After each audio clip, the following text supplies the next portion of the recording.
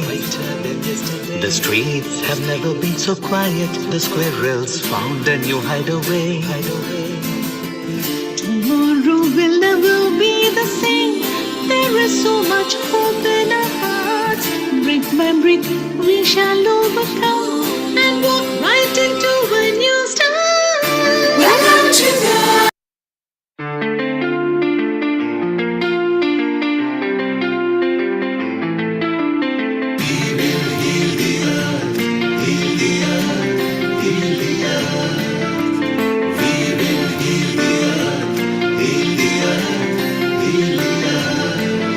Stars, they can tell you stories which are brighter than yesterday.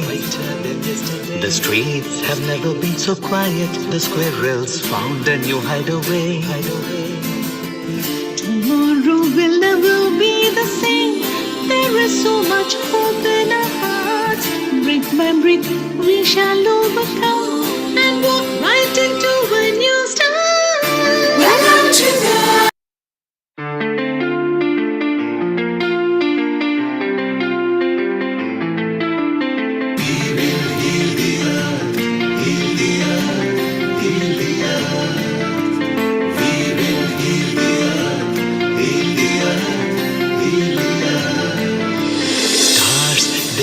you stories which are brighter than yesterday.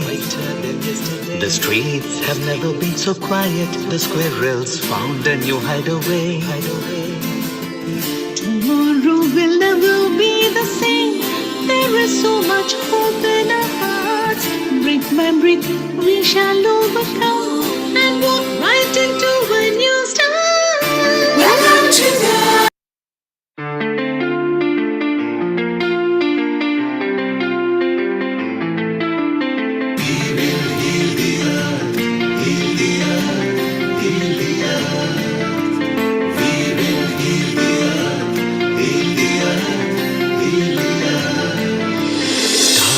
They can tell you stories which are brighter than yesterday. The streets have never been so quiet. The squirrels found a new hideaway. tomorrow will never be the same. There is so much hope in our hearts. Brick by brick, we shall overcome and walk right into a new start. Welcome to the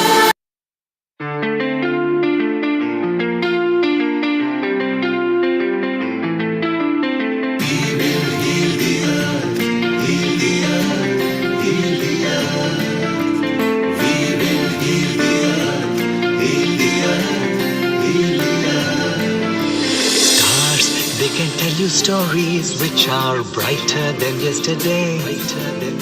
The streets have never been so quiet. The squirrels found a new hideaway.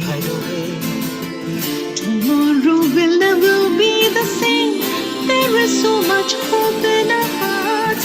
Brick by brick, we shall overcome and walk right into a new start. Welcome to the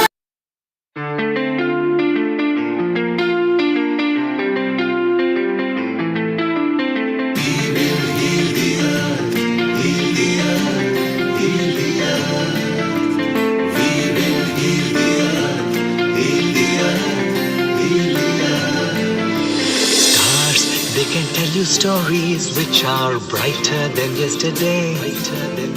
The streets have never been so quiet. The squirrels found a new hideaway. tomorrow will never be the same. There is so much hope in our hearts. Brick by brick, we shall overcome and walk right into a new start. Welcome to the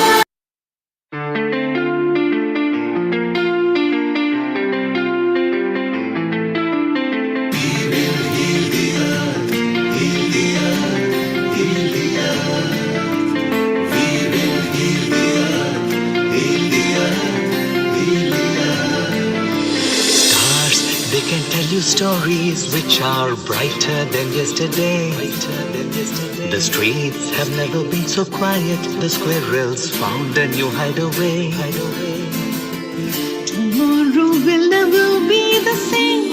There is so much hope in our hearts.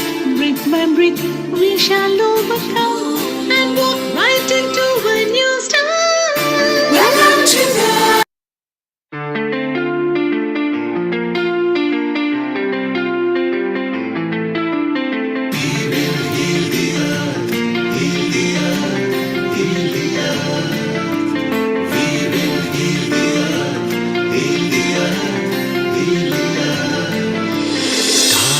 They can tell you stories which are brighter than yesterday. The streets have never been so quiet. The squirrels found a new hideaway. tomorrow will never be the same. There is so much hope in our hearts. Brick by brick, we shall overcome and walk right into a new start. Welcome to the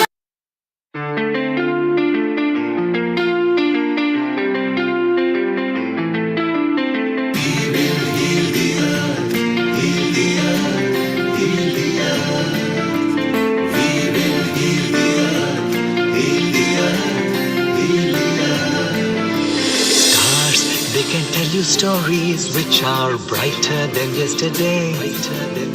The streets have never been so quiet. The squirrels found a new hideaway. tomorrow will never be the same. There is so much hope in our hearts. Remember it, we shall overcome and walk right into a new start. Welcome to the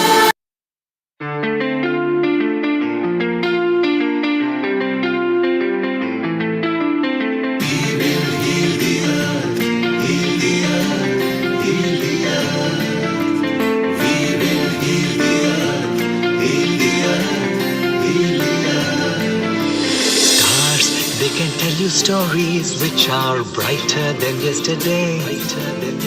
The streets have never been so quiet. The squirrels found a new hideaway. tomorrow will never be the same. There is so much hope in our hearts. Remember it, we shall overcome and walk right into a new start. Welcome to the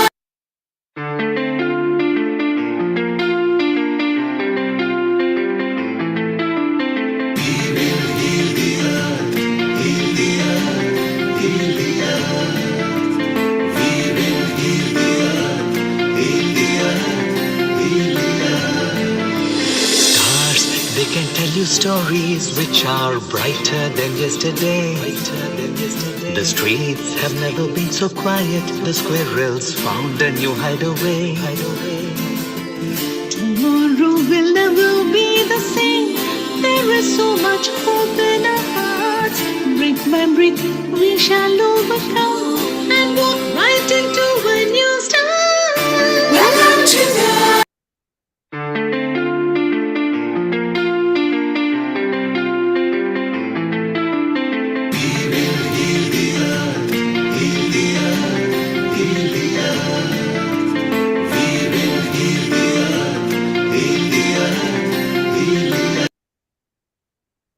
Ten, nine, eight, seven, six, five, four, three, two, one. Global Namaste. A very warm welcome to all of you. Good morning, good afternoon, and good evening. I am Rita Sharma.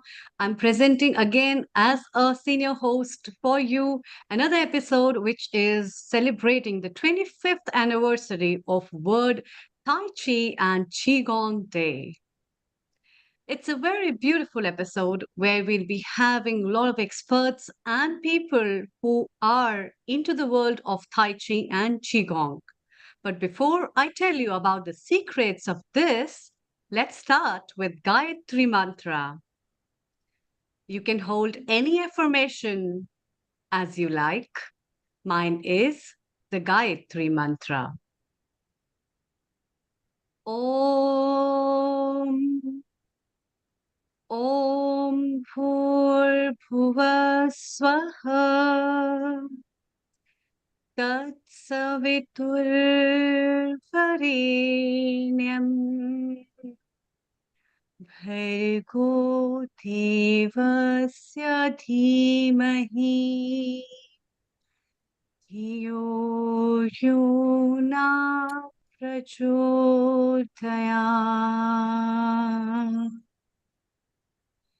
ॐ भूर्भुवः स्वः तत्सवितुर्वरेण्यं भर्गो देवस्य धीमहि धियो यो न प्रचोदयात्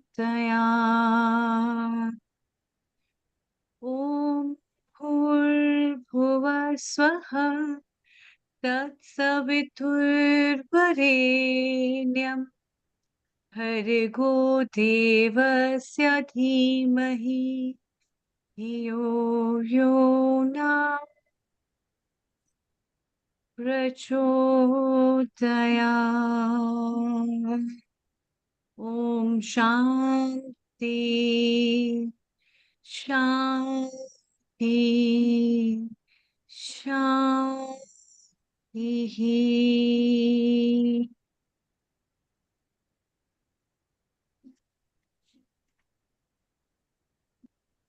Welcome. Qigong is a system of coordinated body posture and movement along with breathing and meditation, which is said to be very beneficial for health, for spirituality, and also it is a realm that has its roots from Chinese medicine and is spread worldwide where people practice it, cultivating the balance of mythical life force called as Qi. Tai Chi is an internal Chinese martial arts practiced for self defense and health, known for its slow, intentional movements, beneficial for mental, physical, and spiritual health.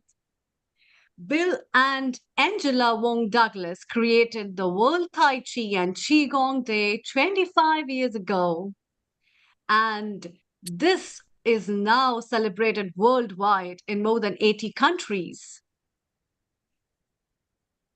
Bill and Angela are also the creator of the Global Transformation Project, which is related with mind-body practices approved by United Nations and also introduced in the education systems in various parts of the world.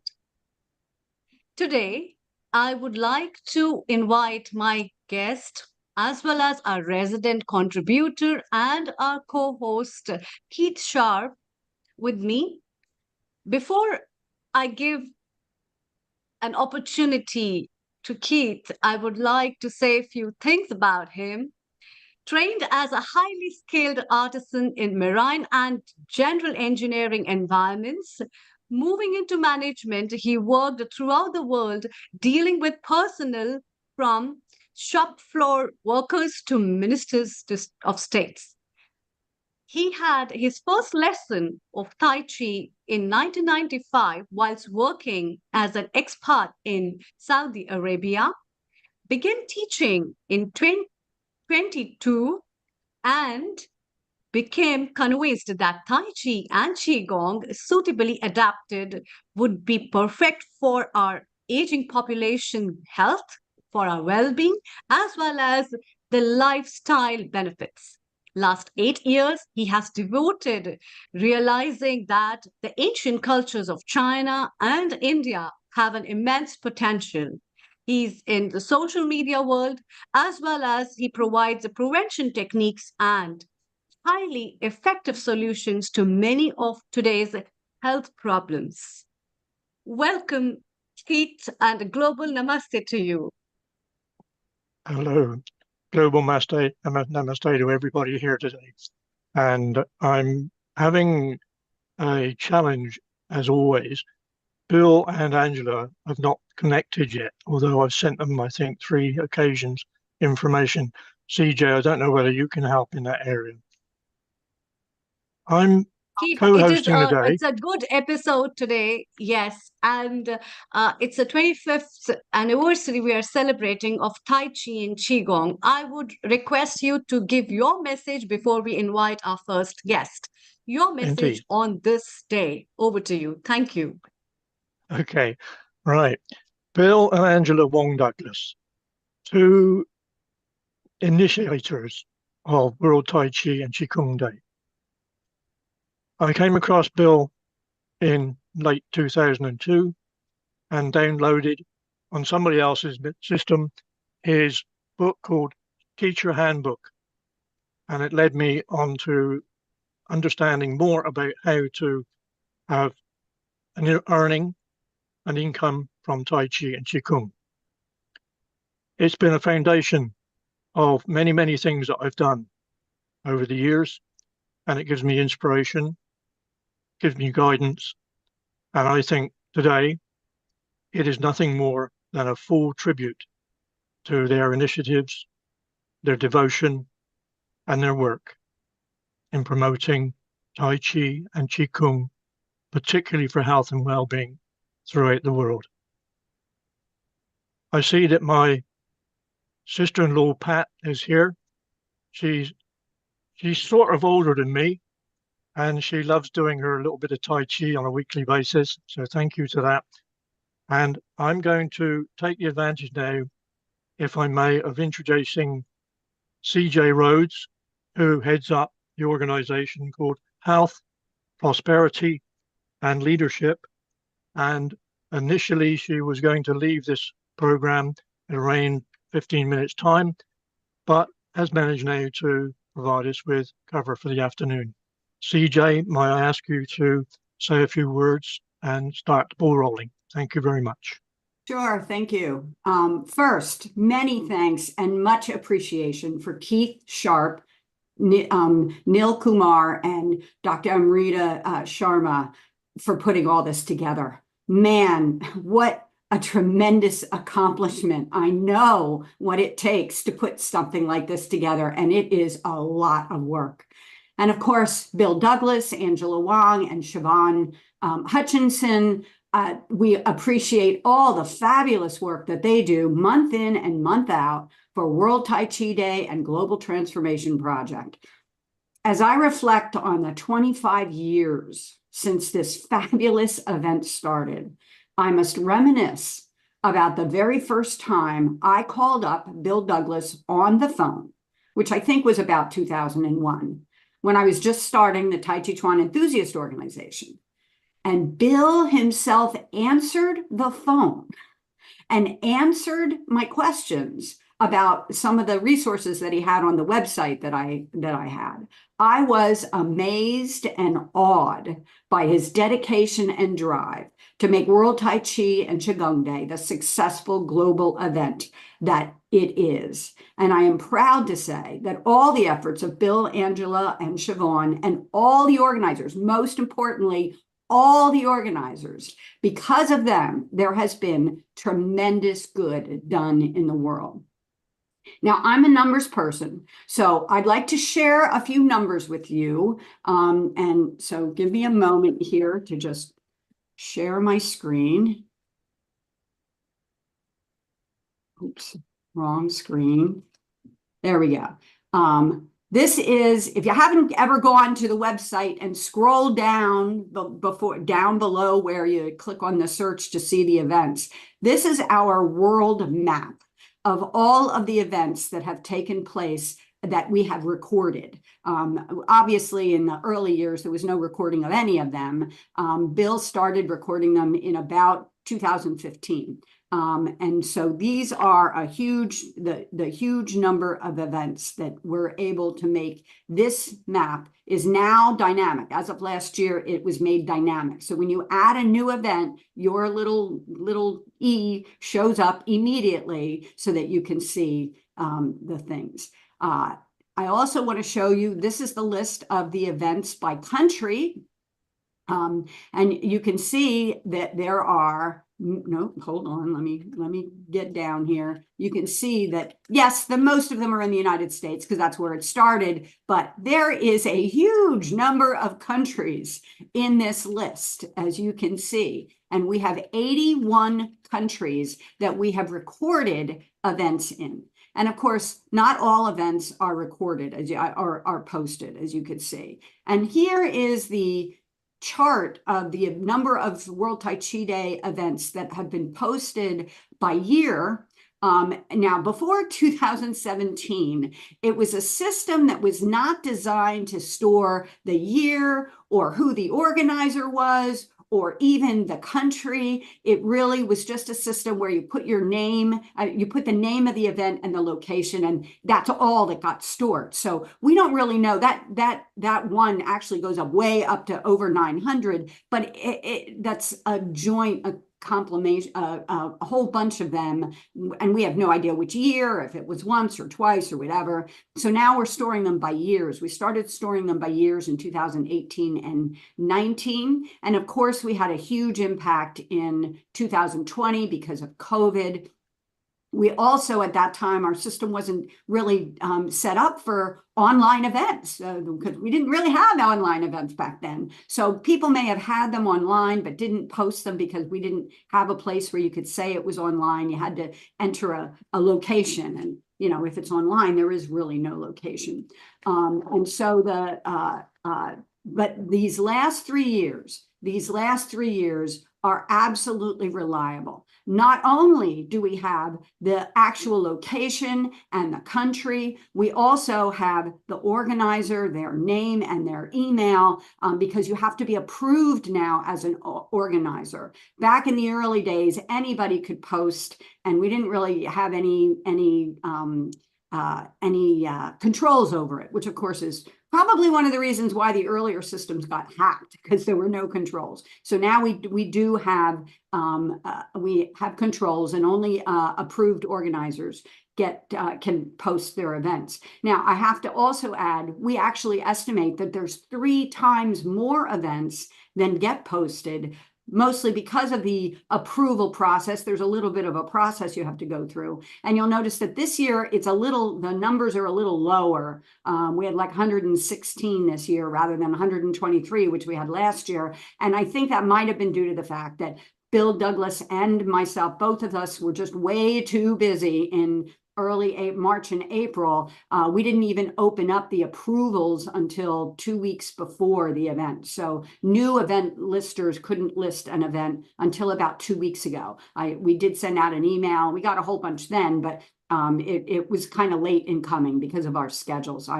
My schedule's unbelievable this semester because of my university. Okay, so I know that there is a plethora of fabulous people, and that that's going to be speaking. So I don't want to take any more time. That's all I wanted to share. But if anyone has any questions, please feel free to contact me at any time, and I'm happy to answer your questions. Okay, Amrita, Thank you. or all right. Yes, it's really wonderful. And we have William Douglas as well with us. Great data. Well done. This is really remarkable on your part. And Keith, let's have a message from William Douglas before we move further. Yes. Can we make it a very short one, Bill, please? Yes. I just wanted to apologize. I was here the whole time, but I didn't have the sign on. I got the sign on. And then the other thing that happened was, as probably a lot of you know, we're giving away the new 2nd edition of the Gospel of Science on Kindle, Amazon all day today, except Amazon screwed it up. So when I woke up this morning, I had an email from somebody, I think they were from England, and they said, "Hey, what's going on?" I told everybody, and they can't get the free book. So my hair's been on fire all morning trying to get this worked out with Amazon. So I'm so sorry that I wasn't visible and participating, but I was listening the whole time. Thank you so much for this, and I really apologize. Well, William, your quick message before we move over to all our viewers who are listening to us and all the participants on the World Tai Chi Day. Over to you. Thank you. Okay, did you guys hear anything that I said a minute ago? Oh, William is Okay. perfect. Welcome Yes, to Healing yes. Our Earth. William, welcome to Healing Our Earth. We'll be having you officially a bit later. We are going to move on because there are so many people who want to pay tribute to you. We are very proud, and particularly Keith Shah, who has been working tirelessly for 6 weeks, just compiling, including CJ, who's been helping, and Sharon and others who have been helping. William, stay around, see the tributes that you are getting, buddy, and we'll come back to you later. CJ, what a wonderful presentation you did. You actually gave us the quantum and geography. It was so beautiful. Maybe when you are a year later, we might want you to put those stats again. So CJ, stay around. We'll come back to you a bit later. Keith, over to you. While we are waiting, Keith, for 3-4 guests to come, Dr. Wai-Ching Lee is here if you'd like to take her. And obviously, she is a very good part of not just the Qigong and Tai Chi, but she's part of Healing Our Earth as well. So a global namaste to you, Dr. Wai-Ching Lee, and over to you. Global namaste, Wai-Ching Lee. Hello, pleased to meet all of you here on this tribute to Bill and Angela Douglas. And so, Keith, thank you for putting this on, really, truly. And you've contacted me many years ago. Shall I just then go ahead and with my honoring of Bill right now? No, can we leave it until later, please? Yes, I thought that you might want to be sequential, Bill, in organized mind. Rita and I are trying to encourage. So what I would like to do, if it's possible with Nishat, is that we go on to video cluster Yes, one. we are ready with the videos. The problem is that I've not received anything from Damon Bramich, so I will fill in there. So if we can have John Munro and Peter Corey, that would be very, very helpful, please, Nishat. Okay, All so right, we I'll will come watch we'll watch some videos and come back to you while we're waiting for other guests. So Nishit, whenever you are ready, kick in some video messages for those people who are not able to join us here because they are in a different time zone. So yes, Nishit, as soon as you are ready, please kick in some videos. If you like, I can fill in a few details about Damien Bramich, if you wish, so we can fill in. Yes, please. Yes, please. Please go ahead. Damien is somebody I contacted quite a long time ago, and he runs his own organization called Newcastle Tai Chi in Australia. And he is a world-renowned person from martial arts right the way through to many other regimes as well. And he has been living in Colombia for some time. And it's been very difficult to track him down. The original idea was he was returning to Australia about 2 days ago and was going to be very, very tight for time to provide any information in the form of a video. And so I would like to thank him for all his support.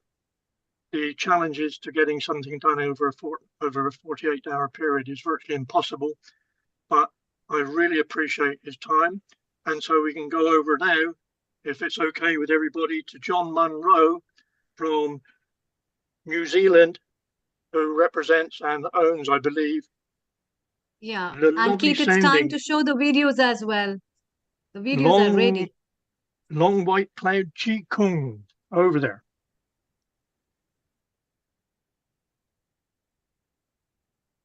So let's start Hello with there. the videos. I'm John Munro from Long White Cloud Qigong.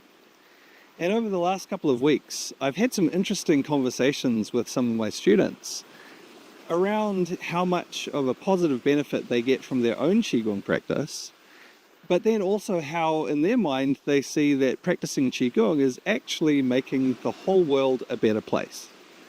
Now, how does practicing Qigong do that? Well, for a start, when we practice Qigong for ourselves, it tends to make us happier, healthier, and more harmonious with nature and the world around us. So of course that's good for ourselves. And then when we share Qigong or teach it to other people, well, that gives other people an opportunity to have those same benefits of being happier, healthier, and more harmonious. But the benefits to the world around us go beyond that as well, because each healthier, happier, more harmonious person has a subtle influence on the other people around them. Even if those other people don't start doing Qigong as well, simply the presence of someone who's healthier, happier, more balanced has a positive impact on them and tends to help them to also start to become healthier and happier and more balanced as well. So when we practice Qigong, it has ripple effects out to people around us. And sometimes that might mean that they start practicing Qigong as well, but sometimes they gain other benefits from just us being happier and healthier too. So on this 25th anniversary of the World Tai Chi and Qigong Day, I would like to express appreciation from all of the Long White Cloud Qigong community of instructors and students all around the world for the inspiration that Bill and Angela had in the first place to found the World Tai Chi and Qigong Day, and then the effort that they've put in to promote that and share that with people all around the world. It's something that has made quite a big splash with ripples that continue to flow out from that. Through their efforts, so many people have heard about Qigong and Tai Chi and taken up the practice for themselves. So again, with respect and appreciation from all of the Long White Cloud Qigong community to Bill and Angela for the great work that you've put in starting and promoting the World Tai Chi and Qigong Day. Hi, I'm Peter Kelly from Forest Rock Qigong. I'd just like to congratulate both you two, Bill and Angela, for your extraordinary effort you put into 25 years of the World Tai Chi and Qigong Day. It's a great tribute to your dedication and your passion you have for the Tai Chi and Qigong. I know you're also involved in community outreaches, which involves the schools and governments, and I think it's pretty impressive how much work and contribution you've done in these fields. I also see lately you've been involved in the Global Transformation Project, which I think is a very cool thing. I've been following that as well. So your work in the wellness and the health industry it's very inspiring to me, and I think it's just well done to you two for all the time and effort you've put into it. All the best for the future, and have a great celebration. Cheers. Bye-bye. Thank you. That's good.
Thank you, Nishit. Okay. Can I Wow. have a filling time? Is that okay? Keith, amazing videos, and what a marvelous message from all three of them. And this meditation as a kind of medication, which even I promote and tell so many people, is a self-healing modality, and that's what I like about the traditional therapies. And these kind of messages, they always give you a new realm to understand yourself. And it's time, Keith, to welcome our next guest. Over to you. Thank you. Right. Well, we're doing very well, Amrita, on time scheduling here somehow. I don't know how, but it's not my wizardry.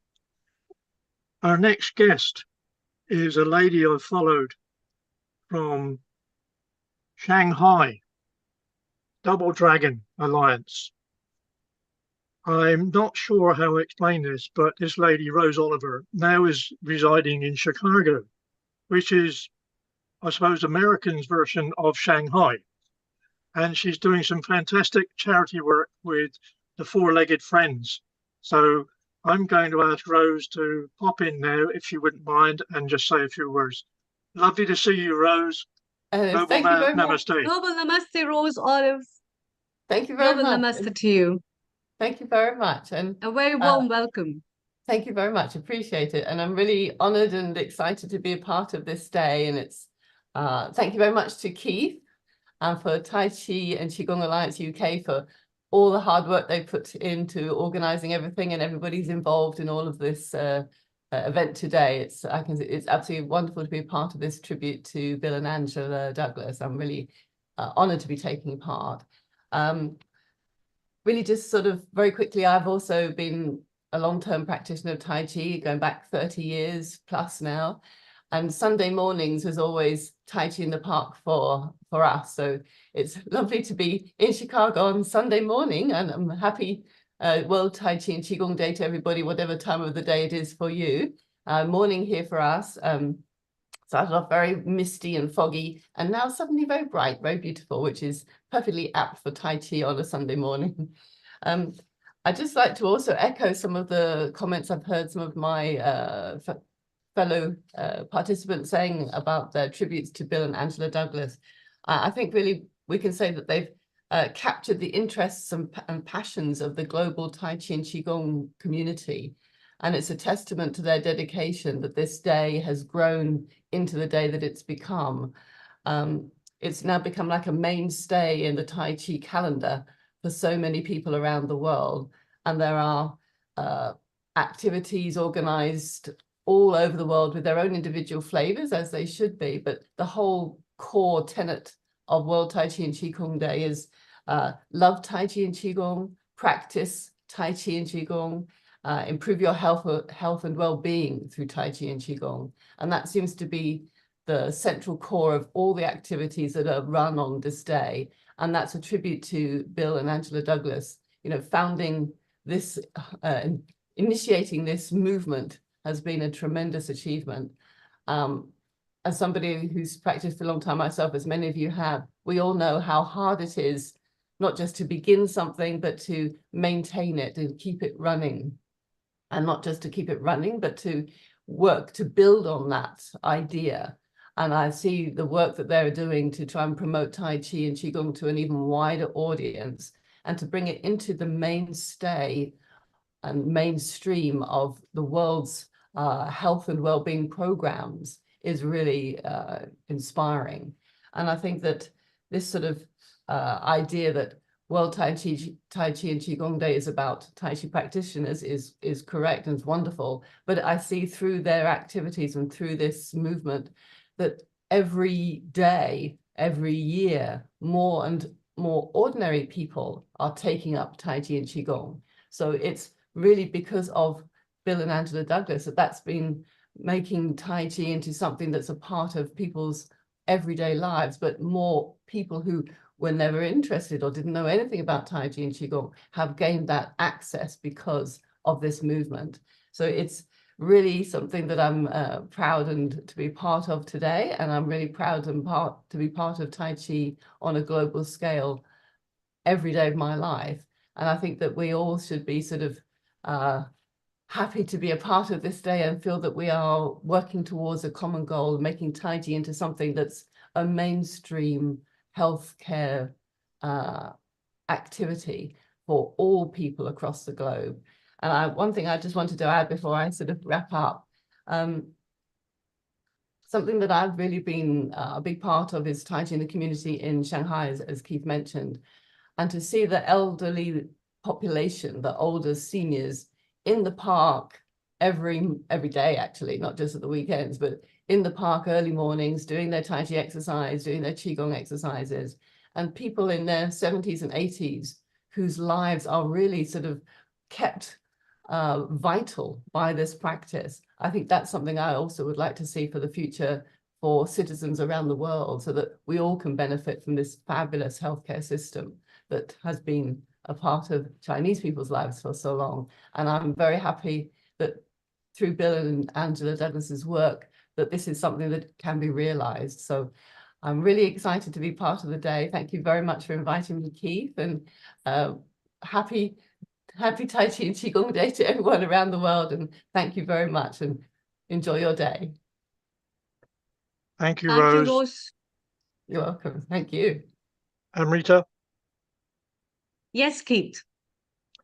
I want to just take a moment because, if I may, is that Rose has brought up one of the main activities that I like to promote, which is having practiced in the parks in China.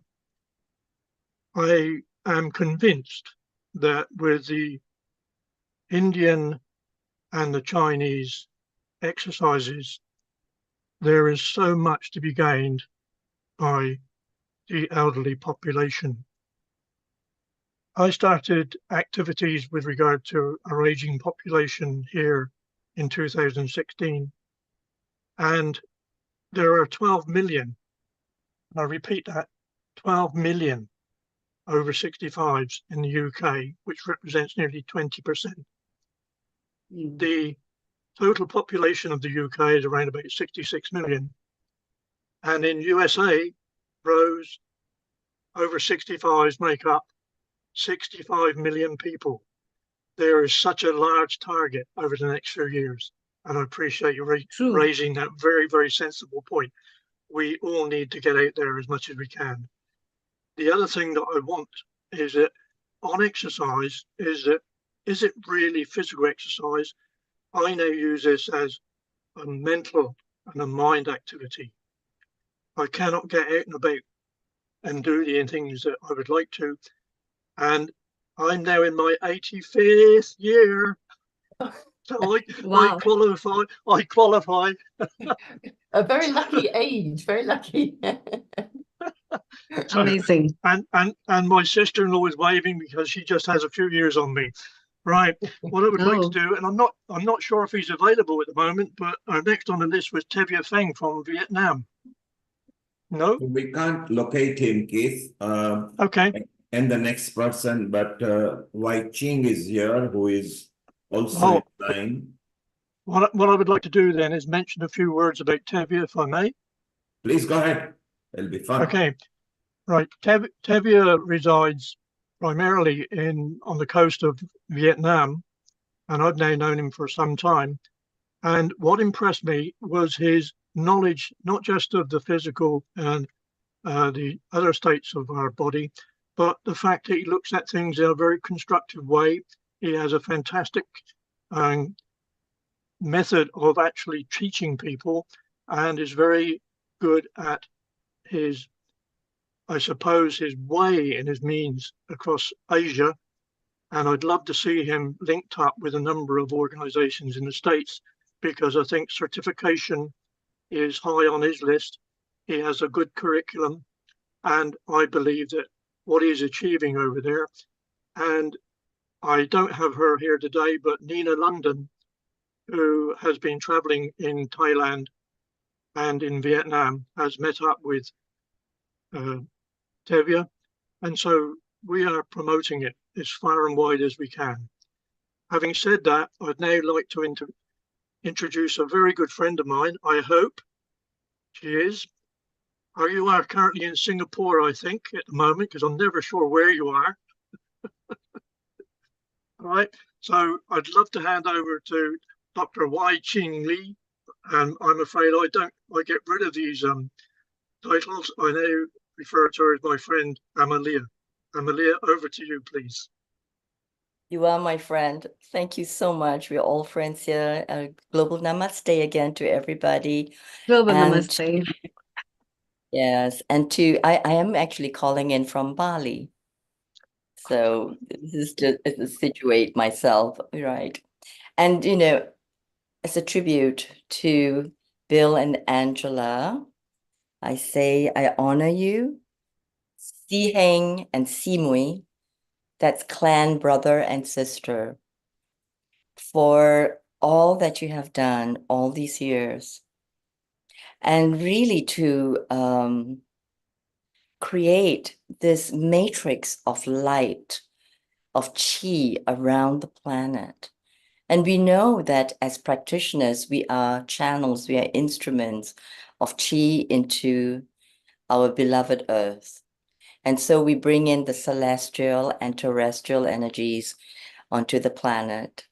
And what you both have done is that you've activated so many places, so many of the light nodes in each one of us and in the places, in the sacred geometric places of the world. And this is what you've done as Qigong practitioners, and you have with your vision.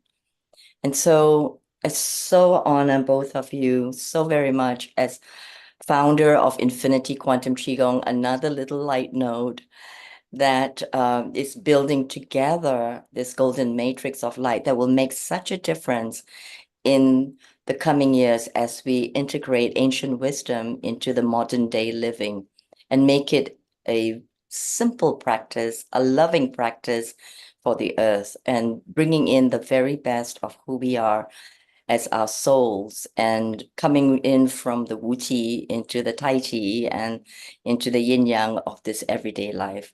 So I thank you so very much from my heart. And I, as a associate producer of Quantum Chi, will be talking about you even more so later with Sharon Rose. And as a representative of World Council for Health Asia, I invite you to be one of our official members, as Healing Our Earth is also. So welcome, and I honor you again. Thank you so very much for the work that you have done and will continue to do. May I? Dear Amalia, thank you very much for that wonderful tribute to Bill and Angela. We have a few moments. Would you be kind enough to explain some of your activities around the world that you seem to be continually on the move? What are you doing in Bali? What have you done in Ecuador? just if you don't mind, it's a nice filler because we're coming up to a buffer zone. And that would be lovely if you could elaborate. You're using me as a filler. Well, this is all about Bill and Angela, not about me. No, But this is about Tai Chi and Qigong for the world as well. yes, thank you. I actually did teach Qigong and Tai Chi, and especially the Infinity Quantum Qigong around the world. And that's why I pop up in different places. But really, it's just channeling into the sacred sites. I've been to a lot of ancient sites to visit and practicing Qigong, sometimes alone and sometimes with my students. And we are all quite very conscious about our spiritual selves and our celestial connections and why we are here to practice Qigong. And it goes beyond just practicing movements and meditation, but really clearly in purification and embodying the ways of the world, the ways of the ancient warrior of who we are as Qigong practitioners. So that's what I've been doing around the world, is also activating beautiful souls to more higher frequencies and to the realizations of who we are as Qigong practitioners.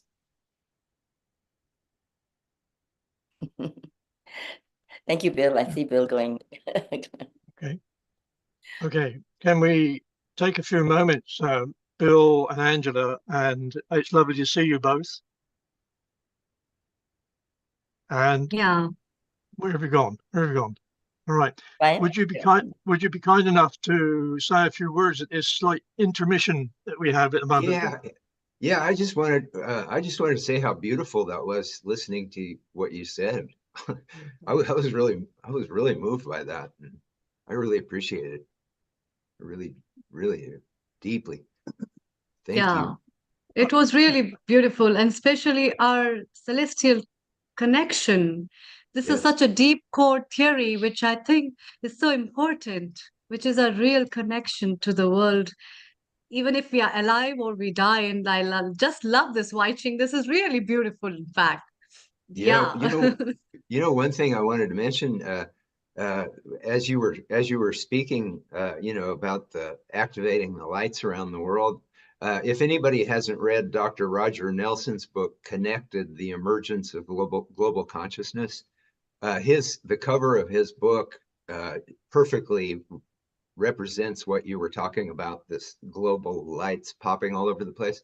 And yeah, he was the researcher at Princeton that discovered that there is a global consciousness that can be measured, and that World Tai Chi Day increased coherence, measurably increased coherence in global consciousness. And so did World Yoga Day, and so did World Peace Meditation Day.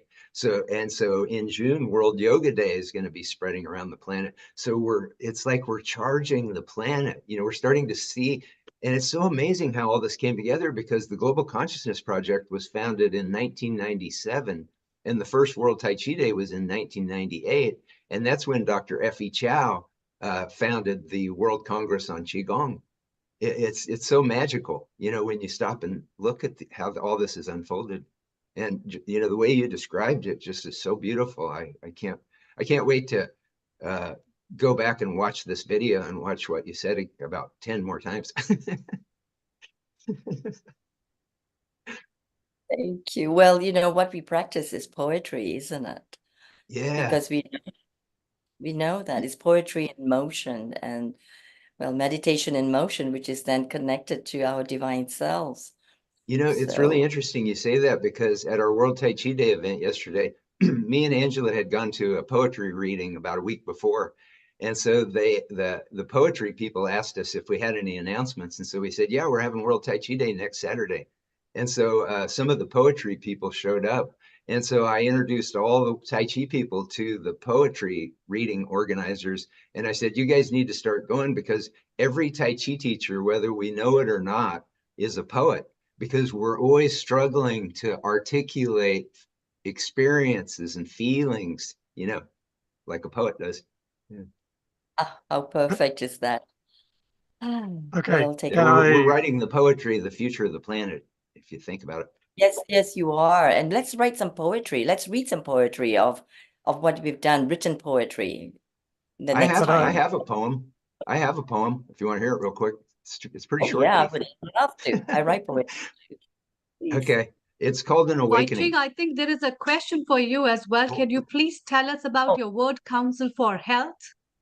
Maybe later. Let's listen to the poetry first, shall we? Sure, definitely. I would love to. Please go ahead. Okay, well, it goes like this. It's called An Awakening. Life had the appeal of a West Texas jail, till the siren of life dropped her 10,000 veils, and the truth that is me no longer whimpered but wailed like a million volcanoes neath King Triton's mad gales. Through the womb of a dream, I redefined me, I an army of armies, a trembling leaf on a tree. Faith not the issue, belief had now become me, far beyond definitions of a word called free. Beyond nightmares of Auschwitz, beyond precious Christ, beyond a mocking constipation I once referred to as life. Through my eyes, all could see. As creation breathed me, I was everywhere and nowhere in between matter seems. I was young and old, meek yet bold, walking paths so far past the tiny roads we'd been sold. No preacher preached it, no president decreed it, but if your soul had a hunger, this is the trough where you'd feed it. Deep inside, we all see it. In simple truth, we all be it. So be it. Bill, wonderful. Thank you very much. Amazing. And beautiful. Sorry to interrupt you, but I see that we're also having a time frame situation, and I don't know if I'm correct, but it looks as though Tevye from Vietnam is on. Is that correct? So Keith, you are right. Tevye is here. He is not switching his video on. Maybe let's see if he can just speak. Tevye, if you just want to even speak, please. Yeah, he's there. Tevye, go ahead. Over to you. Thank you. And I just tuned in and heard You guys were speaking some beautiful things, and so really, really wonderful to hear. And thank you so much for the opportunity. And I don't want to interrupt, but yeah. So yeah. So would you like me to speak, or do you have any questions? I'd love you to speak a little bit from the heart here, Xavier, because I know how dedicated you are to spreading the word relative to health and well-being. And you and I agreed that we would play this one by ear. So I'd love you to do whatever you can to pay a little bit of tribute to these wonderful people in the States, but also to mention what your organization, White Tiger Qigong, is actively engaged upon at the present time. Thank you. Okay, so to give a little context, I started Qigong at the age of 7 because I was born with chronic illness. My sister was born with pneumonia. My brother was born with rickets. My grandmother died an early death of a respiratory disease. We have colon cancer, heart disease in my family.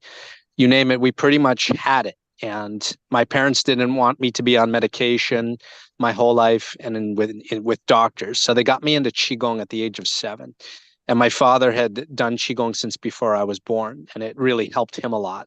Fast forward later, I was in a brutal car accident. Doctors told me I had to have surgery on my spine. I never had the surgery because I learned a little simple Qigong exercise that healed my spine. And now my spine is in better shape than most people less than half my age. And I attribute that to Qigong. Later, I worked in a Qigong clinic in Chaozhou, Guangdong province in China, working with cancer patients, people with difficult to treat illnesses. And my first person I worked with, he was dying of liver cancer. He couldn't eat, couldn't sleep, couldn't smile.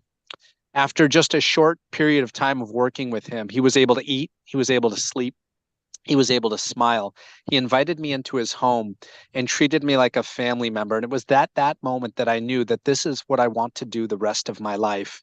It was at that moment that I was with someone through their darkest times, through their suffering, and sharing with him a path that helped me through my darkest times of my life, when I had nothing, when I felt all was lost. And Qigong was my home, it was my center, and it still is to this day. So since then, I began to work with people coming to China into the temple I was training at that time in Wuishan in Fujian province and running retreats. Later, that grew into more formalized retreats and seminars. And I began to work with education experts from Stanford University and Harvard University to put together a university-style curriculum with Qigong, with traditional ancient Taoist Qigong. And I wanted to bridge the gap between East and West. I wanted to bridge the gap between the ancient and the modern. So I worked with neuroscientists and sports science experts to put together a curriculum that really brings something tangible to the modern public, something that you can get immediate results and understand why it works. And so since then, White Tiger, we've grown tremendously from literally zero. Now we have over 60,000 members within White Tiger Qigong. And I'm really grateful for the opportunity. And my mission really is to reach 10% of the world. And I feel that all of us here are on that same mission together. Because why 10%? Well, that's the scientific number for a tipping point. And we need to make a massive shift in human consciousness, because I believe we're at a critical juncture in human history where we have the path of destruction and war, or we have the path of light, love, and healing. And I feel everybody here is on that path of light, love, and healing. And this is what we need. And we need to come together like this. So I'm really grateful for this opportunity, because we need to make that massive shift in human consciousness. And Qigong provides that path because it reconnects the person with their own spirit, connects their spirit with the body, with the breath, and then connects with nature, with Tao. And so this is the way that we can make a difference in this world today. So that's where I stand now. Currently, White Tiger, I work with several nonprofit foundations. Number one is the Borneo Nature Foundation, working to restore rainforests that were scorched. And then I also work with the Liberate Children's Foundation, helping children who are trafficked into sexual slavery. And so I'm very honored to be able to work with these groups because it really touches my heart. And I feel that we need to do something to give light and love to those who have suffered in this world. And this is the path to which that can come to fruition. Tevye, would you be kind enough to maybe mention Bill and Angela in your thoughts on this and how we can all work together? Okay, so how we can work together, number one, is I think what we're doing now, all of us coming together, we need to, I believe, create a mastermind of sorts of how we can deepen this relationship, create an epicenter, a power center. And then, so because each one of you has your own students and your own reach. So if we're able to reach and look at it like a tree, if we can come together like a tree, like roots of a tree growing, and then everybody's a branch, and that branch reaches another person, that reaches another person. And that is a way that I believe that we can make that difference. Now, how to do that now? That's a question you and I, Keith, have worked on for several years now.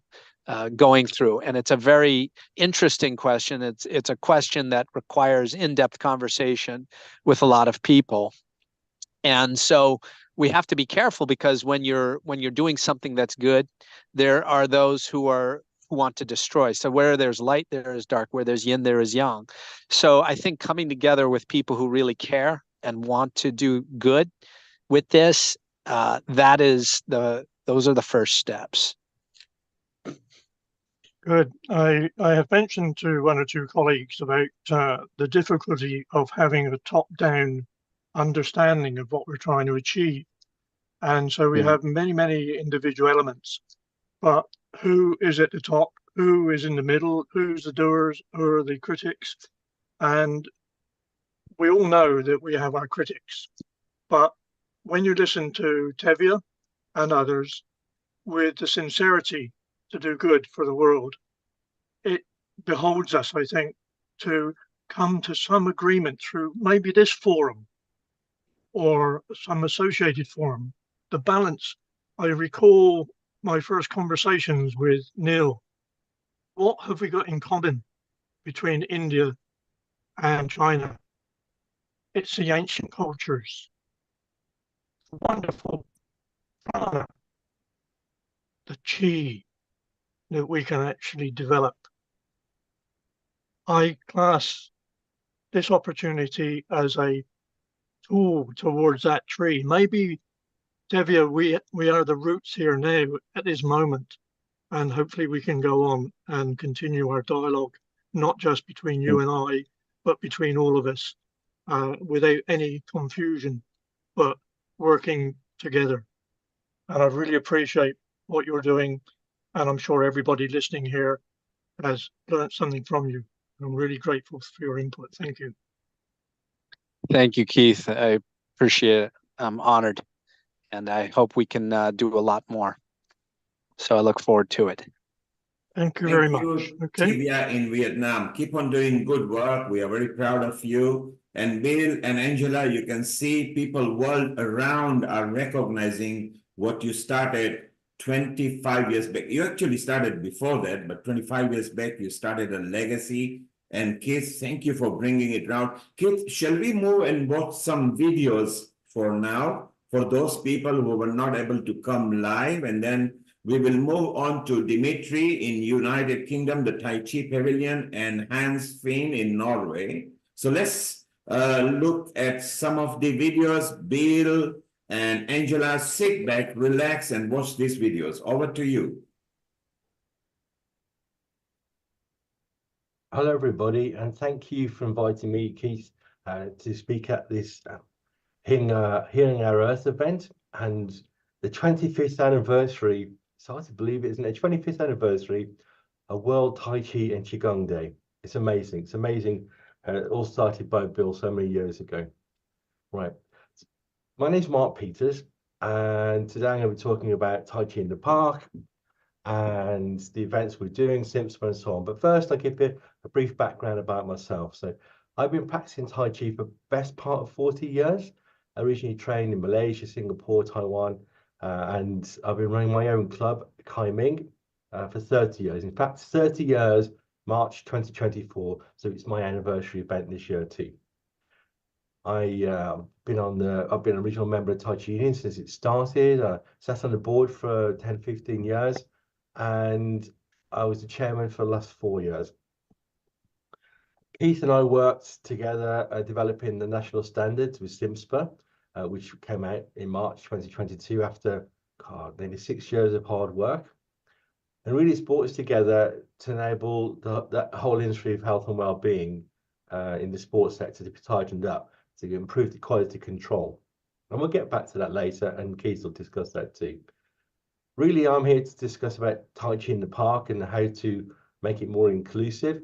Whether you're aware, well, certainly in the UK, there's a process called social prescribing, and there are social prescribers. It's about inclusion. And so you can go to your GP and they will prescribe you an exercise, an activity, not just medication, but you can get Tai Chi on prescription, walking in the park on prescription, all to get people more active and more involved. So I started a Tai Chi in the Park project originally in 2011. First of all, at the local festival, and they said, will we carry on? And so, yeah, it grew from a small group, about half a dozen people in one park in South Birmingham, to 25 plus parks across Birmingham, to a more national project where other cities and even other countries came and visited us to see why what we were doing was working when some of their projects weren't building. And the reason it worked so well is because I was teaching, guess what, we could call social Tai Chi or social Qigong. So rather than traditional in-depth study of the whole art of Tai Chi, same as yoga, you could call it social yoga, and in-depth study of the whole art. Social Tai Chi and social Qigong was about being actively a part of a group, being active in terms of exercise, but of mind and body. Tai Chi and Qigong are mindful exercises. And doing that enabled people to get much more involved. Each year with the World Tai Chi and Qigong Day, this encourages more people to spread and connect across the world. And that just spreads the word more easily and helps people connect much better. The park project closed obviously due to COVID 2020, but then once restrictions were lifted, outdoor activity was the first to be allowed. Although I'd been doing Tai Chi on Zoom and on YouTube for free to get people involved. So it was Tai Chi from my garden to get people involved. Once those restrictions were lifted, we started again and grew again to over 25 parks across Birmingham. And I started a Facebook group, Tai Chi in the Park. So if you go onto Facebook, search Tai Chi in the Park, you'll find a group. You can join, it's free. And it shares information, videos from my own classes, from other classes across Birmingham, from other classes across the world. Sometimes I stream live, so you can join in from wherever you are. Other people share pictures, photographs. The only rule is it has to be outdoors. And getting people more involved, the group's grown to the best part of 2,000 members, and more people join all the time from all around the world. In addition to this, I get involved with many hospitals and a number of research projects. We started painting a rainbow, I think it's 2017, to get, maybe longer than that actually, 2007, to get a support group involved where hospitals could refer patients with chronic conditions. And I trained staff in hospitals, so physios, OT, specialists, exercise instructors, all to get people involved in Tai Chi and Qigong, so that some people with a cardiac condition might not like going to the gym, but Tai Chi is really inclusive. And so they come to those classes. I train the staff in the hospital, they run the classes in the hospital, and then when they get discharged in the community, they can attend the classes and through painting a rainbow, through the Facebook groups, all to get people much more involved. The sheer nature of the mind and body approach of Tai Chi and Qigong makes it by nature a mindful activity. The two research projects I've been involved with, one was for cardiac rehab. We ran a study for 18 months at University Hospital Birmingham, and the impact was so great on patients that we got funding for the first ever Tai Chi video on the NHS. So you can get it from your local hospital. It's prescribed to patients, given out exercise classes. It's fully available across the UK.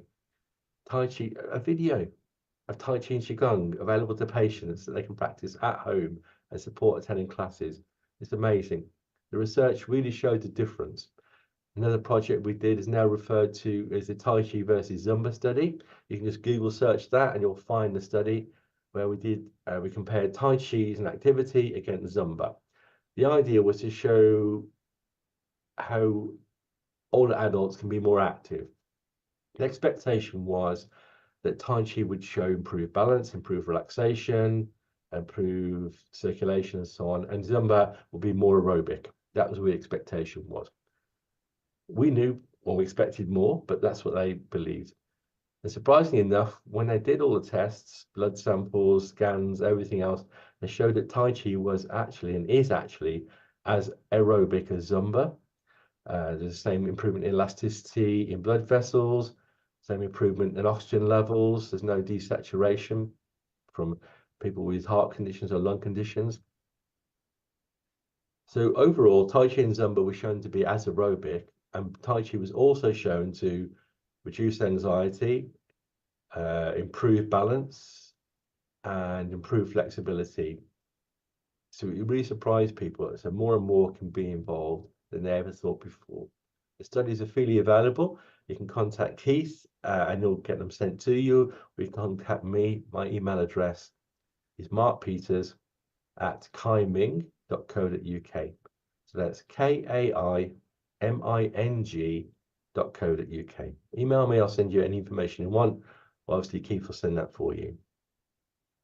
The more we realize how inclusive Tai Chi and Qigong are, how more and more people can take part, whether it be indoors or outdoors, whether it be seated or standing. There's really no contraindications, there's no exclusions. The only reason people wouldn't do it is because they find it boring or there's no access in their area. But online has made that such a difference. People can access anything anywhere these days. And the SIMSPA standards and the Tai Chi Union for Great Britain and the Healing Our Earth and the World Tai Chi and Qigong Days all increase people's awareness, all improve the quality standard. And as the standard pushes up, the quality pushes up, and the access to people pushes up. That's all we all want to do. Heal our earth, support people. If you think of this, it reminds me back from my engineering days that when I ran a factory, we put in something called a preventative maintenance plan. And that plan was that you would schedule in maintenance work to ensure the machines didn't break down and keep the production running, rather than wait until they break and try and fix them.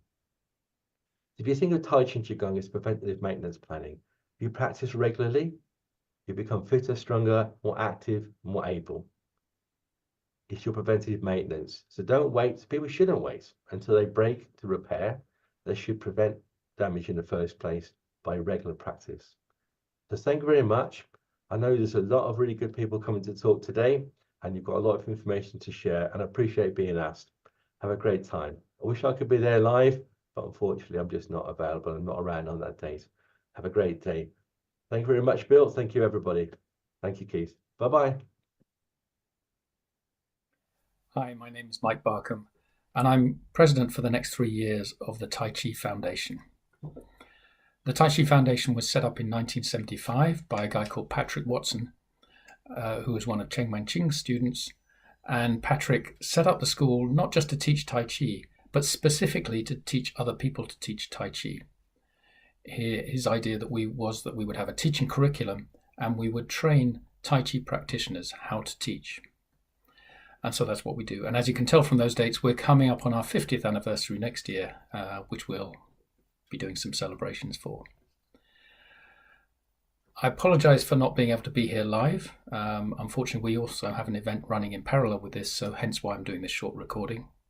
But I am pleased to be here to thank Bill and Angela for 25 years of World Tai Chi Day. I came to Tai Chi actually slightly less than 25 years ago, so as a student, there was always a World Tai Chi Day. It was something I took for granted. It just was something that existed. So I'm grateful for that.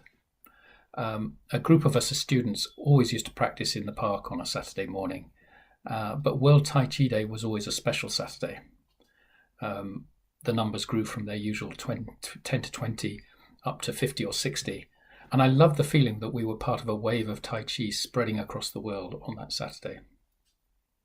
I think too often as Tai Chi teachers, we tend to focus on what's different. You know, we have our different styles, our different forms, some different principles or beliefs. And I love the fact that on World Tai Chi Day, we can come together. And so I'd like to leave you with a short video which focuses on one thing I think we really all do have in common, which is a belief in the cultivation of Qi. It comes from the introduction to an instructional video we produced on our own form of Qigong, which we call 5-element roots and branches Qigong. But that's not important.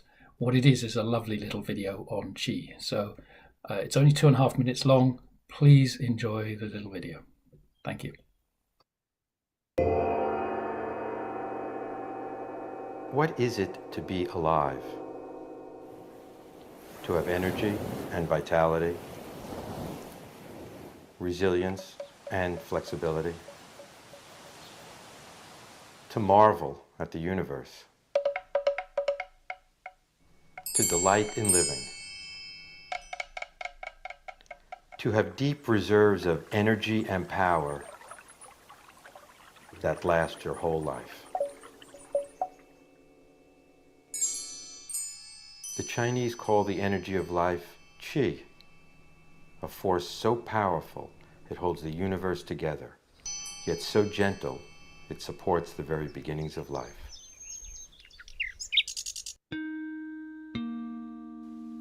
Roots and Branches 5-element Qigong comes from the movements of Tai Chi and the 5 elements of classical Chinese medicine as taught by Professor J.R. Worsley. In Roots and Branches, individual Tai Chi postures are held, and simple movements are repeated to support lifelong balance and health.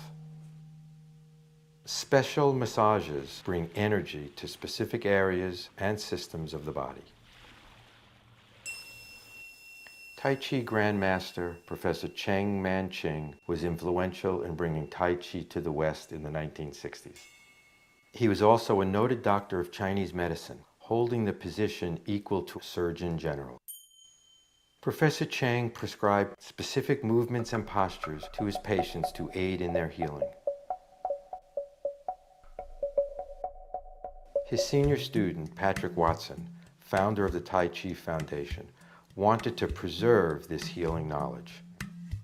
Patrick asked his senior student, acupuncturist Pat Gorman, to interview Professor Cheng's patients in the 1970s and 80s. From Pat's notes and insights, she developed Roots and Branches 5-element Qigong with the help of her fellow Tai Chi teacher and acupuncturist, Hedy Sporkin.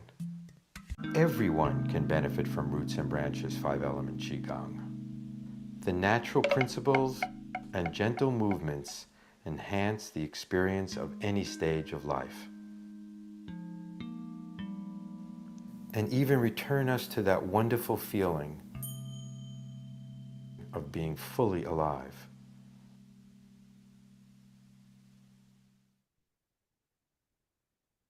How about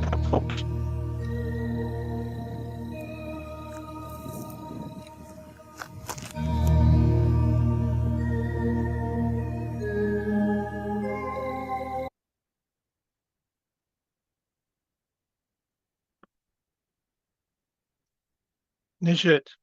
I think, yes, I think you stopped that one very well. Thank you. I just want to take a few minutes, if I may. I'd like to contribute a little bit on what Mark Peters was saying. Mark and I have been working together since 2016, and we are convinced that with all the wonderful procedures that are going on around the world, that we require some form of measurement, some form of not control, but sharing quality.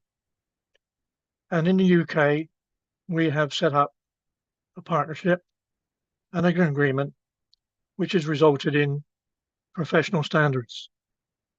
Those standards are not intended for martial artists. They are intended for instructors of Tai Chi and Qigong in a health and well-being environment. Having mentioned or having listened to Tevye Feng in terms of curriculum, there are loads of people out there with fantastic ideas. Let's get them together. Let's have some professional standards. We need some form of measurement that says those that are actually identified as qualified Tai Chi and Qigong health and wellbeing instructors are able to get insurance. They're able to understand links between complementary therapies and the medical profession. And what we're trying to achieve in the UK is for Tai Chi and Qigong in adapted forms, agreed forms from the many, many systems that are around to be part of the National Health Service and more particularly approved by the Department of Health and Social Care. And we know that this is common practice in some of the places in the States, in some states, but it's not recognized worldwide. And I think through what Bill and Angela have achieved is such a wonderful platform to be able to expand on that to the next phase, which is the global transformation project. Standards are common to me, being from an engineering background, measurements in machine shops, bench work, working with a multitude of skills from electricians, electronics, pneumatics. I don't see any real difference between the human body and an aeroplane, tank, ship in terms of how we can improve performance. The session that Mark held in Birmingham between Tai Chi and Zumba was most interesting. Would you believe that the Department of Health and Social Care through Public Health England at one stage paid £1 million, I repeat that, £1 million to have some of the NHS workers have a Zumba class. £1 million of Tai Chi and Qigong would be worthwhile. So where we have curriculums, where we have quality, maybe we can share that alongside the beliefs that we all have as individuals. I'm now wishing to move on to the next, because we're doing fantastic on time, Amrita. Wonderful. Couldn't be better. Couldn't be better. And I want to introduce a gentleman that I came across. Okay. This gentleman is something unique. He was born and raised in Latvia. Mm-hmm. And I came across him by accident. And so I'm going to try and say, leave yet to Dimitri. Where have you gone, Dimitri? I can't see you. There you are. Dimitri. I'm it's here. Wonderful. Nice to meet you. Okay. Global namaste to you, Dimitri. Good afternoon. A very warm welcome as well. Good afternoon. I have to say something to you, which is incredibly funny to me, is that you know my relationship with the Tai Chi Union.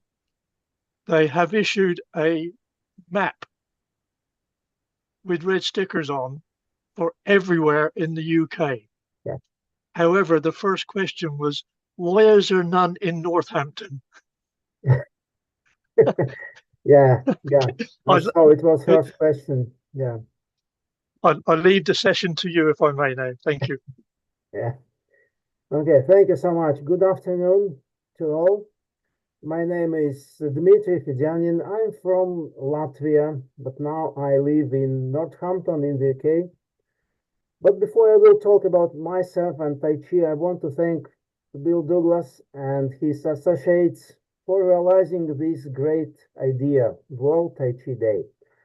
And it's not because I started my path in Tai Chi after that, but because I saw in an opportunity to bring people together based on an interest in their health and an understanding of the importance of working with the only material object we are given for life, our body.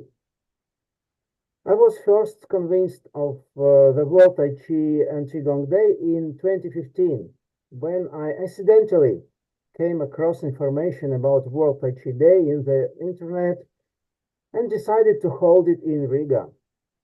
At that time, we had 5 to 6 clubs that hardly communicated with each other.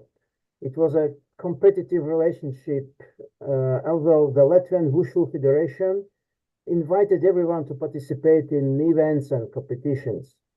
Surprisingly, everyone liked the idea of the Tai Chi Day, and masters and students from different schools gathered in the city's central park for a joint event.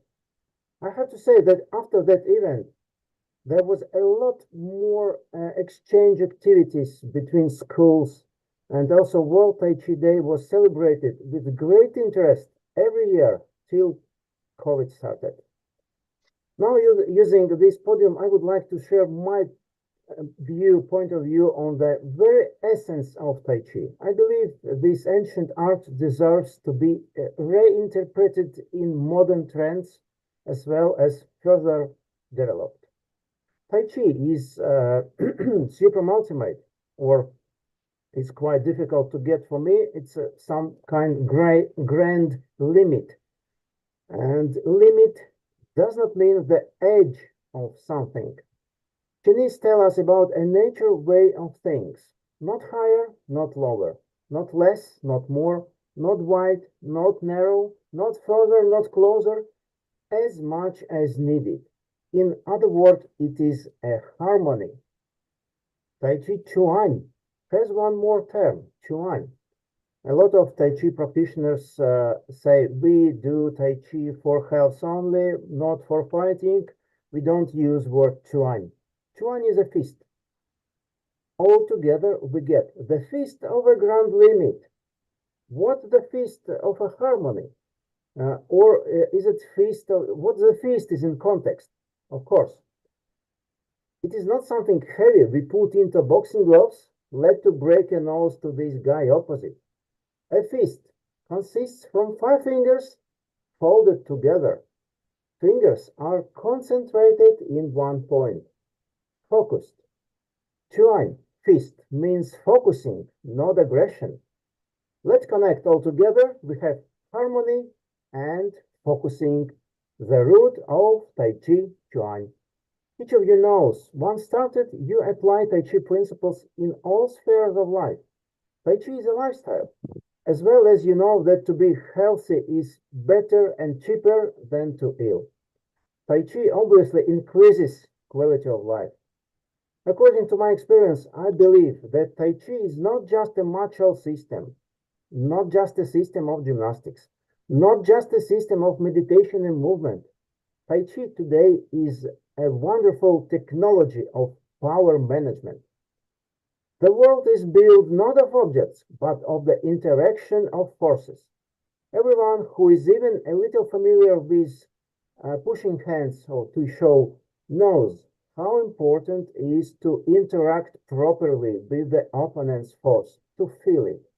With experience, you learn to interact with any forces in any sphere of your life. And this is not only about health. A technology that allows you to bring your life into balance, achieve your goals, preserve your health, improve your quality of life. Sounds like magic, but no, it's all Tai Chi. I'm sure you are not everyone can take it right away. That's not a bad thing. Just keep calm and do Tai Chi. And one day, the understanding of Tai Chi as a powerful technology will come to you. Thank you. Wonderful. Thank you very much, Dimitri. Okay, Dosti Venya.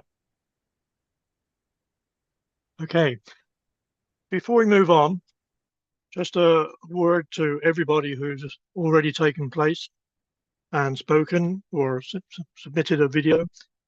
It's going very, very well, and I'd like to congratulate everybody on their input to date. And therefore, I would now like to move on because we're into the European area. And the next person that I'd like to introduce is a gentleman from Norway. Are you there, Hans? Where can I see you? Yes, you need to raise yourself up a little bit, Hans. Thank you very much. First time I came across Hans Fien was some years ago when I was dealing. You need to unmute yourself. There we go. All right, I've done it. Okay. Can you hear me now? Yes. Good, good, good, good. I first came across Hans through the late Dan Doherty. Dan Doherty was one of the inspirations throughout the UK, setting up with others long past called the Tai Chi and Qigong Union. And it increased in size across Europe. And Dan started off the movement for a European Tai Chi organization. And I know that Hans became very deeply involved with that and very close. One of the challenges that I had several years ago was working with Dan and understanding the difference between martial arts and Tai Chi and Qigong for health and well-being. And I'm delighted to offer a few moments over to Hans to speak for a few moments. Hans, over to you. Thanks, Keith. Hello, my name is Hans Finne. I want to extend a warm greetings to Bill and Angela. I've been following your work for a long time, and I'm truly impressed and grateful in the contributions you have made to the Tai Chi and Qigong community. A special thanks to my friend Keith for inviting me. I'm the former president of TCFE, Tai Chi and Qigong Federation of Europe, and retired in 2016. Since then, I've developed a unique form of Qigong, the Spiling Qigong or Nordic Spiling Qigong, as the first Norwegian ever to do so. You will see a snippet of it here, additionally. I'm trained in craniosacral therapy and acupuncture. My most significant contribution to the world of Qigong is developing a simple method to achieve grounding or song through a straightforward muscle manipulation technique that yields immediate, remarkable results. We will film that in August. This method has been highly successful with opera singers who rely heavily on solid grounding. If you're interested, you can find it on Finne Naturtherapy, or I think it will give you my information. Now I will once again best luck of the festival. I'm very impressed, and as I said, I have followed you for years. Now I will try. I don't need if I really will succeed, but I will try to show you some of the moves of this Nordic.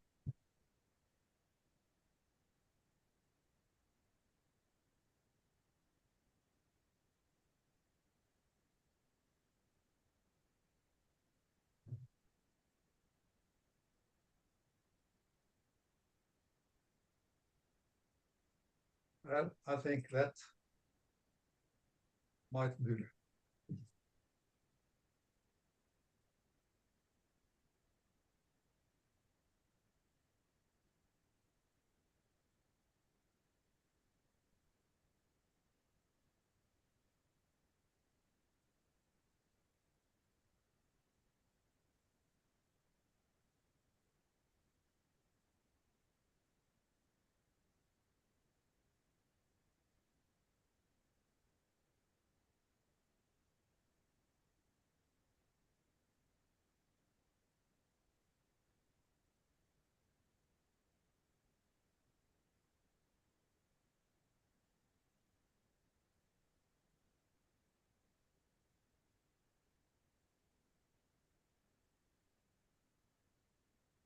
Thanks. That was just a little bit. And once again, very honored and very happy to be against you. Thanks. Hans, I apologize for identifying your last name as Pien instead of Pine. So again, I'm so delighted to have people such as yourself contributing to this wonderful afternoon of tribute to Bill and Angela. And I'd like to move on to... Just a question. Is it possible to yes, watch of course. The ceremony afterwards? Of course. Thanks. You wish to answer? You wish to raise a question? Yes, I just wondered, is it possible to see all of this afterwards on the net? Yes, yes, it's recorded. You will get the recording. So Hans, the same link you've been sent becomes recording at the end. You can watch it at your leisure on the website of Healing Our Earth or the YouTube, which Kate will repost again later. And you did a wonderful job. How old are you, Hans? I'm 78. Wow, so we've got 85-year-old Keith who looks only 60 plus VAT because he hasn't submitted his passport yet. And you are 77. Isn't it amazing that what Bill and Angela started a while back is now rubbing on to people because people are living longer? Keith, isn't it wonderful, particularly your effort, Keith, that you want to do specifically for over 65 to 70s as well? Because people are living longer and you're working and striving to work so hard, then maybe at some point NHS will take this very seriously and actually provide it as a service. That would be wonderful. The age is a thing which I value. What comes next is... Sorry, Hans, please continue. Yes, I'm a former policeman, so I started with martial art for 14 years, 15 years with karate, gochu-ryu, but nowadays only for health. I'm doing Qigong, Tai Chi, and this Qigong that I showed you.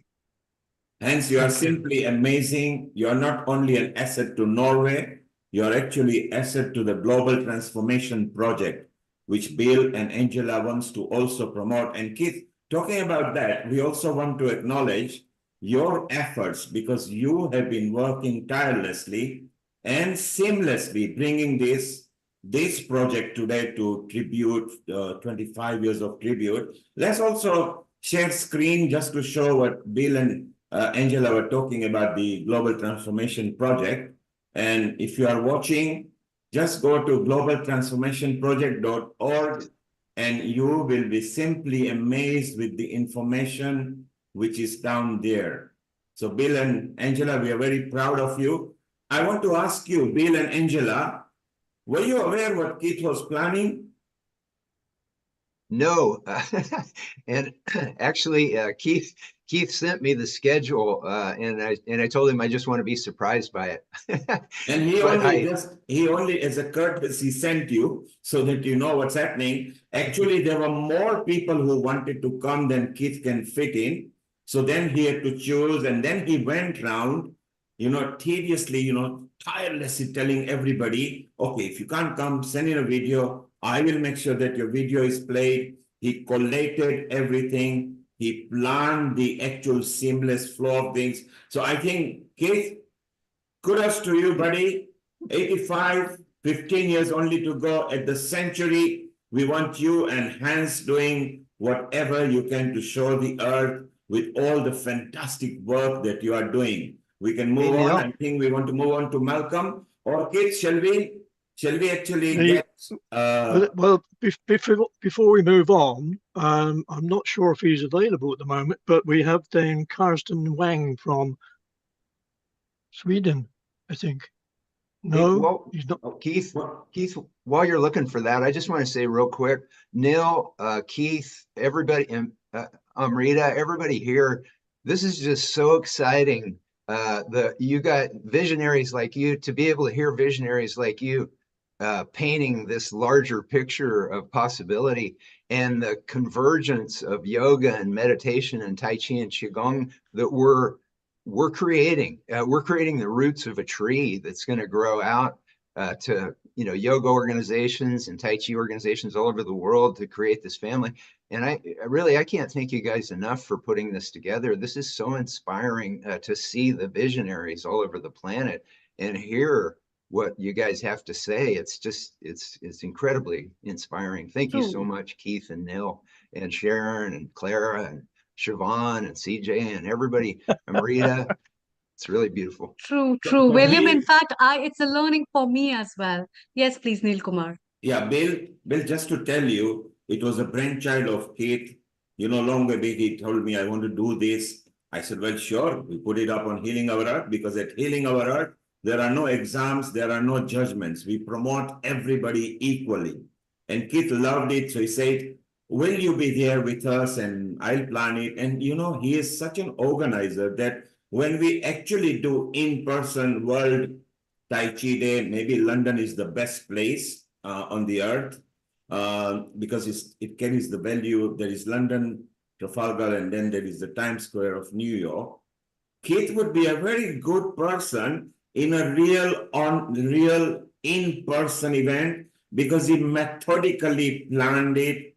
He went back. If something has to be redone, no problem, no arguments. Okay, Neil, we'll do it that way. And what an asset we have got that, he actually dyed his hair gray today. He had black hair prior to this. And he has delivered such a wonderful an episode. So full marks to everybody. Just wave your hands, because clapping is waving your hands on the screen for our Keith Shah. And Bill, you mentioned about transformation and merging of yoga, meditation, Tai Chi, Qigong, and other. So Amrita, let's tell them the future events that are happening. And one of them will be the International Yoga Day, where Keith would love to be part of it. So Amrita, if you could tell us what the future events are, and we move on to Keith in a moment. Yes. So we are going to head towards a mental health awareness episode, which will be held on 5th of May, 2024 from 2 p.m. British Summer Time. It is an organization with SAHA as well as Organ Donation Lead Foundation. And the next week, we will be having yoga and meditation, where we want Keith and everyone to look into how Chi is related with prana and for healthy body, mind, and soul on 12th of May.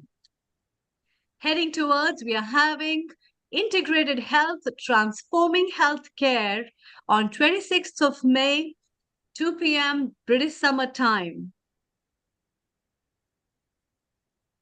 World Environment Day, that will be held on 2nd June, land restoration, desertification, and drought resilience, which is an important hot topics of the day. Moving ahead, and we will be joining one, Amrita, that Bill and Keith and Wai Ching and CJ Rhodes, and everybody can get involved because we can have a chit chat here.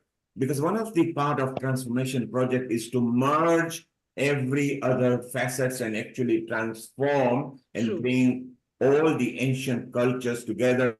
So Bill, keep your date ready for the International Yoga Day special on Sunday, 23rd of June. Of course, the official date is 21st of June.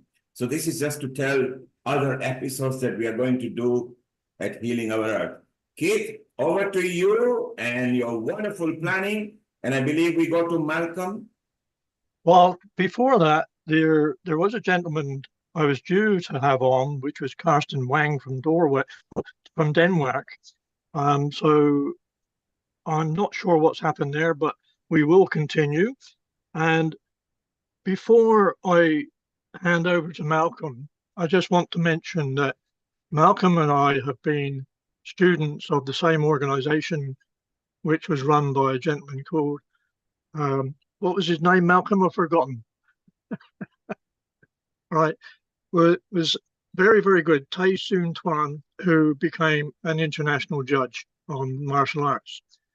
And his first question to me after a few weeks of attending his course and his classes was, "You're not really interested in martial arts, are you?" And I said, "No." I said, "I've had the heart attack. I'm really only interested in health and well-being." And it morphed itself into a meeting in Malcolm's lounge. And we started off a small team, which is still a small team, called Tai Chi for Health and Well-being, the 4 being the numeral as opposed to the letters. And Malcolm has transformed, I would say this, he's transformed what we had in mind many years ago from just a small kernel of a nut into an activity which is not only helping himself, which I'm sure he'll describe shortly, but for the many, many people. And what we recognize is that we seem to have 3 basic elements of demographics. Malcolm lives in an area whereby they can pay for classes. Some class it is middle management. I'm not sure whether that's the correct term, but Malcolm has managed to run programs, not just for the community, but for his own income and that of his partner, Glenda. Now, I started with classes in Southampton, which started to run into people with lesser incomes, those that could not necessarily afford to attend classes and pay the prices. And then, of course, we have the people at the top who seem to spend enormous amounts of money on fitness gurus, personal trainers. But what we have is an ideal opportunity using how Malcolm does with what is it the end user requires? Balance, social interaction, and all those other things that go together. So I think it's over 20 years that Malcolm and I have known to one another. And the only class I do now is I attend Malcolm's class on a Monday morning, and I will be there this Monday, Malcolm, after all. And I'd like to introduce Malcolm Calvert, who only lives about 15 minutes away from my own home here in Southampton, England. Malcolm, over to you. Thanks, Keith, for that wonderful introduction. I'm not sure I deserve all of it, but I'll take it anyway, and I won't put you through too much agony on Monday. Firstly, I'd like to say hello to Bill and Angela, and again, thank you really for what you've done to promote Tai Chi and Qigong, throughout the world. It's certainly since I've been involved with Tai Chi since 1986, and I started it because I had really bad asthma, and I was on lots and lots of inhalers at the time, and I played a lot of sport, and I decided that there had to be another way, an alternative way to look after yourself. And I was very into Chinese martial arts at the time. I'd done judo when I was very young, and then karate. And then in the 70s, when Bruce Lee hit the cinema, we all went into Chinese martial arts. And so I spoke to Master Tai and asked him if there was anything I could do to help my chest. And he said to me, well, you could do Tai Chi and Qigong, but he said, people that do that are really old. And I was about 30 at the time. So he said, you'll be in a room with lots of very old people. And I thought, well, I don't mind that. So I started evening classes because at the time I worked.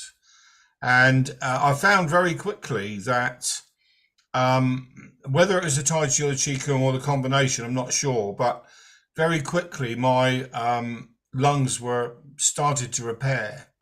And I started off just doing one class a week. Within 4 months, I was doing 4 classes a week and practicing every day. And I found that within a 6 to 8 month period, I was off most of my inhalers and I just left with one. And it took me 2 years to get off all my inhalers, and I've not used one since. And that was about 32 years ago, 33 years ago. But I decided then that Tai Chi wasn't freely available then, certainly not in Southampton where I lived. So I asked Master Tai if I could train to teach. And he said, oh, you can. He said, but it will take about 15 years. And I thought, well, time's just a number. It doesn't really matter. And so I started training with him, which meant attending at least 4 classes a week. And then I trained with him for about 10 or 11 years. And I went in one evening and he said to me, oh, Malcolm, he said, I need you to go to Eastleigh College tomorrow night. They want a Tai Chi instructor. So that was how I got into teaching. He gave me a certificate to say I was a qualified teacher, and it sort of started from there. And it was at one of these classes that I happened to meet Keith, who'd recently had a heart problem and was using the class for recuperation. And we became friends and got chatting, and we identified that at that time all the classes were evenings, not daytime. And we identified that there was a huge amount of people who didn't want to go out at night, but were available during the day. And like Keith, I started in sort of primary health classes. I used to cover Keith's classes when he was away, because he used to have about 10 holidays a year. And so I used to cover his classes for him, which was great for me because I got to meet a lot of people. And I decided and found that I really liked teaching. So we developed this between us, classes for, classes for over 50s, we called them then. In point of fact, they were probably over 70, most of them. And certainly now, most of my clients are between 70 and 90. But we worked out a way of using Tai Chi and Qigong. Initially, the Qigong I used was a mixture of Badua Jin, I Jin Jin, and Jamjong. And the program that I used was put together by Master Tai, and I still use it now. It's got a good warm-up routine, followed by some breathing exercises.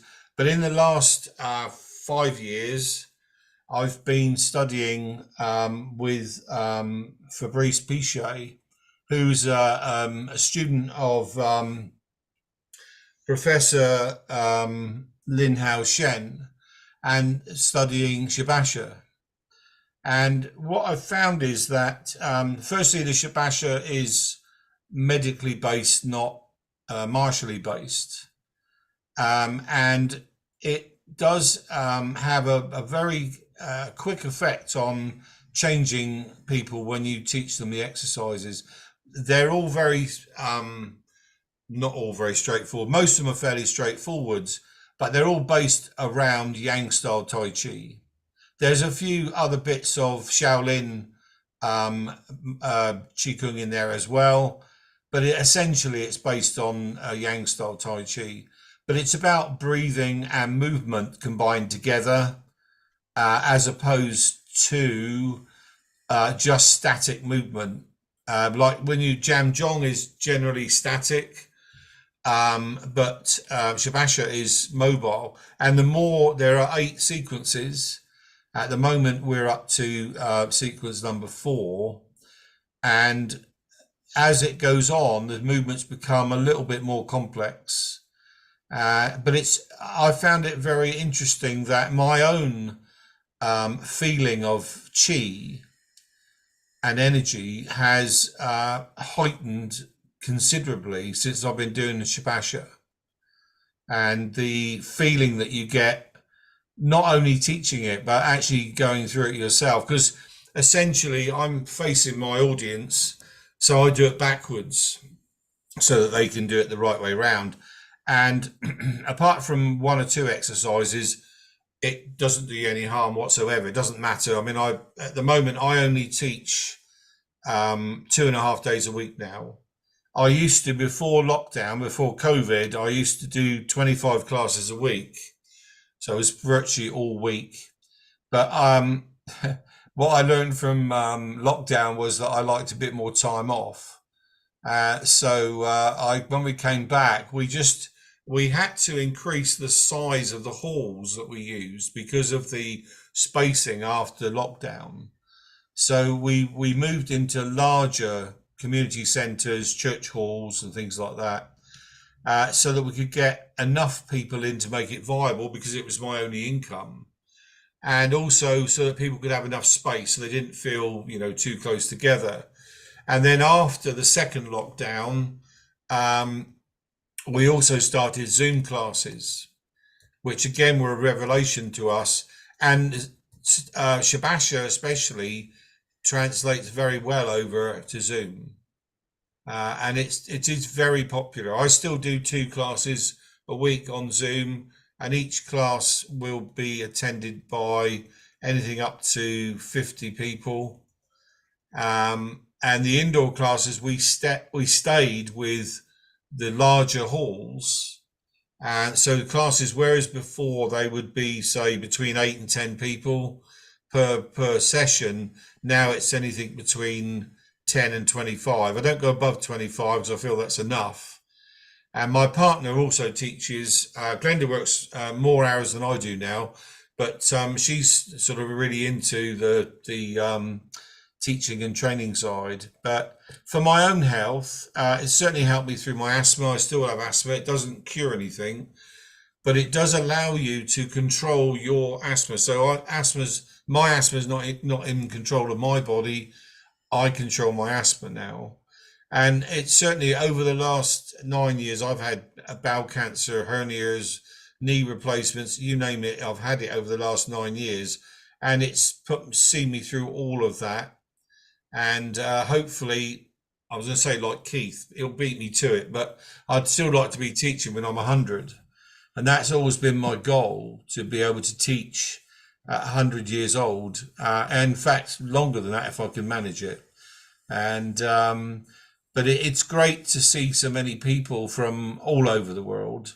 And hopefully we've all got the same end goal, really, which is, to me, is to teach people how to look after themselves and keep themselves living longer and happier and able to do the things that they possibly won't be able to do if they don't look after themselves, properly. So, but yeah, so that's sort of it from me, really. But thank you very much, and hopefully the people that are watching this outside will be inspired and go to one of our classes, and we can start them on the path to a long and healthy life. But thank you very much. Thank you, Malcolm. Perfect. Okay. And long may we continue. And I am a bit worried because if you're teaching at 100, I'd be about 112, I think. So let's see. But I'm delighted with what Malcolm and Glenda have done, because it's like most things. You start on a path and you know that that path leads you somewhere, but we're not sure where. And seeing what Malcolm has achieved and what his partner Glenda have achieved, we would never have been able to put that down on a project chart and said, this is where we expect to be by 2024. So I really appreciate and thank Malcolm for all the work you've done on that. And Keith, I would also like to thank Malcolm because he's a regular supporter at Healing Our Earth. So Malcolm, we are very proud of particularly the fact that you are near Keith as well. So I think over 75 club has to take place because people are living longer. So Keith, you have to stay around till 112. See if you can make it, because then Malcolm can celebrate with you, okay? Yeah. I might need some guidance on that, because Liz, my wife, for 55 years, might be saying, well, what are you going to buy me at that stage? And I'm not sure the pension would last that long. Well, So if you stay over 100, we at Healing Our Earth will buy the gift for her. So you don't worry about that. Wonderful. So I'd like to move on to my next colleague.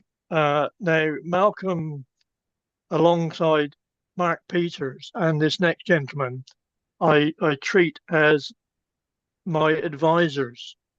They settle me down. They use a practical approach to what I've been trying to achieve over the years. But this next gentleman is James McRitchie. Jim was a founding member of the National Qigong Association, who seemed to be coming to a new lease of life in the last couple of years. And long may it continue, because I think they've been a powerful source, maybe not as powerful we thought, but they are Qigong, not Tai Chi, as I understand. Jim is a trained and very professional acupuncturist and lived, I believe it was around about 30 years in Colorado, and was instrumental in setting up acupuncture classes and standards in that area of the world. He now lives in what we call Scousland, which is Liverpool. And I'm afraid, Bill, that it seems as though one of your teams up there is going to survive and the other one is going to lose out. So I'm going to hand over to Jim for the next session, and listen, please, because he is a world of knowledge. Jim, over to you. Well, thank you, Keith and Amrita. And it's an honor to be in this esteemed company, and to Niels Kumar, Healing Our Earth Associates, for hosting this. And of course, many thank yous to Bill and Angela on the 25th anniversary of World Tai Chi and Qigong Day. I remember the first event in 1999, thinking, what a great idea. And here we are, a quarter of a century later, and the whole world's involved. How amazing, and what an accomplishment. Congratulations. I must say, I was going to introduce myself and say some things, and then Keith's gone and done all of that. So I'm going to have to go kind of skip over things anyway. But I'm Jim McRitchie. I'm speaking to you from Liverpool in England, where I have an organization called the Personal Energy Center, focused on Qigong as a clinical practice, which I call Qigong acupuncture. I combine Qigong and acupuncture, no needles, and a Qigong school. And I've been in practice for 47 years now, since 1977, which is just so difficult for me to comprehend that that's a fact. Liverpool's a bit like New York. People here consider it to be a separate country, unfortunately still joined to the mainland. They even have their own language. It's called Scouse, which most of the rest of the country have difficulty understanding. If you can't understand me, I'll try and talk slowly, okay? Previously, I lived in Boulder, Colorado in the US for 33 years, but I moved back here to my hometown in 2013, which was 11 years now, but feels like it's only 3 or 4. There's quite a difference between Boulder and Liverpool, not the least architecturally, but also from a place where Qigong was widely familiar because we'd been pumping it out for 30 years to a place where it's hardly known outside the Chinese community. So to translate and introduce it into this British society after much consideration, I now use the term personal energy cultivation. When people ask, what is Qigong? The answer is personal energy cultivation, which makes sense to them in the local lingo. The other answer is the biggest thing since rock and roll. The primary focus of my own work has been on the mysterious 8 extraordinary meridians, which is the title of my training program. For those interested, more details available at my website, www.personalenergycenter.com. But Keith asked me to specifically talk about the NQA. When I was in the US, I was involved in the creation of an organization called the National Qigong Association USA, otherwise known as the NQA. This originated as an idea that began as a conversation with my Qi pal, Roger Yankee, who will be speaking later, I believe. And this took place in a piano bar in the Great Wall Hotel in Beijing in 1993. We shook hands on it and thereby exchanged our Qi. And then we sealed it with a glass of single malt Scotch whiskey. I think it was Glenmorangie 10-year-old. Doesn't get any more serious than that. And along with the participation and support of my wife and partner at the time, Damaris Jarboe, who some of you may know, she's very highly regarded, and an attorney called Berkeley Freeman, we put on a local conference in Boulder in 1996. A number of teachers turned up and we signed the Constitution and bylaws that brought NQA into existence. Now, there are a couple of things that helped establish and cement this organization. And I didn't really tell people about this. Number one, it was based upon the principles of a Northern England working men and women's club, where everyone was equal and we all just took turns to make it happen and we were all part of it. This is unfamiliar in the US, where it's usual to build a hierarchical pyramid, get as high as you can and stay there. People like the NQA, they called it a big tent, and all kinds of teachers and practitioners joined it. It grew very quickly. The second trick was that the original founders resigned at the first meeting, and then another democratically elected board took over, who also became founders, and then they chewed over the final version of the Constitution until that was signed later by a new board, who also became founders. So the NQA has dozens of founders, all prepared to put their Qi into it, and they still do. And now, 20 years later, it's still going strong with hundreds of members all over the US, annual conferences, and it's proliferated in a multitude of ways. And many senior practitioners have stepped in and helped to run the organization. And they list in their bios this as a high honor in their Qigong history. But last time I looked, I'm the only member in the UK. The website is www.nqa.org. Check it out, and I'm sure you'll find it of interest. And you can contact me via my email if you wish to find out more of what I'm doing at jamesmcritchie@gmail.com. But aside from the NQA, I wanted to take this opportunity to not only acknowledge Bill and Angela and the wonderful and fabulous job they've done with the World Tai Chi and Qigong Day, My only comment and recommendation to you is that you call it World Tai Chi and Qigong Year. Just turn it on, full force. But also, I'd like to acknowledge today's organizer, Keith Sharp, the founder of the Tai Chi and Qigong Alliance. I've known Keith over the last few years as he was involved in the Tai Chi Union of Great Britain as an honorary president, and he was engaged in getting Tai Chi and Qigong recognized and registered in the UK.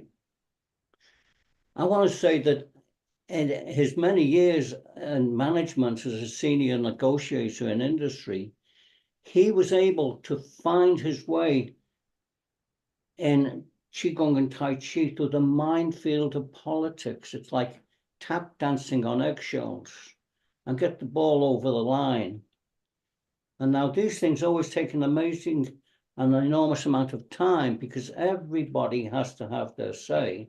But Keith carried it forward and virtually single-handedly, along with Mark and a few other people, and deserves credit and respect. And he's put this together today, this special tribute single-handedly. And I'd like to thank you as one of the presenters, Keith, for this, for your contribution in promoting and developing. Keith's old enough to be my big brother. And it's always been a lot of fun and very productive to work and exchange with him. So, hats off to you, Keith, and a deep bow of respect for all you've done and do. If we were all together, I'm sure we'd give you a huge round of applause and maybe even a standing ovation. Keith, could you just say a few words about this event that you are doing, this tribute today, why you initiated it, and what it means to you? Okay, right. Thank you for that, Jim. As usual, very profound and encouraging. All right. I really don't want to say too many words. But why? Clara Apollo is coming on shortly, and she only lives about an hour away from me, or maybe 2 hours, depending on which part of the south of England she's living at the moment. And she asked me a few days ago, what is my proudest moment in my Tai Chi and Qigong journey? And I stumbled. I'm not a man of many words. I was brought up, as you know, with a background in workshops. But when it came down to it, I think I summarized it. My proudest achievements have been to see people who are less able in doing some exercise, whether it's with Tai Chi or Qigong, or whether it's actually mindfulness. And I look back to those days when I started off running programs which had weekly achievement charts. And then they became just over 50s, as Malcolm said, over 60s. And I think I ended up with an end user client list of around about 60 organizations. And the proudest thing was thinking of a lady who was in her 80s and she had broken her shoulder. And she'd actually had this fracture. And a year later, she went back for an MRI scan. And they said, we don't understand it, but your bone structure is now better than it was when you came here with your broken shoulder. Why is that? And she said, I put it down to this old guy who runs a weekly class for 45 minutes called Tai Chi and Qigong. My aims and visions are clearly stated. I want to see Tai Chi and Qigong become, alongside yoga and prana, as being the complementary therapies alongside not just the UK, but other world organizations that actually understand the difference between martial arts and health and well-being, and reducing the potential damage that weekend wonders do. 4 hours, 5 hours of teaching, and they're giving a certificate to teach. I'm not a believer in that. I took 5 years to do my apprenticeship before I had a piece of paper called the piece of paper that my dad in 1955 paid £50. And at that stage, Bill, there was $4 to the pound. So my proudest moment, why am I doing this? Why am I continuing? I keep asking myself why, and it's enjoyment. And the moment I don't enjoy the things, I tend to give them up. I gave up football, I gave up golf when I felt I couldn't offer any more. This is going to be a discussion over the next few months. But Jim, I appreciate your support. And I'm disappointed for Mr. Klopp, who has for some reason chosen to decide he would tell people of the world that he's leaving. And since then, Liverpool have not been the same team. So I'm going to take a moment now because after Jim, I had a gentleman called Frank Farrar. Frank Farrar is a great supporter of Tai Chi and Qigong, particularly you, Bill, and Angela. Frank lives in the southwestern tip of Wales, and he held his first Tai Chi and Qigong World Day yesterday on one of the many beaches in southern Wales. But unfortunately, he's gone down with some bug, which I will call Welsh flu or something, maybe not so pleasant. And I would like to thank Frank because I'm sure he's listening in, and he is devoting his activities outside of his own work profile in promoting Tai Chi and Qigong for health and well-being. I'd now like to move on to a gentleman I've had the pleasure of only meeting once when I was doing an MC work for another organization. And this gentleman was there, and I have to pay tribute to this person himself because his name is Peter War, and he has been a stalwart in martial arts and is an international renowned judge, and has been the president, or remains an honorary president, I'm not quite sure which, of the British Council of Chinese Martial Arts, alongside the Tai Chi Union and the Chartered Institute of Management for Sports and Physical Activity. BCCMA, TCUGP, and SIMSPA have formed a partnership and have produced professional standards for Tai Chi and Qigong health and well-being instructors. And it's nothing more than a drop in the ocean because there's so much assessment to do, so much to be written in terms of quality programs. But Peter, I hope you are around when you're 100 and can see the potential of what you've started, and I hope you can achieve. So it's over to you for a few moments. Thank you very much. Okay, well, I'd like to say hello to everyone. I'm very, very honoured to be able to be invited to this very special event after 25 years. So I would like to congratulate everybody that has been involved with it, especially Michael and Douglas Wong for the for presenting this, which I'll talk a little bit about later. Now, I've kept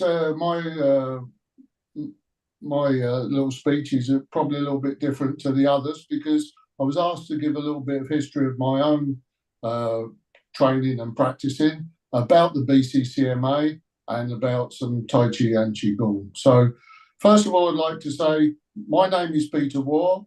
I'm the BCCMA On President, and I started my practice of Chinese martial arts in the mid-1960s, practicing Kung Fu, Wushu, Tai Chi Chuan and Qigong. I opened my first class in 1971 I started several different styles of wushu, but concentrated on the different styles of Tai Chi Chuan, Qigong, and Xingyi Chuan. In 1988, I went to China to take part in the first international wushu judges course held by the Chinese Wushu Association in Shanghai. I had to learn 7 competition disciplines, which included Tai Chi Chuan. I was also training with the old teachers that I had been introduced to outside the Shanghai Sports Institute. I was very successful and passed the course examination and come 8th out of 90 participants. I was the first person in Europe to qualify as a Taolu A-grade judge. I was then invited to judge at the first International Wushu Invitational Championships in Hangzhou. That was the beginning of my 31 years of working with the International Wushu Federation as an A-grade judge in Taolu and Sanda. In 1995, I was elected to become the vice chairman of the IWF, or the International Wushu Federation Technical Committee, which I held for 25 years. After attending every IWF World Championship since 1991, I retired from the IWF in 2019. I was also part of the European Wushu Technical Committee for approximately 20 years, where I taught all the Taolu judges and was the chief referee for the European Taolu Championships, which of course included Tai Chi. The highlight of my judging career was being a chairman of the International Wushu Federation Technical Committee at the Beijing Olympics in 2008 and the Youth Olympics in Nanjing in 2014. Also, the Tai Chi Chuan was present in these competitions. Now, the BCCMA, which in those days was called the British Kung Fu Council, was founded in the early 70s during the Bruce Lee boom. It came under the Martial Arts Commission, which was an arm of the British Sports Council. The objective was to register and check that with the boom of Kung Fu and Tai Chi Chuan, that all instructors were practicing Chinese martial arts. The Martial Arts Commission had a coaching program to train instructors how to teach safely. Anybody who was involved in martial arts and Tai Chi Chuan at that time, the training was very sporadic. Learning martial arts and Tai Chi Chuan is one thing. However, teaching it is a different skill. In the mid-80s, we became a governing body for Chinese martial arts, which includes Tai Chi Chuan, directly with the Sports Council. To update our coaching program and make it recognised qualification, we joined the Royal Society of Arts to gain an MVQ qualification in which I become an RSA internal and external verifier. We then moved on to the City and Guilds MVQs. This was to continue that the BCCMA instructors had a professional qualification. In 2022, the BCCMA is committed to maintaining the quality of teaching Kung Fu, Tai Chi Chuan and Qigong. So we have joined the Chartered Institute for Management of Sport and Physical Activity, SIMSPA. The BCCMA will work as a governing body with the TCUGB to deliver this professional qualification. As I mentioned before about teaching Tai Chi Chuan and Qigong, it is most important that all instructors, coaches have a professional qualification, that they have good knowledge about the roots of these disciplines. It is imperative that you are teaching just for health, that you have a clear understanding that the health benefits are a side effect of the original teaching of Tai Chi Chuan as a martial art. The only way to achieve this professional qualifications is to maintain the traditional and international standards for everyone to work together. There is no such thing as a magical chi. This energy is only achieved through persistent, continuous and repetitive training. My federation joined the BCCMA in '79. I have had several roles, or I've had many roles within the BCCMA as senior coach, qualification from the Martial Arts Commission. I was the treasurer from 1985 to 95. I was a course lecturer for judges, competition chief referee, vice chairman, and was running the MVQ training centre.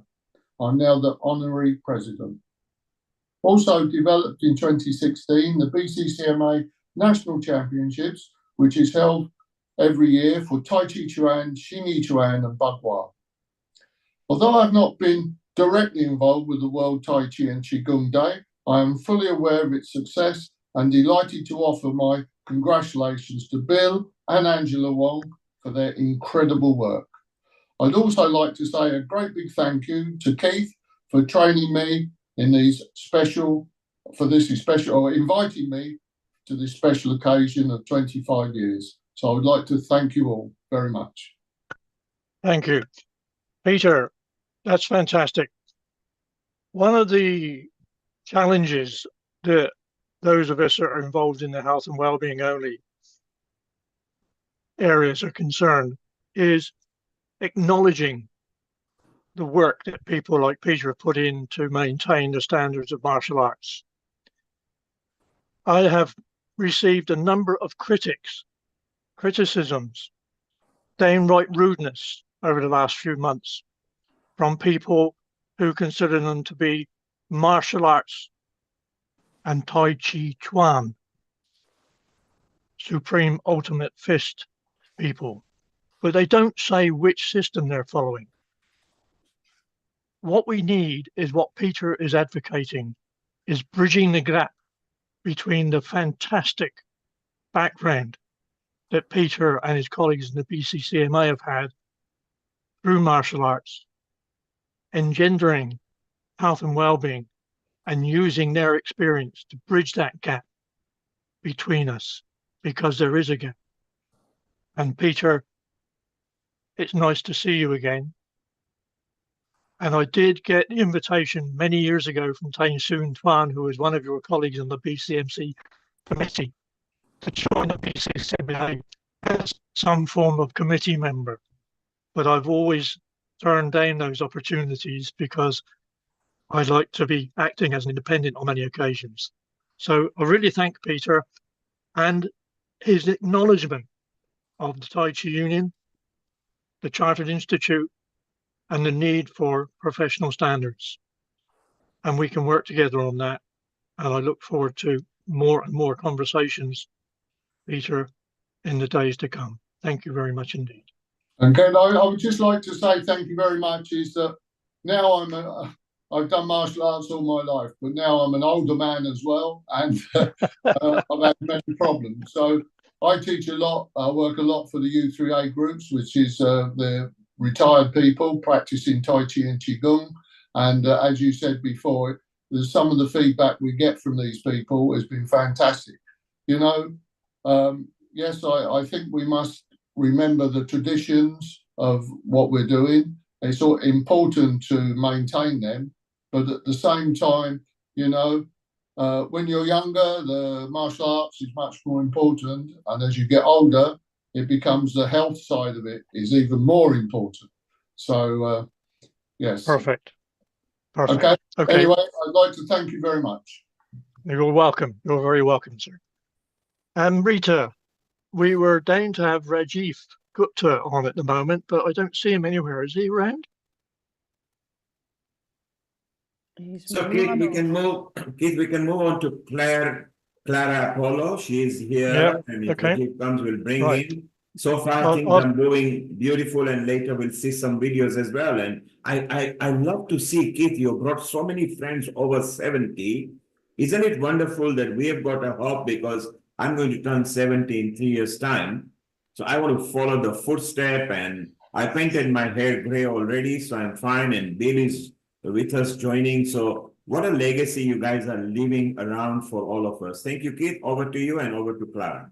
Okay. Well, following that up, after Clara has used her wisdom, I will spend a couple of moments on a thing called succession management. But first and foremost, I'd like to say I'm proud to be a friend of Clara. Maybe our roots have been completely different. I don't mean hair roots. I mean roots. But in 2015, I met Mara for the first time when we set up the Tai Chi and Qigong Alliance for the UK. which is really just a platform for me nowadays. But at that stage, we got together and we recognized that we were not just talking about Tai Chi and Qigong. We were talking about mindfulness. We were talking about sound baths. We were talking about all sorts of different things. And I began to realize the commonality is what is good for the mind is good for the body. And at that time, Clara was talking to a gentleman called, and I've got to get this right, was it the barefoot, what was he called? Barefoot Doctor Stephen Russell. Barefoot Doctor. And my first impression of the Barefoot Doctor was somebody who was reaping the benefits as per people that now run things. And then I realized that, no, that wasn't his theme. That wasn't his thing. So Clara has been running her own small organization. And I know that she's interviewed Bill a few times. And I had to apologize to her this week because I hadn't had time to sit down and watch that. But I'm going to hand over to Clara and just let her get on with it. Thank you, Keith. Yeah, really. Well, I did that précis. I did a 10-minute one that you could watch because I know people don't have a lot of time. But anyway, you've been so busy doing that, and thank you so much for it. I've also interviewed Jim. So really nice to see him on this panel as well. And Dr. Roger Jang, who's coming up later. And Amalia Wai-Ching Lee too. And hello, Jim. And Sharon Rose. So I feel really honoured to be part of this global team. And it's been so lovely. Hi, Amalia. It's been so lovely to sort of steep myself in the wisdom that we all share, because we've all got different pieces of the jigsaw puzzle, haven't we? And so let me just go with the remit, keep it 5 minutes if I can, and start with my tribute to Bill and Angela. Yeah, thank you. Just thank you, you two. I mean, what a team you are, you know? I mean, Bill's kind of front man, from what I can gather, but Angela is certainly keeping him, you know, steady behind the scenes and all of that. So I would love to meet you both one day. But I also feel that there's, you know, that as a team, you've been part of being able to bring this research through for us with the book, the Gospel of Science, which is so needed at this time. And I just really want to just really honour you, Bill, for being, you know, you've got a spectrum of attributes. You're a real empath. You really connect with people. You're a grassroots man. You get it. You get what it's like to be a regular person in this world, and yet you have your own internal practice that keeps you from going mad with it all. Like I know a lot of us do. Where would we be without our inner practice? But also you've got this curiosity, this scientific, like, I'm going to find out then. And I'm going to find out, and I'm going to find out right to the edge, and then I'm going to write a book about it. And when you told us about how you formed the World Tai Chi Qigong Day, how the idea dropped in, and it was partly because you were really frustrated that the people that you'd sent all this information to hadn't picked up on it, weren't taking it seriously. And you were like, what have I got to do? You know, and I think this is something that we'll come to when we get forward into the future. How do we package up some of this to make it available for mainstream people? And I know we've spoken about a few ideas too. So yeah, it's just great. You've done the groundwork. I feel like, you know, you're at the roots of this, and we're the mycelial network that are like all around, connecting in and connecting with the other roots and stuff like that. Do you know what I mean? Yeah, and I love that you love the Beatles too. That is so cool. So music is here. So yeah, and you mentioned sound as well, didn't you, Keith? So I'm an elemental Qigong teacher and meditation as well. And I started off, I did a 4-year training, probably like a lot of us did.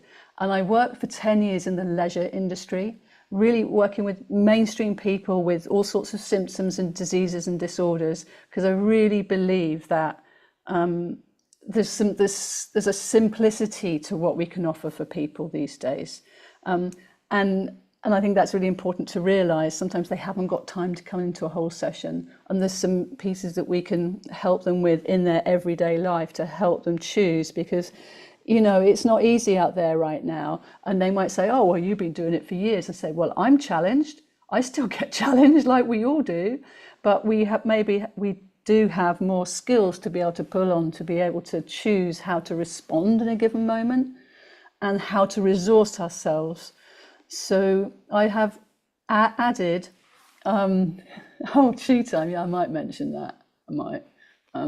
But I have also added to my Qigong training by, during that 10 years of working in the leisure industry, I still did some training in, I did in Reiki, it goes so well with Qigong, and then color psychology and sound and EFT, and all these sort of modalities that connected, and hypnotherapy as well. And I found that I was leading more and more into the spiritual Qigong side of things, that I feel there's a real call to enable people who are on a spiritual journey, or the light workers and the star keepers and all of the people doing great work in the psyche and in the spiritual realms, to land it in the body, to recognize that the unification of mind, body and soul is what we're meant to be doing right now, so that we can bring this heart-centered call to be in community, to be in health and well-being all the way through. So yeah, I have my feet firmly on the ground and my roots down to Mother Earth, but I also have a cosmic heart, and I love to connect with people who are working in that way as well. So yeah, I'm a big old story. I got in, short version, obviously. I got into Qigong because I was absolutely exhausted. I had burnout, and my shiatsu practitioner said to me, "Have you heard of Qigong?" And I'm like, "What? Those aren't words that I recognize."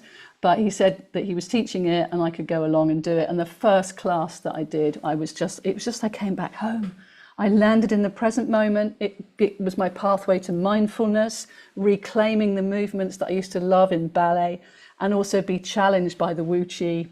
Got to admit, that was a bit of a thing for me for quite some time. And now it's such a go-to. So as my journey evolved through being a single mother and taking myself home free for 5 years, my practice became more and more my home, and I was then able to share it with others. And through the radio show Chi Time and the podcast and Chi Time TV that maybe some of you on here know me for. So I'm very passionate about encouraging people to talk about the energy behind everything that they're doing, their own practices, so that, the practical, what do you do to help yourself? What do you do? And that again brings it back to the practicality. And also that piece that Bill mentioned when he was talking about how the World Tai Chi Qigong Day came to be, was that he was so frustrated with people not listening to what he was saying. He didn't know what the answer was. His mind wasn't able to come up with it. So he went into his meditation, went into the still place, into the void of all possibilities. And there the answer came for him. And that, I think, is a beautiful lesson and a reminder for us all to just keep returning to the source of all, to that presence place within, because that's where the answers are. So the future of Tai Chi and Qigong Global Transformation Project, well, mate, I mean, I know I've gone well over time here, so you knew this was going to happen. How about, I've written down, because of the success of the World Tai Chi Qigong Day, why don't we have a Global Transformation Project Day? What do you think about that? Good. Okay, Clara, thank you very much. And I understand that you were successful yesterday in the New Forest in the UK, just down the road from me. Yeah, I actually did a live stream and had 40 people, which was amazing. And yeah, wonderful. I've been asking them to do a donation to the Global Transformation Project. Okay, good. Okay, before we move on to our next guest, is that I mentioned the word succession management. Neil, you talked about us being in the older generation, and the over 50s, 60s, 70s and 80s and even into the 90s are getting benefit from Tai Chi and Qigong. This is an element that we need to garner from people like Peter Waller, because the kids really need something. And part of the Global Transformation Project is to get education across the world into the schools, colleges, and also into other areas. But my only knowledge of that is that at a young age, maybe Tai Chi and Qigong is not the route to take, but martial arts is. And I know that people who have taken up kickboxing and they've taken up other sports such as taekwondo, and when they get to 35, they realize, like most of us as sportsmen, the knees or the ankles or the hips are not as not as functioning as possible. So I think that we have to recognize that not just bridging martial arts with health and well-being, but bridging martial arts into the schools, maybe through mindfulness and meditation. And there are some very good podcasts on at the moment showing the children. But we cannot organize like the Chinese, where they have hundreds and hundreds of people. We just have our small groups. So succession management is incredibly important. Who do we hand things down to? In management, I always chose somebody who was powerful enough to take over my position if indeed I needed to be having a break through some form of thing. Malcolm mentioned 10 holidays a year. Not really right. It was quite some time, but nowadays it's not so many holidays. But could we also, when we're talking about top-down activities, include how do we hand this down to people so that when we're not around, we know that Tai Chi and Qigong and improvement of health is going on. I'd now like to move over the water a little bit to the same area that we had CJ in, but now I'd like to introduce the person who chases me sometimes and reminds me that we do share a common language, but the choice of words is quite often slightly differently in the meaning. So Siobhan Hutchinson, may I ask you to take over for a few moments? Thank you very much. Well, thank you, Keith, first of all, for inviting me. I feel honored to be a part of this group. And I want to say hello to Bill and Angela Douglas and thank them so much. I'm in gratitude to your work and dedication. It is amazing to me that this is the 25th anniversary of World Tai Chi and Qigong Day. It's amazing that that's right.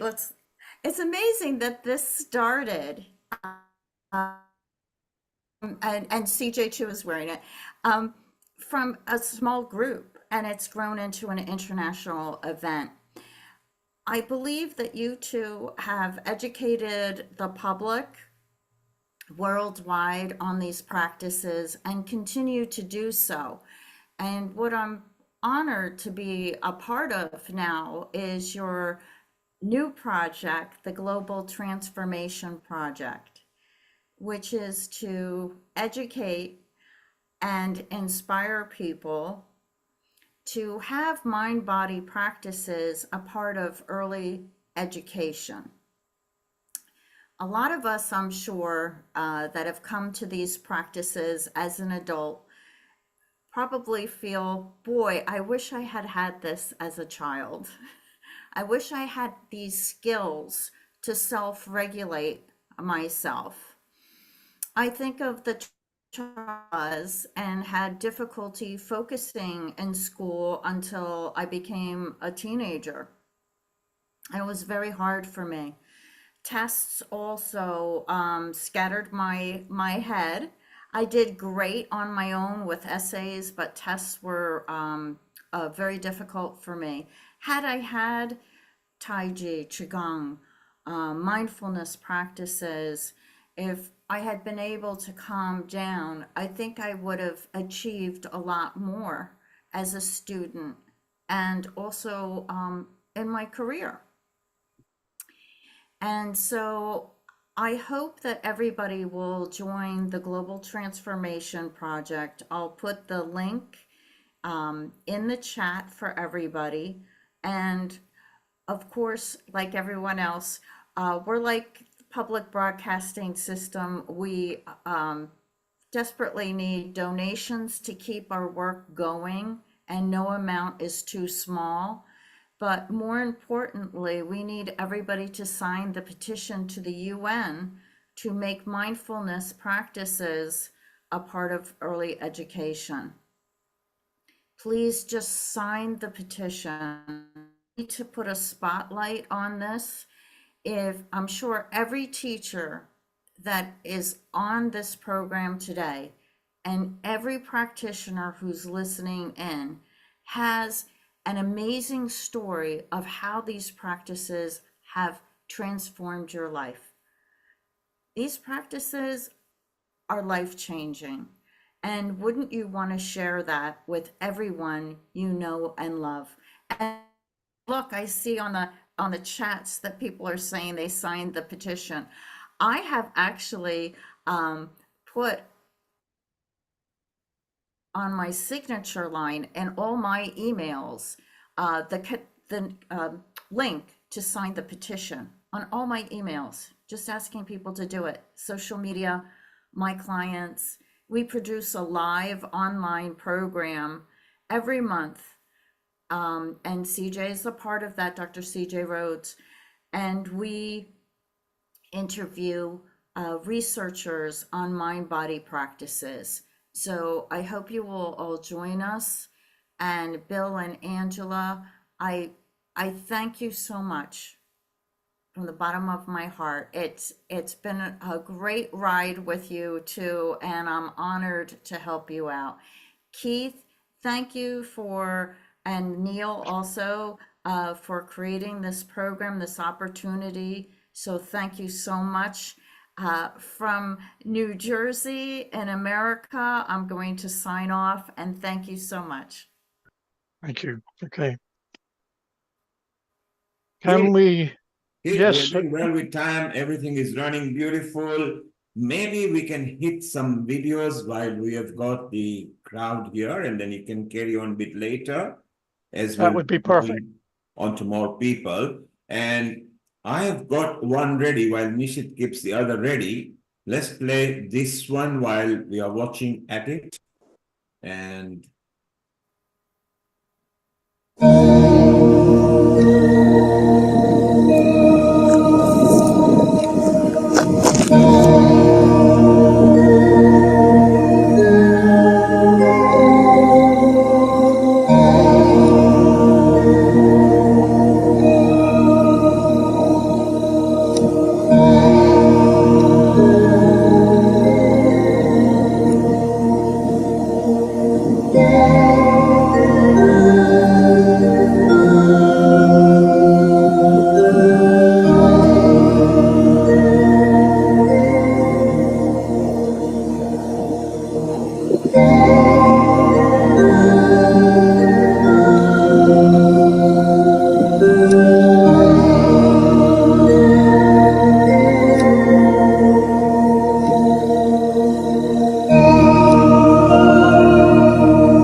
We've still got some more. There we go.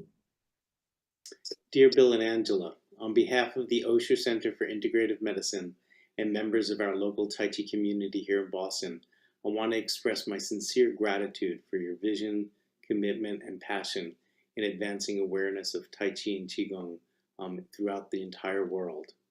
Your Herculean efforts have literally inspired a therapeutic global movement that could not come at a better time for the planet. I look forward to ongoing collaborations and finding ways to jointly advance the integration of the traditional wisdom of Tai Chi and Qigong into modern society. Thanks again, and blessings.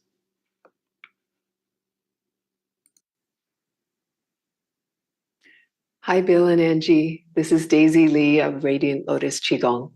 I wanted to wish you a very happy 25th anniversary celebration of the World Tai Chi and Qigong Day.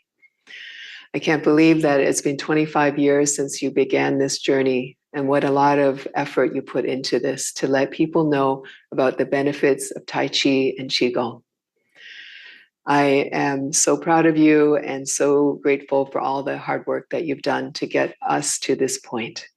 May it be many more than 80 countries and everyone enjoying playing Tai Chi and Qigong. Wish you the very best. Alrighty, well, I'm Sifu Michael Fuchs, Shaolin Butterfly, ShaolinButterfly.com, just like it sounds. I want to thank, first of all, Keith Sharp, Sifu Keith Sharp, for inviting me to take part in this festival and celebration of paying our thanks to a wonderful couple, Bill and Angela Douglas, the founders of World Tai Chi and Qigong Day. If you're watching this, you're probably aware of it, but I saw this from the very beginning, how, it's grown and grown. A little background, I and my school sponsored the first celebrations for World Tai Chi Day, where I live here in the state of Connecticut, Northeast USA. I had read his book. His and his wife's, they co-authored the so-called Idiot's Guide to Tai Chi and Qigong, which is actually a very outstanding book. I was impressed by it. Compiled a great amount of information. And then in there, they talked about World Tai Chi Day, which hadn't even really started, I don't think, when the book came out. In 1998, Bill and Angela did a very successful event, the first one in Kansas City. CNN headline news covered it. That gave it great exposure. The following year, the global World Tai Chi and Qigong Day event began. That was 1999. That's when I read the book. I was just a little too late to get in on that first year. The second year, again, my school and myself, we received the governor's official proclamation. You can see pictures of on my website, declaring the World Tai Chi Day in the state of Connecticut, which was outstanding. We did the same the second year. Now that first year was so new, I invited every Tai Chi teacher I knew in every school in the state. I had one Tai Chi Sifu I knew responded, who thought this was a wonderful vision and goal. And we had many other vendors. I had yoga people and people into healing arts and meditation. And we had a great event, TV, newspapers. Following year, same thing, even bigger. And then the following year, this is 2001, there were other schools that had World Tai Chi Day events here in Connecticut. And not just here, but so what I'm saying is I've seen it, it's grown and grown. I mean, truly, every continent, every nation, every region, every state. Probably in Antarctica, there's people that are stationed there on a scientific project. They're doing Tai Chi on World Tai Chi Day, right? And for good reason, because these arts, as much as they've, grown. When I first started learning 40 years ago, if I said Tai Chi, people thought I hiccuped. They didn't know what this word was. Now, pretty much everyone, many people have an idea of what Tai Chi is. They've seen some, maybe, could be in a commercial, on a TV show, in a movie. But it's still vastly underutilized. Tai Chi and Qigong, vastly underutilized. by the general population, and I would say still misunderstood. So we got a lot of work to do, but Bill and Angela, again, for their vision and their tireless work, deserve the greatest thanks. And we thank them, and we encourage them to keep going. I mean, they obviously know what they're doing. It's a huge event. One thing I'd like to talk about, Keith Sharp mentioned, to talk about some of the benefits of Tai Chi and things it can do. And it can, essentially, Tai Chi and Qigong, and there's all different styles of Qigong and Tai Chi and approaches, but these various approaches, depending on the teacher and the emphasis, can assist us with regeneration of our health, maintenance of our health, and longevity in a great variety of ways. Many people know that originally, or maybe many people don't know, originally Tai Chi is a type of Kung Fu. It's a specific style of martial arts. And that's protecting our health, right? So I would just like to say, I got to wrap it up. I got 5 minutes, that you could be the so-called average person. You don't need to be sick. It's just, one, it's enjoyable. It's fun. You find a group of people that seem to be on the same wavelength as you, find a good instructor, and enjoy it and have fun and explore, because it's very deep. We're talking arts that are different versions, thousands of years old. So again, thank you so much, Bill and Angela Douglas, and to all who take part in this event. Thank you.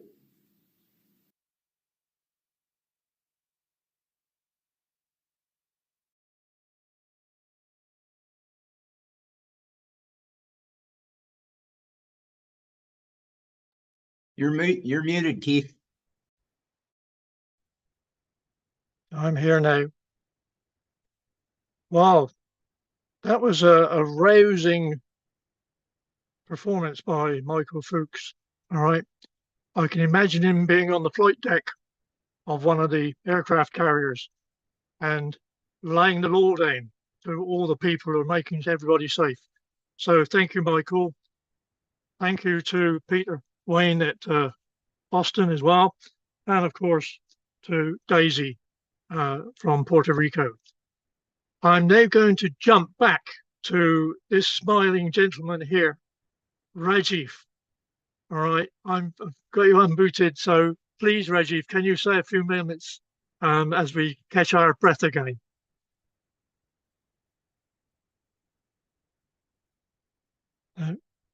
No, we can't hear you. Why is that? Yep, we can't hear you.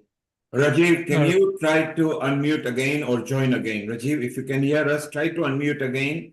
You have not joined the sound. Yeah, you seem to be on a Bluetooth. Rajiv, maybe sign back in and we'll take you in, okay? Okay. Rajiv, sign back in and we'll take you in. Right. Keith, let's move on. Yep, let's move on. Is that I'm just going to take a small break here, not too much away from the activities, but many of the people participating today will know of a lady called Ambika Devi Karma Yoga. One of the reasons I'm doing what I'm doing is because I came across this lady several years ago, and we formed a partnership called Tai Chi Prana Wellness. And it was identified to be able to see the benefits between Tai Chi, Qigong, yoga, and meditation. Unfortunately, this lady, who is, I hope she doesn't mind me saying, but she's only in her early 40s, has suffered a setback. She is currently, I believe, still in hospital, having suffered a stroke on the 14th of April. And I'm sure that we'll all give our best wishes to Ambika and her children and her colleagues throughout the world. And I know Dr. Wei Ching Lee and I have spoken about this lady before, but we do not wish having strokes on anybody. One of my relations has just had one, and she came out within 3 days from hospital. If Ambika is still in there, she must be quite poorly. So please give your blessings, give your good wishes through this medium to Ambika. Thank you. And Keith, And Ambika is a very good soul. She's part of Healing Our Earth as well, and a close friend of Wai Ching. When she was in Ambika, maybe Wai Ching, you can also send her a nice 20-second energy from here, please. It'll be a good idea because she's a wonderful soul. Thank you. Okay, thanks very much. Thank you. Do we need It's a to very take a peaceful gathering, so just for a moment Okay. of just sending some healing chi to Ambika. So everyone, as you know, just take a deep breath of your divine chi self. And all of you know how to emanate and send the transmission.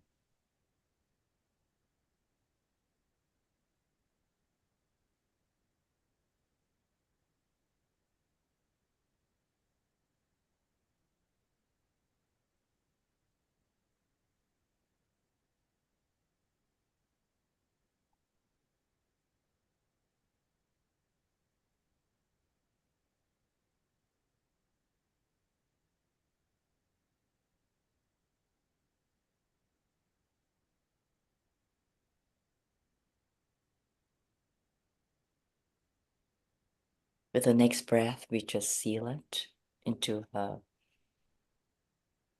chi body, a bioenergetic field, and deep into her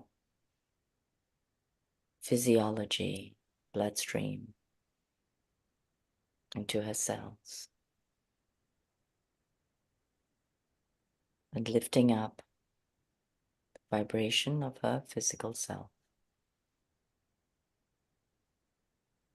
Connecting with her soul, her Shen, and bringing it down through all the three treasures, the sunbow, through the meridians, and into the physicality.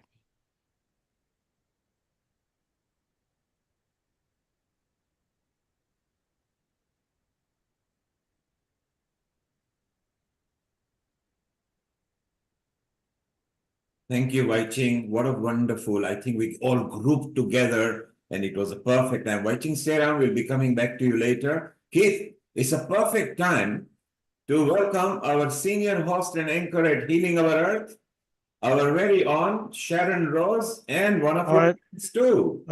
Okay, Sharon, you're here. Hey, lovely to see you. And I'm delighted after my period of interrupting everybody to see you come in. Use a modicum of professionalism of introducing people. I do have one request, is that when we get to item 30 on our list, I have to act as though I'm Professor Robert Campbell. So if you can introduce me at that stage, I'd be very grateful. Okay, so Sharon Rose. I had the pleasure of going to India a couple of times on business and on holidays. And I saw the performances, one or two performances.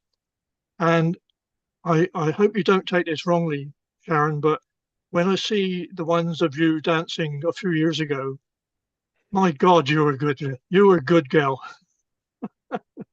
So I'm going to hand over to you now, Sharon Rose from Colorado.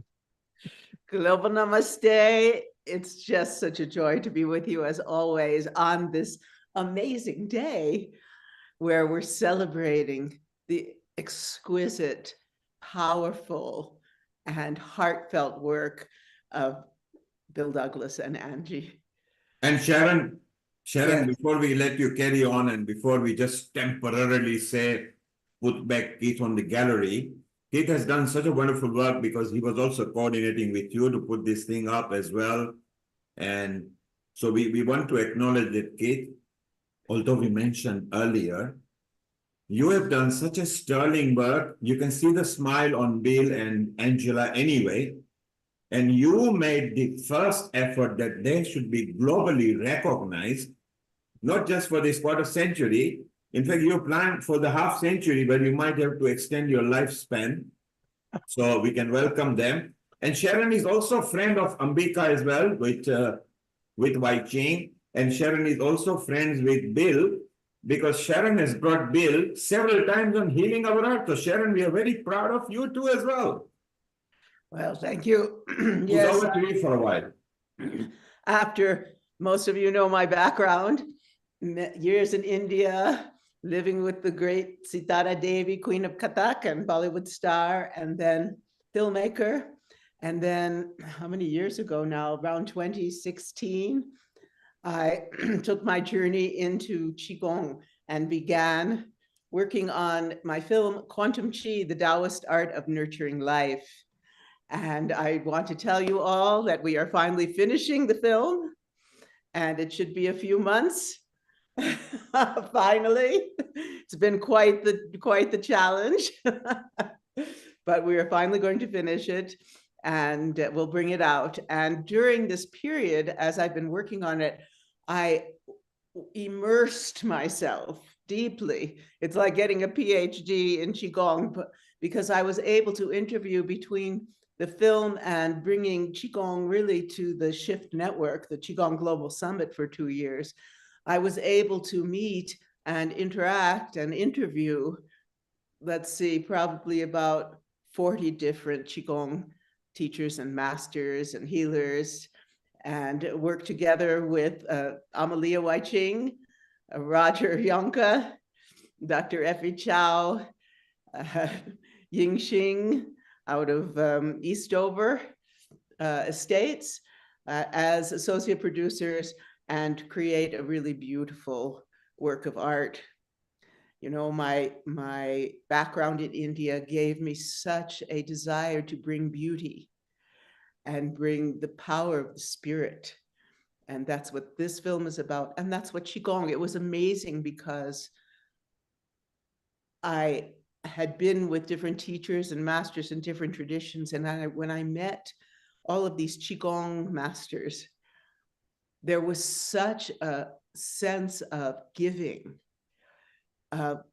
without all these egos, but like complete love and giving and immersion in their work. It was just thrilling. And so I've been really blessed. And then I was able to meet, of course, Bill and Angie, whose heart, whose life has been devoted to really bringing forth Tai Chi and Qigong to the world. And look what they've done. It's incredible. So today we're here to celebrate that. And I want to begin with a little message. Yes, Neil. Oh, Quantum Qi. Well, let's see, maybe I'll show you, I'll show you a little, one of the trailers. To see some of your production, Sharon, because you are one of the very finest movie makers.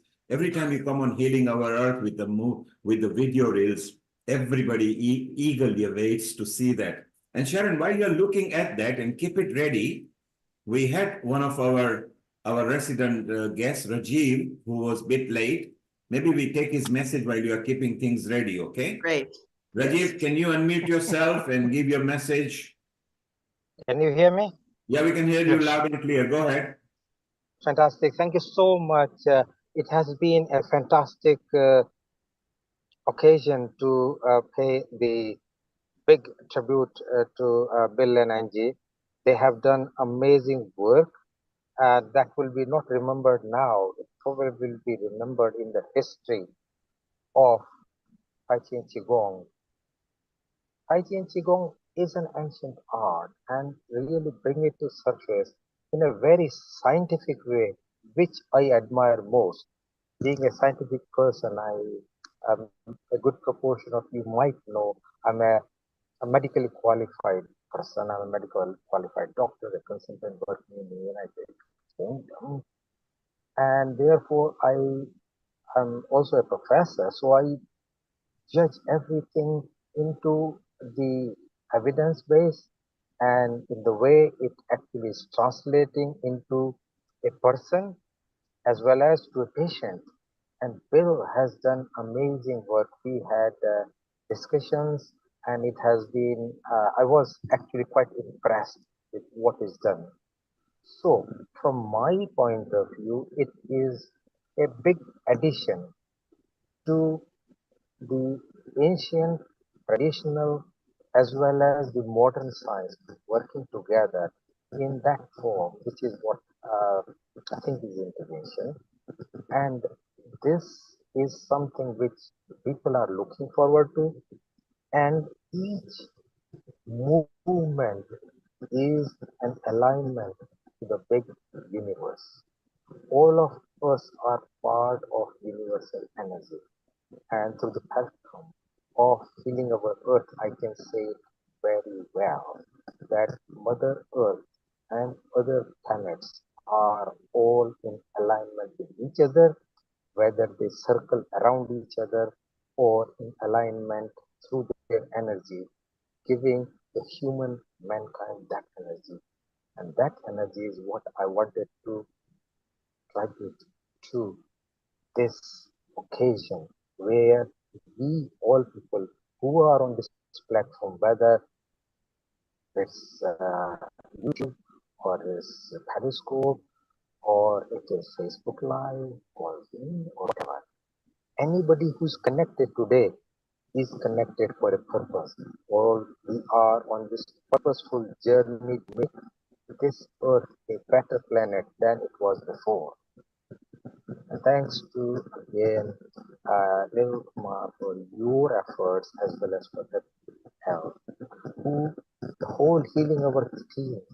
We have worked on it in order to take it from where it was to where it is now. And we have got many more miles to go. I personally think that putting our energy together for making Tai Chi and Qigong as a memorable, I will not just say just Tai Chi and Qigong day to day as a memorable day, but a day for reminding us time and time again so that we can recognize the contribution of Bill and Angie and many more people as Chow and many other people who have devoted their lives to this cause and think the cause is bigger than a person. That will be the biggest attribute. So I'll bring it to the post and I will say a small prayer. Sarve bhavantu sukhina, sarve santu nirama, sarve bhadrani pashyantu, ma kaschit dukha bhave. That is that everybody is happy and healthy on this earth. Thank you. Thank you, Rajiv. So there it was, Rajiv was actually saying, let's unite together, maybe become one whole large big family together. That was the prayer that he said. Sharon, we are looking forward to some of your reels now. Is that right, Kate? Let's sit back and enjoy. Oh, fine, lovely. Okay.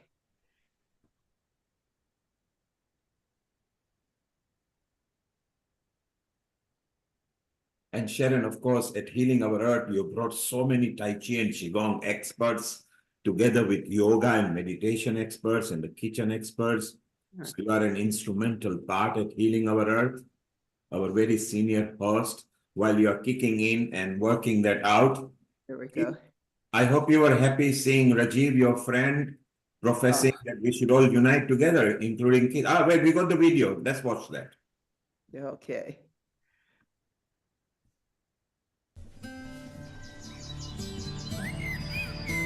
Qi is the foundation of many healing arts. Qi is the foundation of many traditions in China. Life is from energy. Life is from Qi. And how about Qi? Where does the Qi come from? From love. From love of the universe. What does Qi feel like? A buzz, tingling. You're so excited, full of energy that you want to be playful all the time. When the Qi flowing, you can feel like warm, expand, some tingling, because Qi, when you move, it also have a power to heal. When you're doing Qigong, what you're doing is cultivating life force within your body. You become a conduit for information, for new information to come into the body. And you connect to the Qi of the earth and the sky. You're simply a conduit. In Taoist practice, you're harnessing this light, this energy, this Qi. And so when we cultivate that energy from within, that compassion, that joy, that love, we can shift our state, shift that emotional state into something that's elevated and not constricted. Learn to shift from externally focused, searching for happiness, searching for meaning of life. You go inwardly, recognizing you have more access to life inside of you.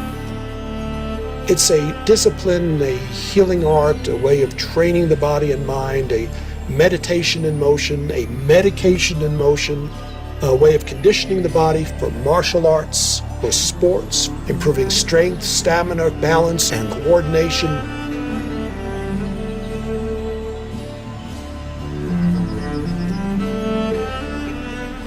Yoga practitioners and teachers love Qigong. The Qi focus turns their attention to a much more awakened internal sensory awareness. There's a sense of resting in a very natural, open, spacious, clear, luminous energy which then carries you spontaneously and creatively through the movements and the flow. Therein lies the ability of practicing Qigong to build up incredible force in the body for rejuvenation, longevity, self-healing, and healing others. Qigong for everyone. Qi is love. Qi is light. Qi is free. Qi is energy.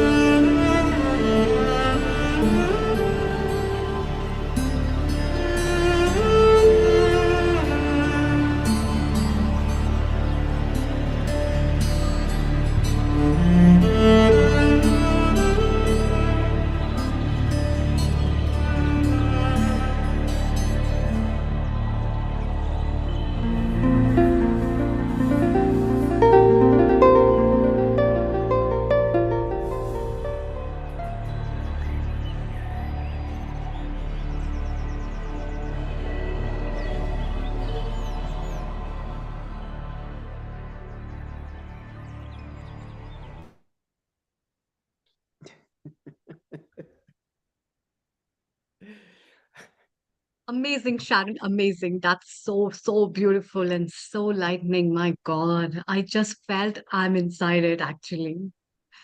Well, I find it Very energetic. interesting here. I'm with you all, and Roger is talking about how yoga practitioners love Qigong. And that's why I brought Qigong to Healing Our Earth. And I'm so thrilled that we have now really integrated Qigong into Healing Our Earth and all of these wonderful teachers. And we're going to also integrate it into the Global Veda Mela that we're putting on with Dr. Denada and other events that we're going to be doing. So we're really bringing the world together. And then also, we've been really focused with Bill on his global transformation project, because he is really, Bill and Angie, well, the work they do, it just blows my mind, really. Their devotion, their dedication to really our mission of healing our earth and bringing all of these mind-body practices to children, not only children, but we're focused there now into schools all around the world. Can you imagine what that would do? Bill? And Sharon, while Amrita was saying something, I want to echo with that your video, this particular one, is liked with so much. When Wai Ching and you were here in pandemic time, we played that video first, and then later you and Wai Ching actually did the poses that you did. So Wai Ching, later, once we go through with our people who are waiting, we don't mind extending. Later, you and Sharon can take us to some of the poses with Bill, and let us actually share the energy of Tai Chi and Qigong and the energy. So Wai Ching, stay around, we'll be with you again. Bill, And Angela, Sharon is waiting for your comment that the work that you are doing is outstanding. And what do you think of it so far, what Keith has created, and now Sharon is bringing some people? Over to you, Bill. Well, one thing that strikes me is to hear somebody that's capable of making a film that incredibly inspiring sees the promise of the Global Transformation Project. That I found that very exciting, and yeah, thank you, Sharon, so much. And yeah, we can change the world. We're giving away the Gospel of Science second edition all day today, free on Amazon Kindle. And when you read through that science, it's 700 pages and it's all meticulously endnoted. But when you read through that science, you'll see exactly what Sharon's talking about. We could add hundreds of millions of new meditating minds, Tai Chi, Qigong, yoga, mindfulness, and meditation in public education. And what science shows is that it wouldn't just change the planet people to people, although it would be doing that, all the work that we're all doing in all of our classes, but we're actually changing the consciousness of the entire planet when we practice these things, and especially when we come together and do it on World Tai Chi Day and on World Yoga Day in June. And so, yeah, what Sharon's saying is about global transformation. This is a reality. This isn't a pipe dream. And if you get that book for free today and read through it and immerse yourself in this science, you'll see that what Sharon's saying is reality. It's not a visionary thing. So, Bill, the freebie that we are giving today, can you slowly and deliberately mention that it is Amazon Kindle? Is that right? Yes, that's correct. If you go to Amazon.com and then Kindle Books, and then search for new second edition, The Gospel of Science, and then it'll come up. And I was panicked this morning because it wasn't working on Amazon, so I had to get on Amazon, and that's why I was late today. But now it's working. And so go to Amazon.com and then Kindle Books, and then search new second edition, The Gospel of Science. And you'll have all this science at your fingertips. You'll be able to go right to the source articles and the data, and you'll see what Sharon was talking about. There was a time, Sharon, when we talk about this stuff, and it was visionary. It was like a vision. But once you immerse yourself in this science, the first thing that you'll realize is it is crazy that we don't have this stuff in public education. And we're not talking about me and Angie or anybody here teaching public education. We're talking about World Tai Chi Day taught us that mind-body teachers, Tai Chi, Qigong, yoga, meditation, mindfulness, they're in every city on the planet. What we're trying to do is to use the UN to educate public educators, so they'll be bringing you local teachers into their schools to teach these things. So this isn't we don't have any angle here. None of us have any angle. We're not trying to promote our classes. I don't think you ever hear me and Angie talking about our teaching. and we do teach, but no, this is about each and every one of us, who has a desire to get into the public education system, kindergarten through 12th grade. And we could literally change the whole future of the planet. And Thank you, Bill. Bill, stay around. We are going to come back to you. So those people who are connected to us on Facebook, YouTube, Twitter, website, and any other social media, there is a freebie waiting out there for you on Amazon.com. Just go and get it. You can't miss it because it's free today. Sharon, over to you. And you've also got a couple of videos from people from Creston. I have one from Bill Smith. Let's go for Bill Smith. And Tai Chi Bill. While you're looking for that, Sharon, while you're looking for that, Amrita, you and Keith have been planning as well for a while. And what do you feel of the success? And we are now 3 hours into this episode. How do you feel and how do you think Keith has done? Yeah, thank you, Neil Kumar. It has been really wonderful. And so my great applause to him. And secondly, for his effort to try to bring up these things together. So hearing all this, when I address a lot of conferences on traditional medicine, I hear a lot about amalgamation of these traditional therapies, and all of them, they talk about single stuff, that is the chi. And to my surprise, this chi is the same ancient thing that we talk about Oj in Ayurveda, or we talk about prana in yoga and the Vedic sciences. So it is one of the best things that consciousness is the basic mode, and we being the celestial being are the part of that consciousness which our ancestors always remembered, and it's time for us to heal the world through that. And now I Beautiful. think Sharon is there with her videos, and let's hear. Yes, let's go for it. Hi, Bill and Angela. I wanted to just express some thanks for all that you do for the Tai Chi community, for the world, bringing that energy around the world every year. I so look forward to World Tai Chi and Qigong Day, celebrating in parks, celebrating in schools. It's been a multi-year journey, and I thank you so much for all your efforts. And then I have a special treat. You know, our dear Effie, Dr. Effie Chow, passed away last year. What a force of nature. I miss her so much. She was such an incredible mentor. Just like Neil Kumar is an incredible mentor. And we all miss her. And I want to show a little video of her on this day.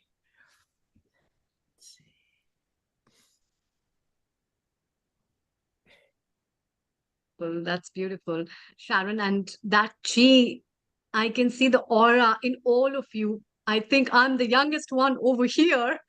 I know that. Here we go. Hello, and welcome to the American Health Journal special report on discoveries in alternative medicine. We took our cameras to the East-West Academy of Healing Arts in San Francisco to meet Qigong Grandmaster Dr. Effie Chow. Dr. Chow has been referred to by Qigong masters from around the world as the mother of Qigong in the United States. She is co-author of the book Qigong, Medical Healing from China, and is highly regarded by her students. Effie Chow is a master healer. She's trying to not just help you, but make the world a better place. She understands people, and she inspires people. A true master of Qigong.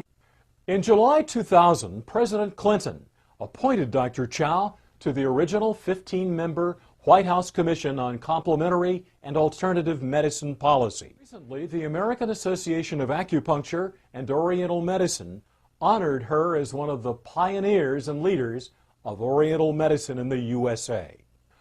We began with the basics and asked Dr. Chow to tell us what Qigong is. Qigong is part of traditional Chinese medicine, and it formulates the basic principles of the function of traditional Chinese medicine. Qi means the energy or the vital life force, or the breath, simply. And Gong means to work it, to cultivate, or to manifest that exceptional vital life force. This is our 4th World Congress, and it dates back to 1990 when we held our first one. And at that time, we combined with the traditional Chinese medicine as a whole, because very few people know about Qigong. And our desire to bring Qigong properly into the Western Hemisphere, into the science field, was kind of our motivation for holding these major conferences. And so it really coincides with the development in 1997 of the American Qigong Association and the World Qigong Federation as organizations to try and bring a community together instead of having Qigong masters operate in isolation of one another. Let me introduce you to the Congress visionary, right? This is Dame Dr. Effie Chow. She's in the house. She's the Qigong Grandmaster, and she's the founder of the East-West Academy of Healing Arts, and she's the World Congress founder. That was 1990. She's revered as the grandmother of Qigong, and Dr. Chow has pioneered in bringing complementary care to the West. So let's invite you in first, Dr. Chow, to talk about the inspiration behind this World Congress. I've started in 1973, the East-West Academy of Healing Arts, a nonprofit 501c3 nonprofit. And it was dedicated to my father, who helped so many people come from China in those days, in 1930s, 40s, 50s. It was like, oh my God, he was battling society, always an activist. And so I guess I inherited all that from him. And I want to throw out two concepts that I've learned very well. He had many philosophies. He said, whatever you do, do your best. And then he said, live today as if to die tomorrow, and plan as if to live forever. We can influence the system, and which we have very much in the 20 years of the World Congress. It's not just practicing, but it's influencing policy and legislation to make the difference. So my dear heart and love to all of you and to all in the world, because we are connected. We are connected. We are all energy bodies. Not that we have energy, but we are energy.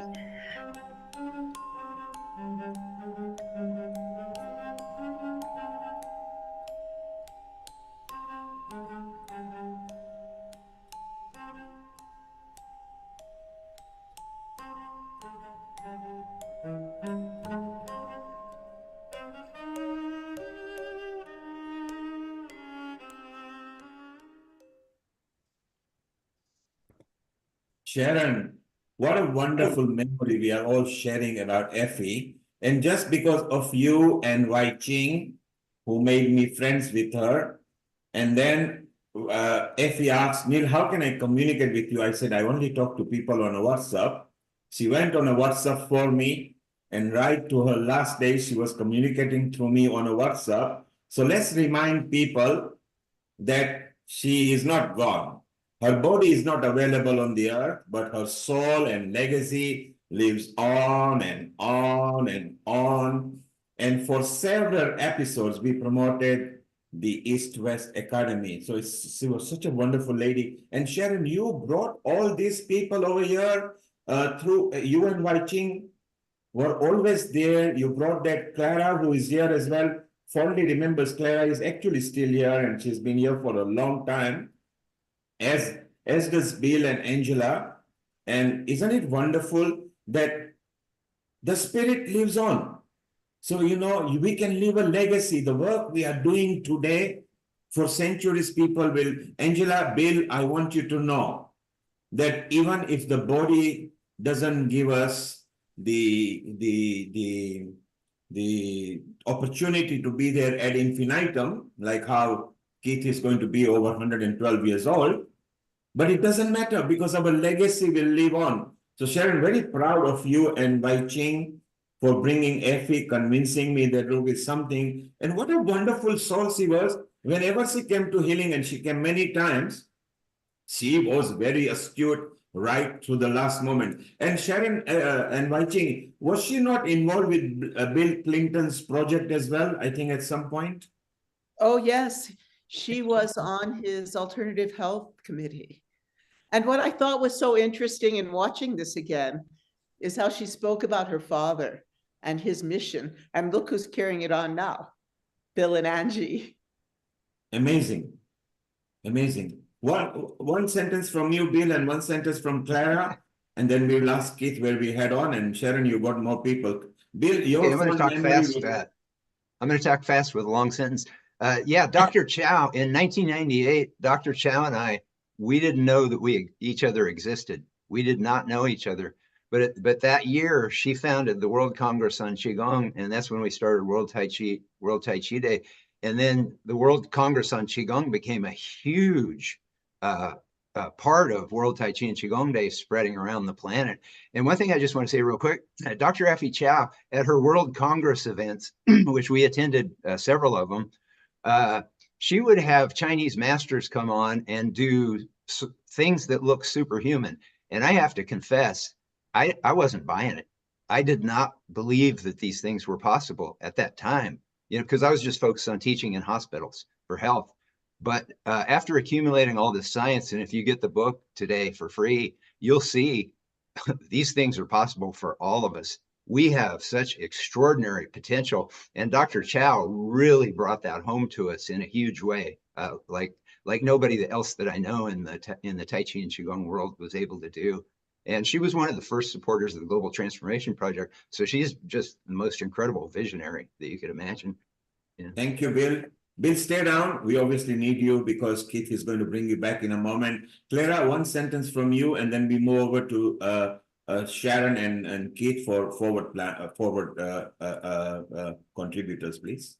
How beautiful, thank you for Sharon to have brought Effie Chow in such a visceral way, and to remember that her soul, her spirit is very much part of this project. If she can be, she'll be working on the other side, because that's the kind of tenacious soul that she is. So I think it's genius that she's dropped in here and she's now imbuing it, and she's almost going, yes, let's do this. So thank you. Thank you, Clara. WhatsApp her and see if he responds to us, okay? One sentence from you. May I say something? Yeah, I'll say I have a long sentence, punctuated, and I'll try and speak as quickly as I can. But I feel Effie so often, and we actually sort of were in each other's field when we were in Chinatown for a gathering of Qigong teachers and for lunch, but we never really met.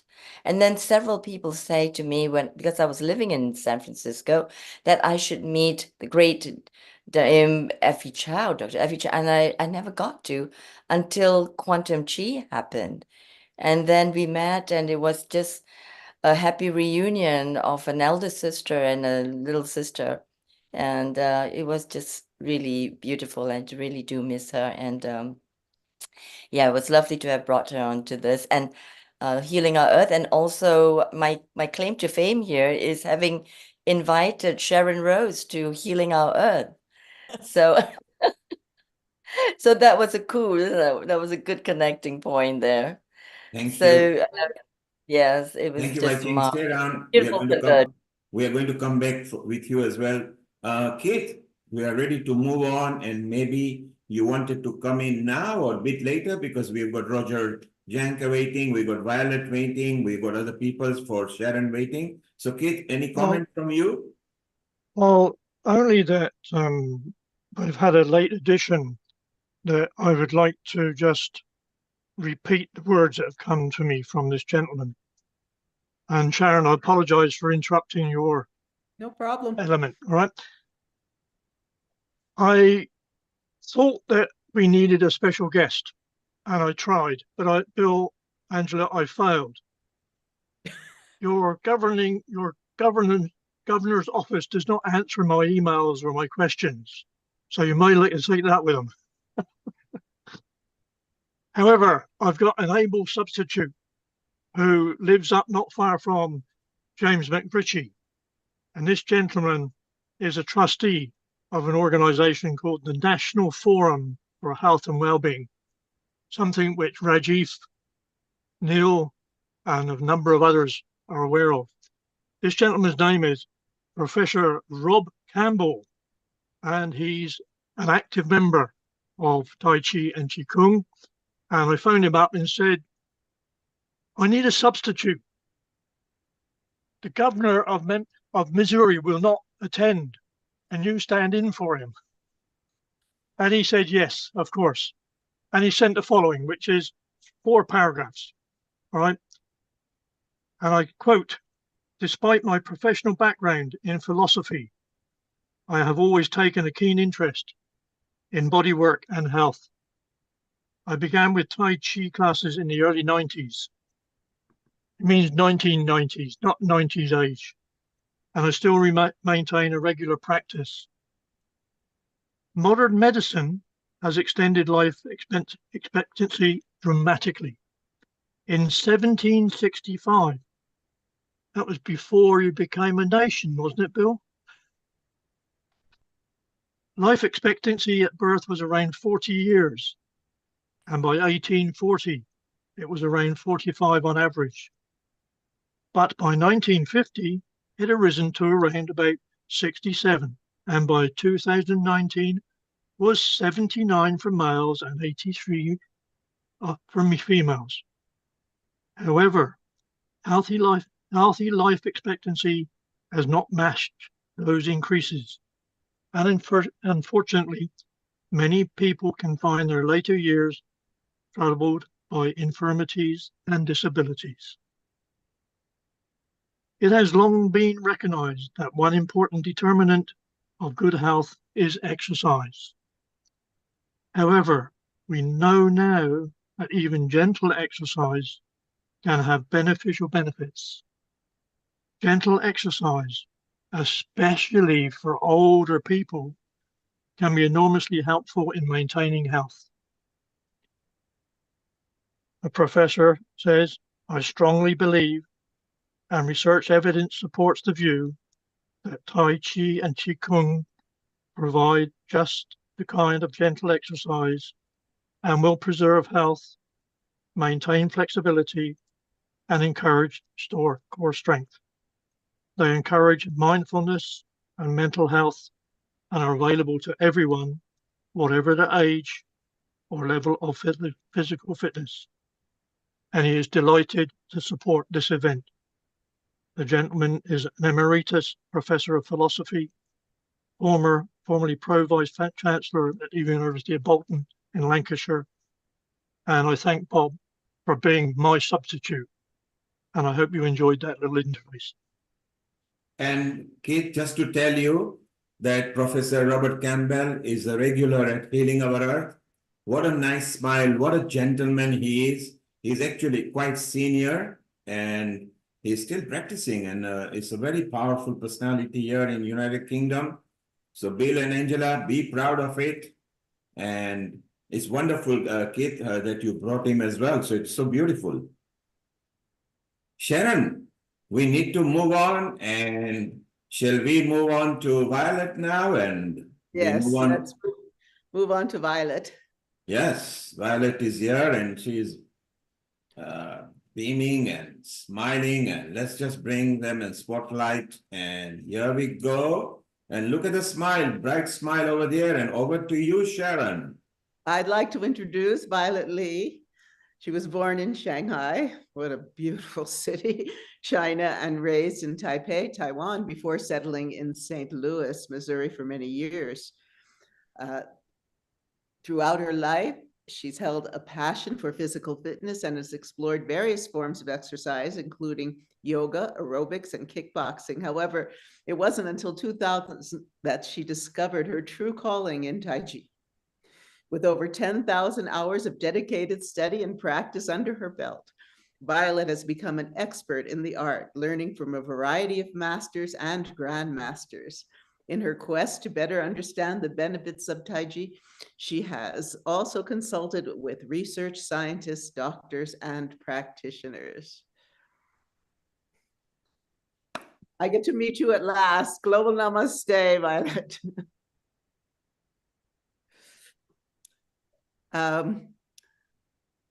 Please, we can't hear you. Unmute yourself. Violet, try to unmute by joining the audio sound in the computer. Over.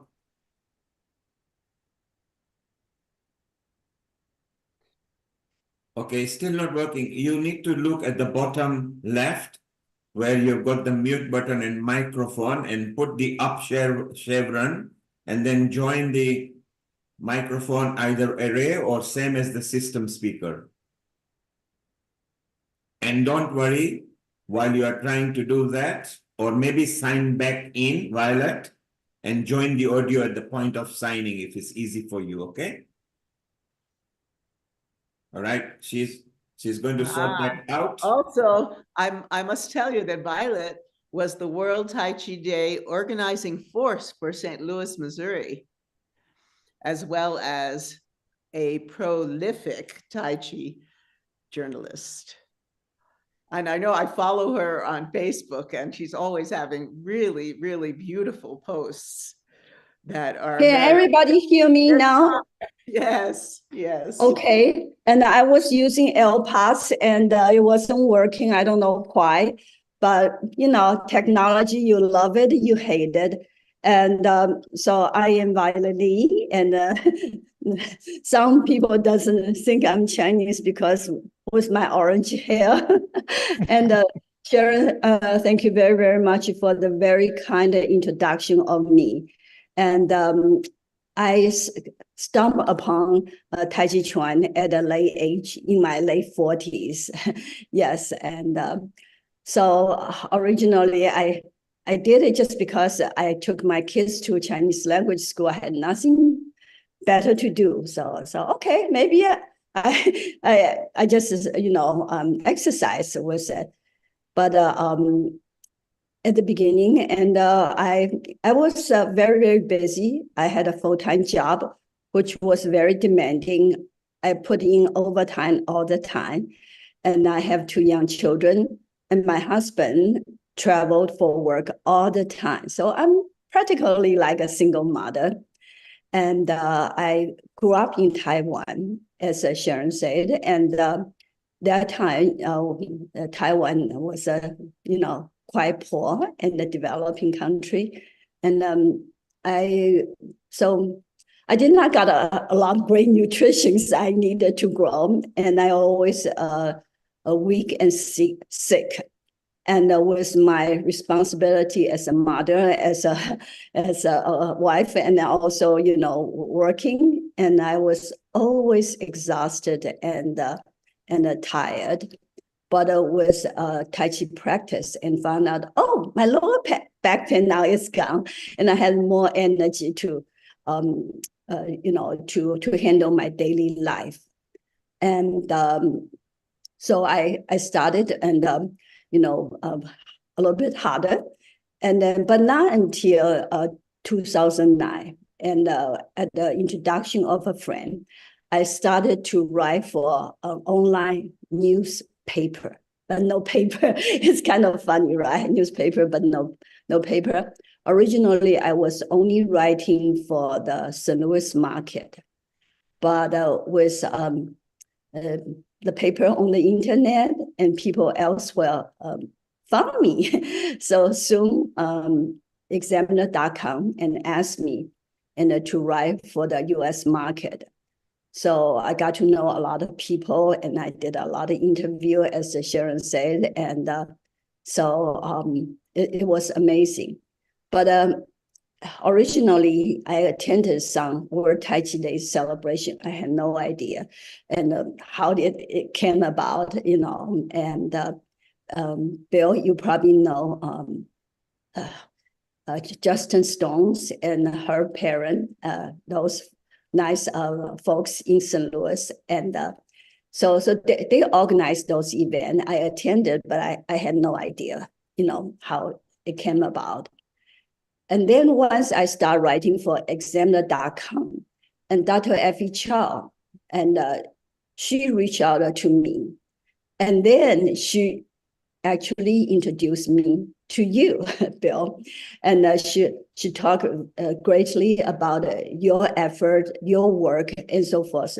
Then I realized, oh my God, this is somebody in Kansas, in the middle of the United States, actually has such a brilliant idea, and then to celebrate this healing art, and in amazing way. And so now I got to know Bill and Angela. And then I remember in the fall of 2011, Bill and Angela, you came to St. Louis for a book signing event, and I went there. And it was a very cold day, and we sit there and listen to you about how the idea came about of your book.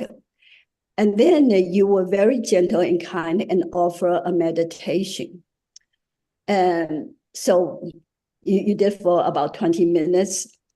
first, sitting in a very cold bookstore, and my whole body was kind of shivering a little bit. But then, and with your soothing voice, and then you just put me to ease. It was just amazing. And very soon, my whole body felt nice and warm. And I felt the tingling sensation all over in my body. And so it was magical. And I have to thank you for that. And later on, I bought it. I said, do you have a video, audio, whatever, I can purchase? So yes, I purchased that CD, and it's on my phone.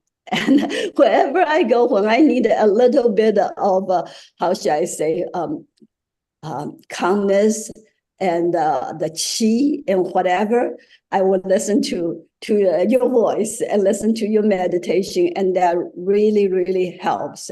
And I thank you very much for what you have done, you accomplished. And Sharon, I also, how should I say, appreciate that you just show us the video about Dr. Effie Chow. Yes, Dr. Effie Chow really and connect all of us together, just like Bill and Angela. And some of you probably know I am trained in the traditional Tai Chi Chuan. And I was very fortunate. I studied with Grandmaster Chen Zhenlei, and I went to his home in the US for private lessons for years. And later on, I was very fortunate to be accepted as his indoor disciple. I'm so glad to hear today, and a few of you talk, oh God, just it's too sensitive. I did not really touch the control, but anyway, it lowered my my desk.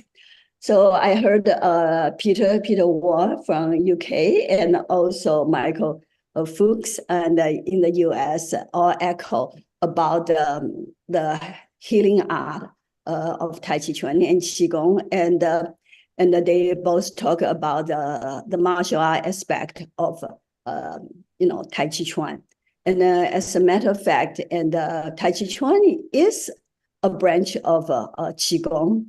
And here I got a book. It's the Tai Chi Chuan Illustrated, and that's by Chen Xing, Grandmaster Chen Xing.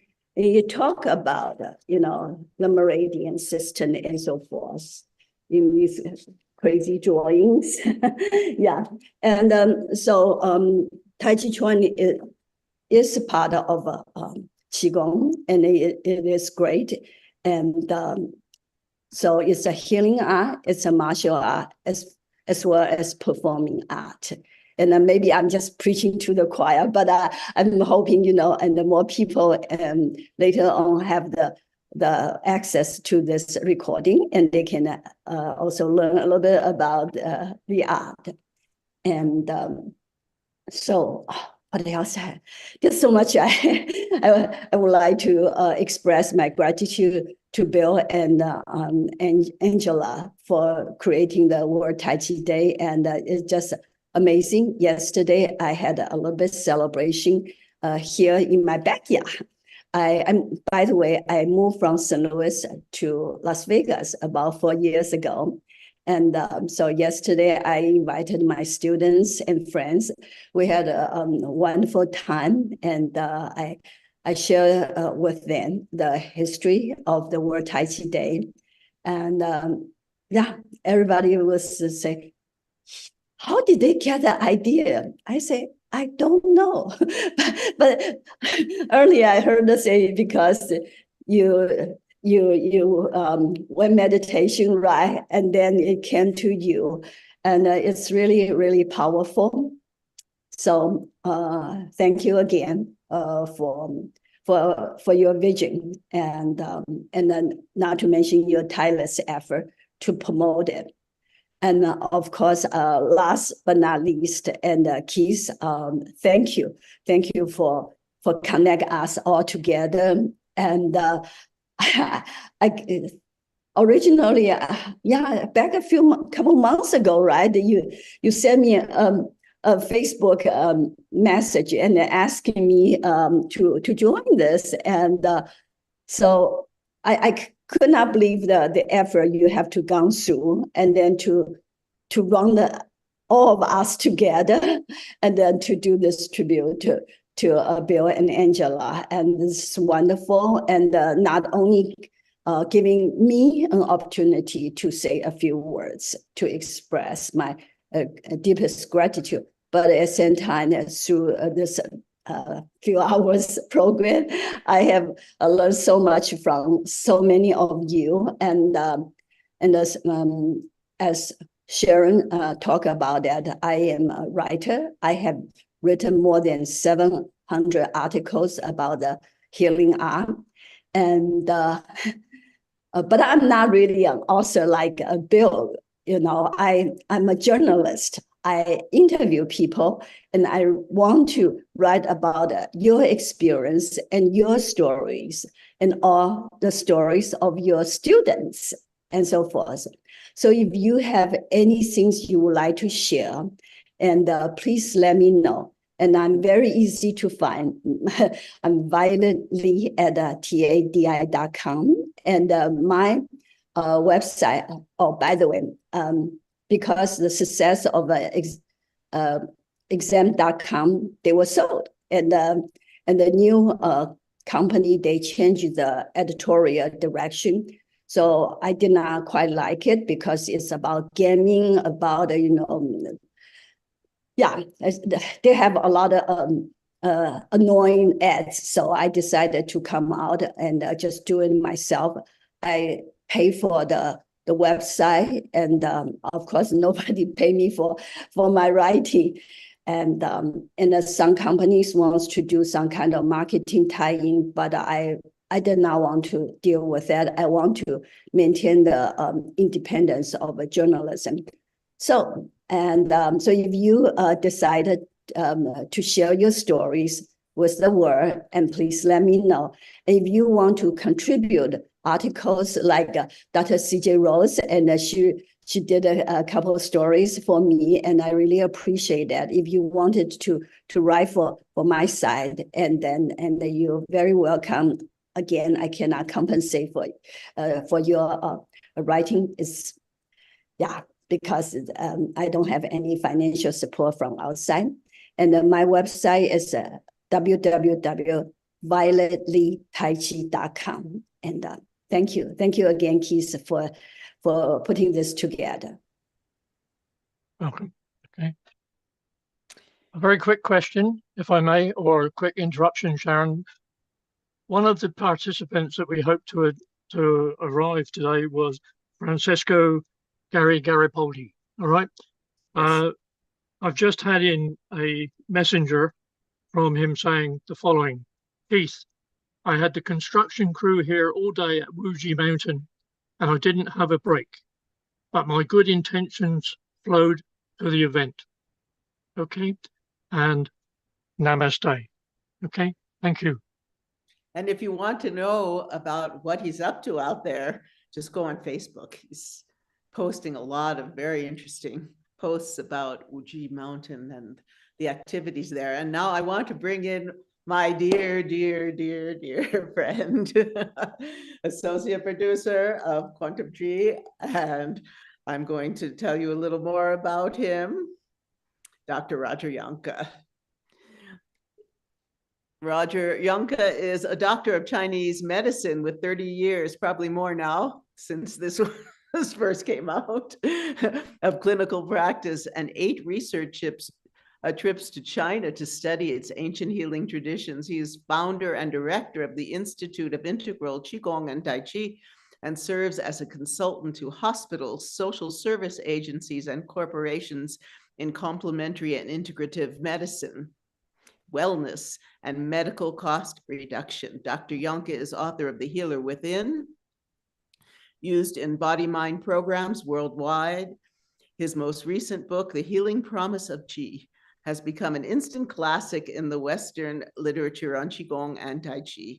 In 2005, Dr. Yanka was appointed to co-convene a national expert meeting on Qigong and Tai Chi in collaboration with the University of Illinois at Urbana-Champaign and the National Blueprint for Active Aging. And yes. That's more than enough.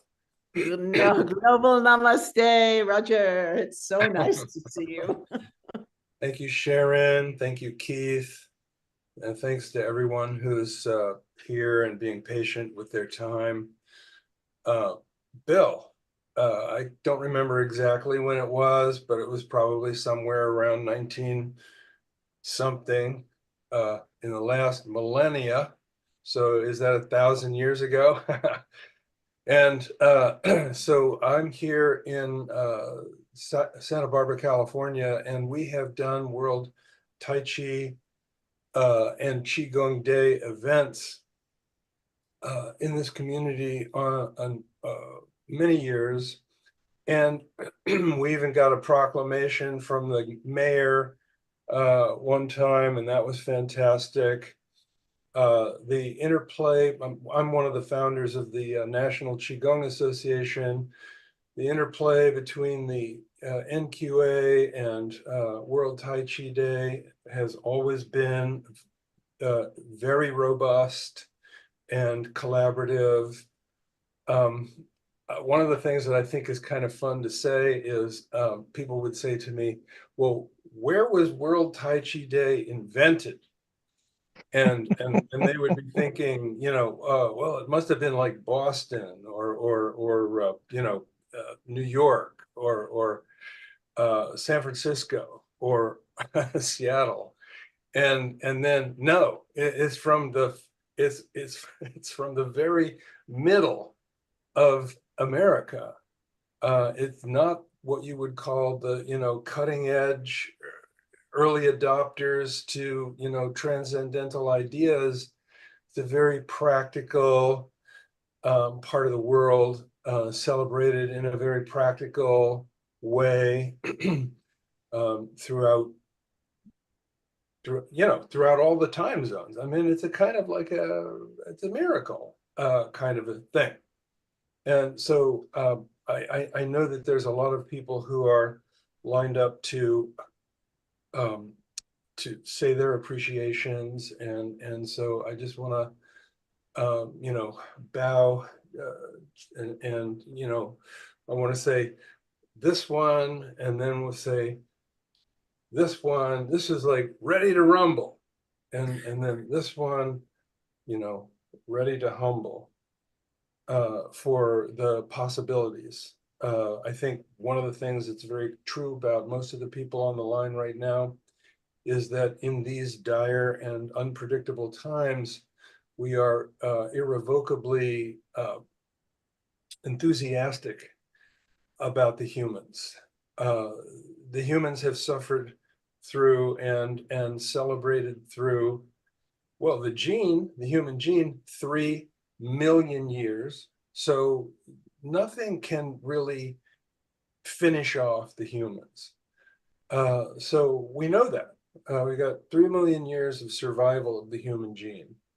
So then what's going to happen next? Well, we don't know. So we're possibility people. We're people who think like, what could you do? And then we do that.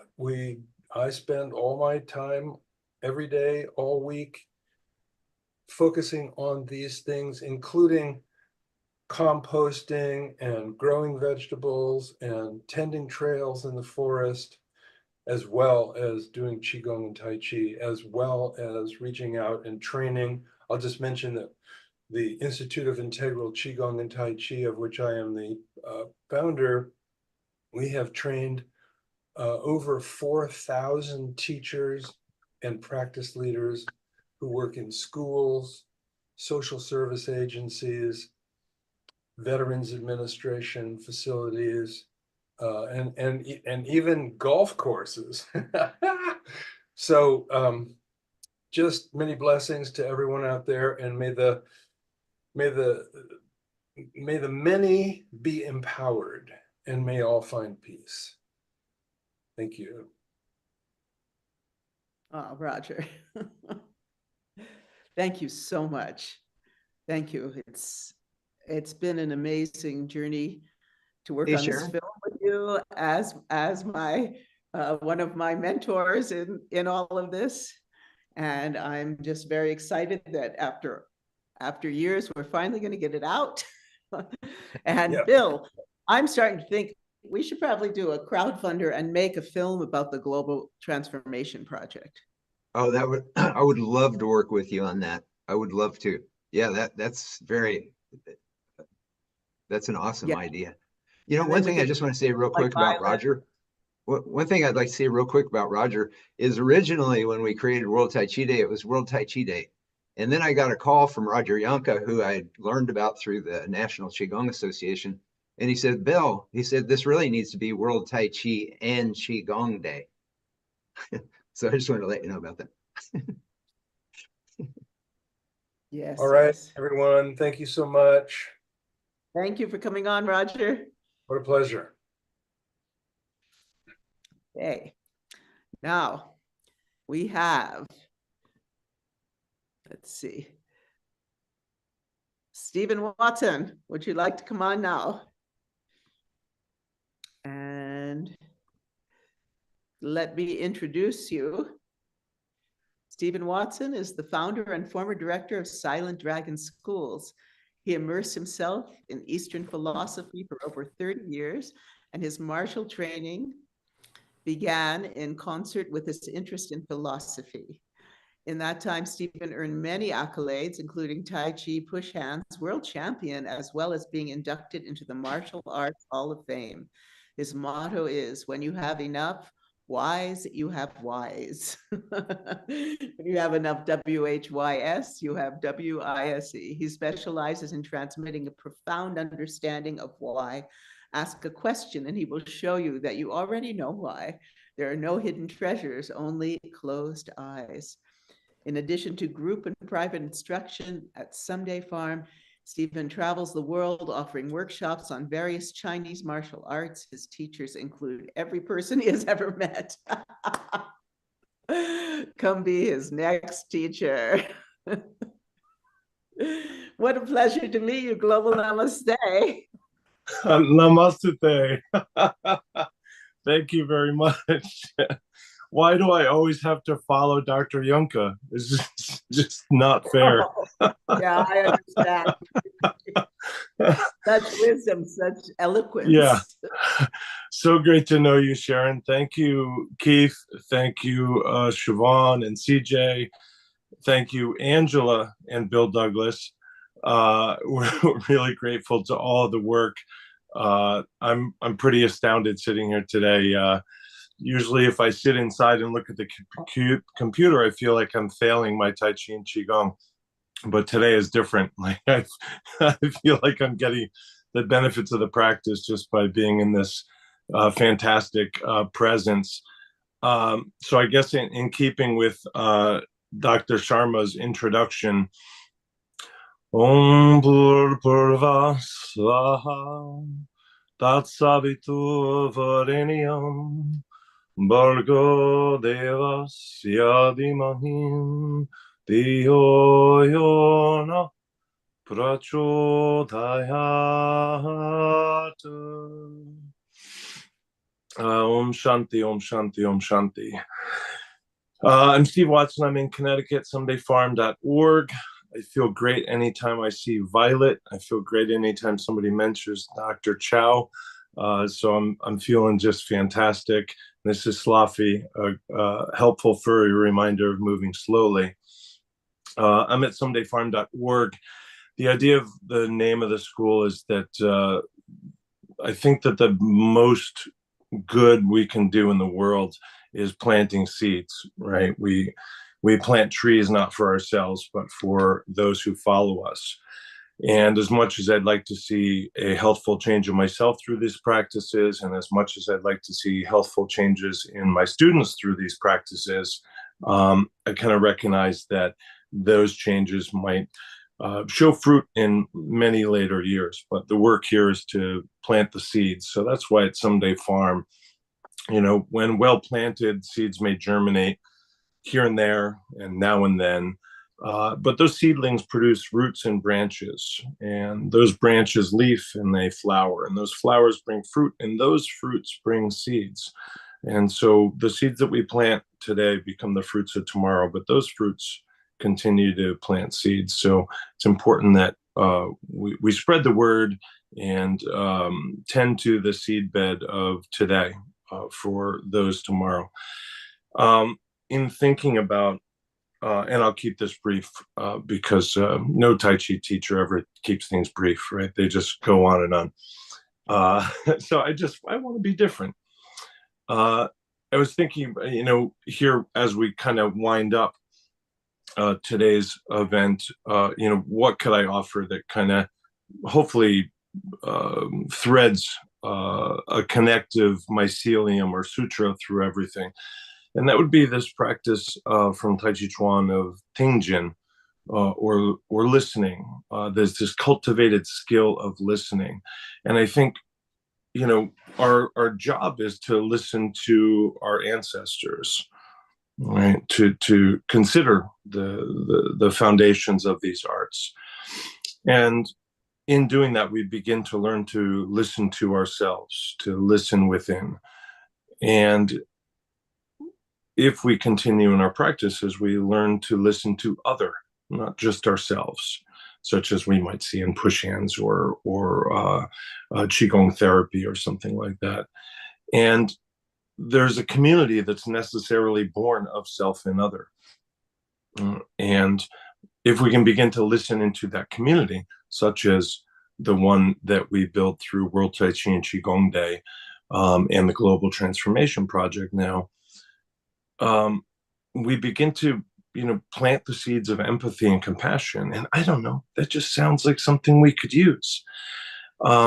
If we begin to practice the Tingjin in community, in the us that is born of the other and the self, and that is rooted in the understanding of the ancestors, we begin to open the possibilities of Tingjin to listening to the earth, and perhaps listening to the cosmos.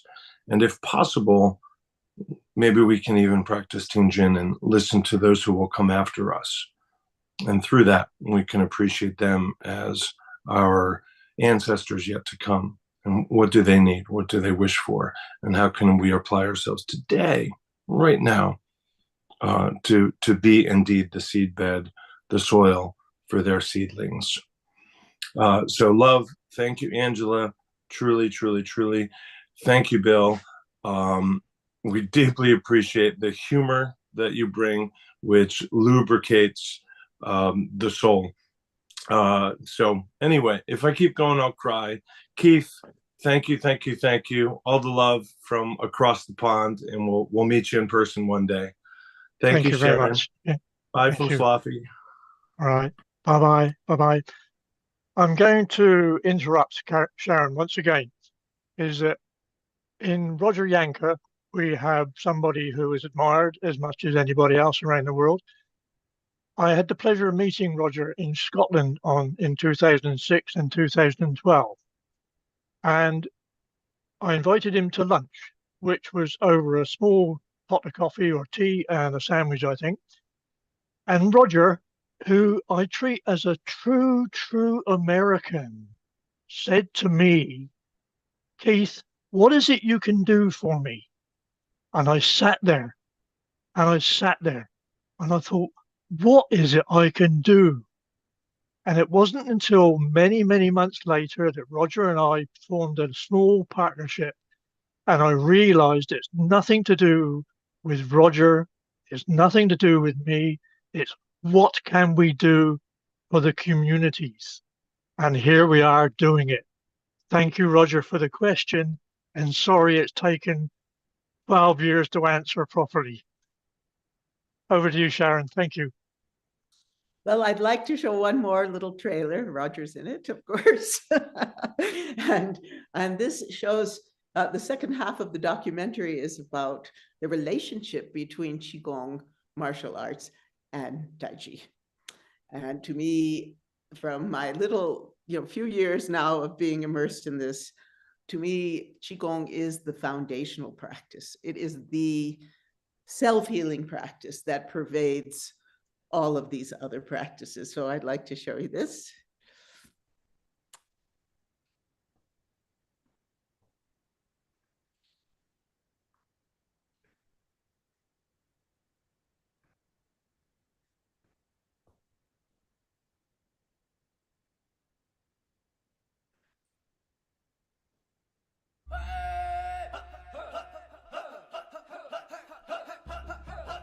What happened?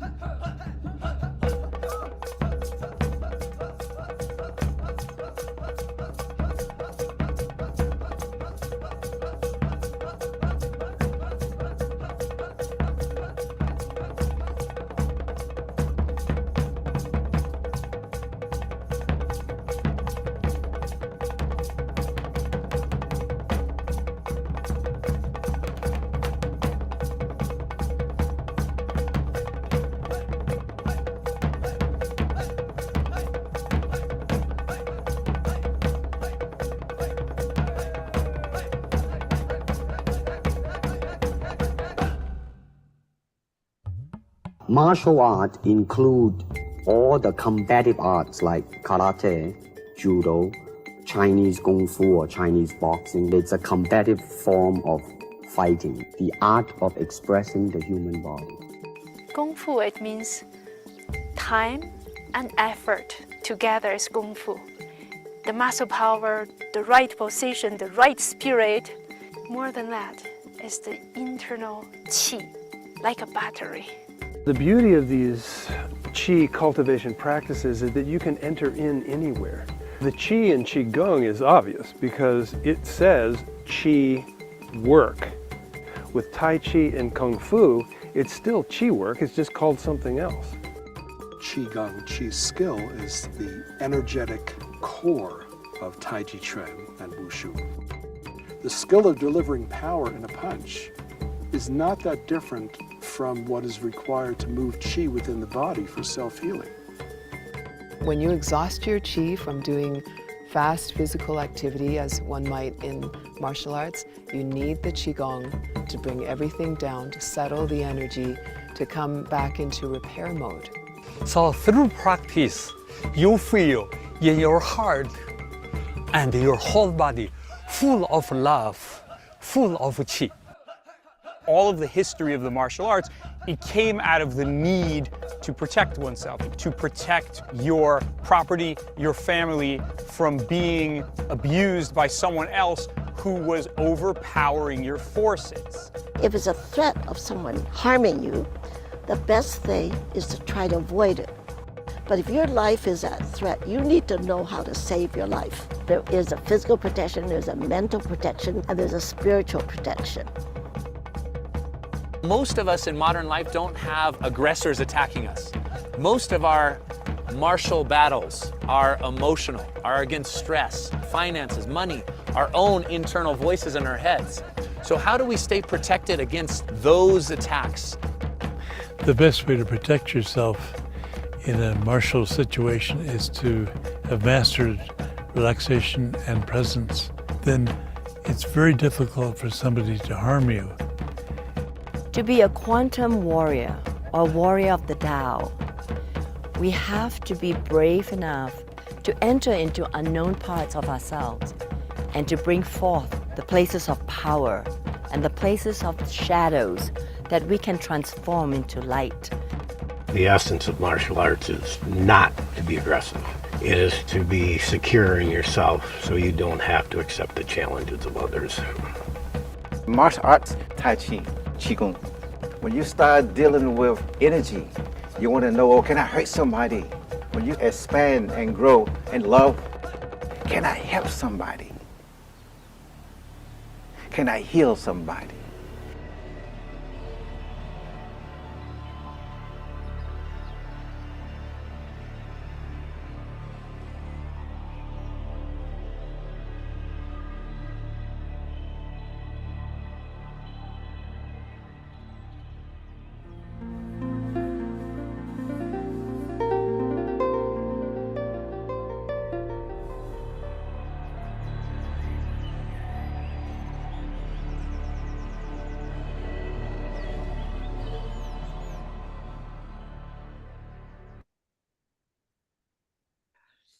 Well, after many years, this is finally going to come together and come out. And I'd like to bring in Clara and Amalia too at this point, who've been with us for quite a while. Yes, yes. You know, what's so beautiful to me about these practices is really you can heal yourself.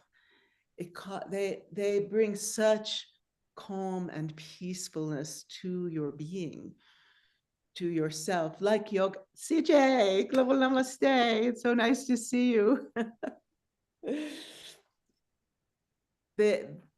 It's incredible. And as Roger was talking about in my first trailer, the combination of Tai Chi and Qigong and yoga is really profound. And then that leads to what Bill and Angie are talking about in the Global Transformation Project.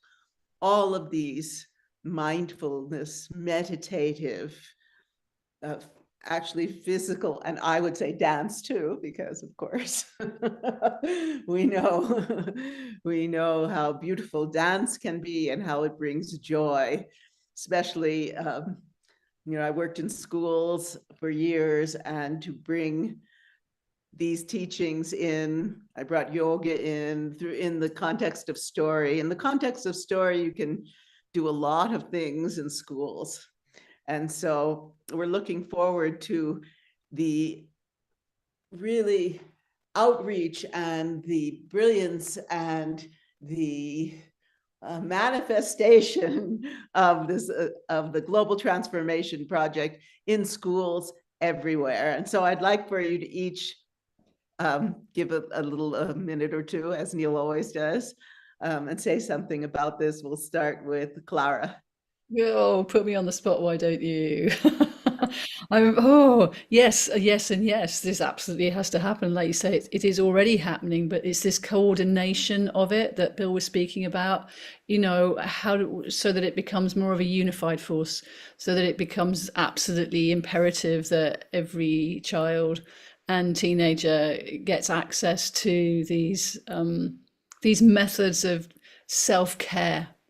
These ways that, because this is the thing, these methods are free once you know how to do it.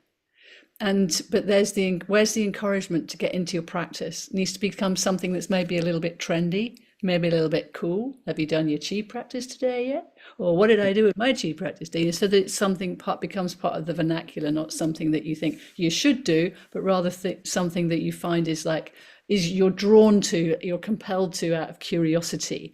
And I think that would be great to engender in the kids as to why they would want to do it. Beautiful. Beautiful. It's so much fun. I remember I worked with a high school choir. We were doing some Kuan Yin. Actually, we were doing a whole dance about Kuan Yin, but I added in the Indian rhythms like takita takadimi, takita takadimi, and they were all chanting that together. And we put little tikas on them, and these little girls were going, these Black girls are going, well, I'm going to wear mine for a week. They were so excited, and they'd be on the bus. It was like their little club, and this is the kind of thing you're talking about. Exactly. And this cross-pollination as well. You know, it doesn't have to be purely one or the other. It's what is weaving now, what is weaving that's going to make sense and being compelling and intriguing and fun. Make it fun. That's why I like to bring together Indian rhythms, African rhythms, Middle Eastern rhythms. We're all speaking all at once. It's really a global dialogue, and that's what we're doing with the Global Transformation Project. CJ.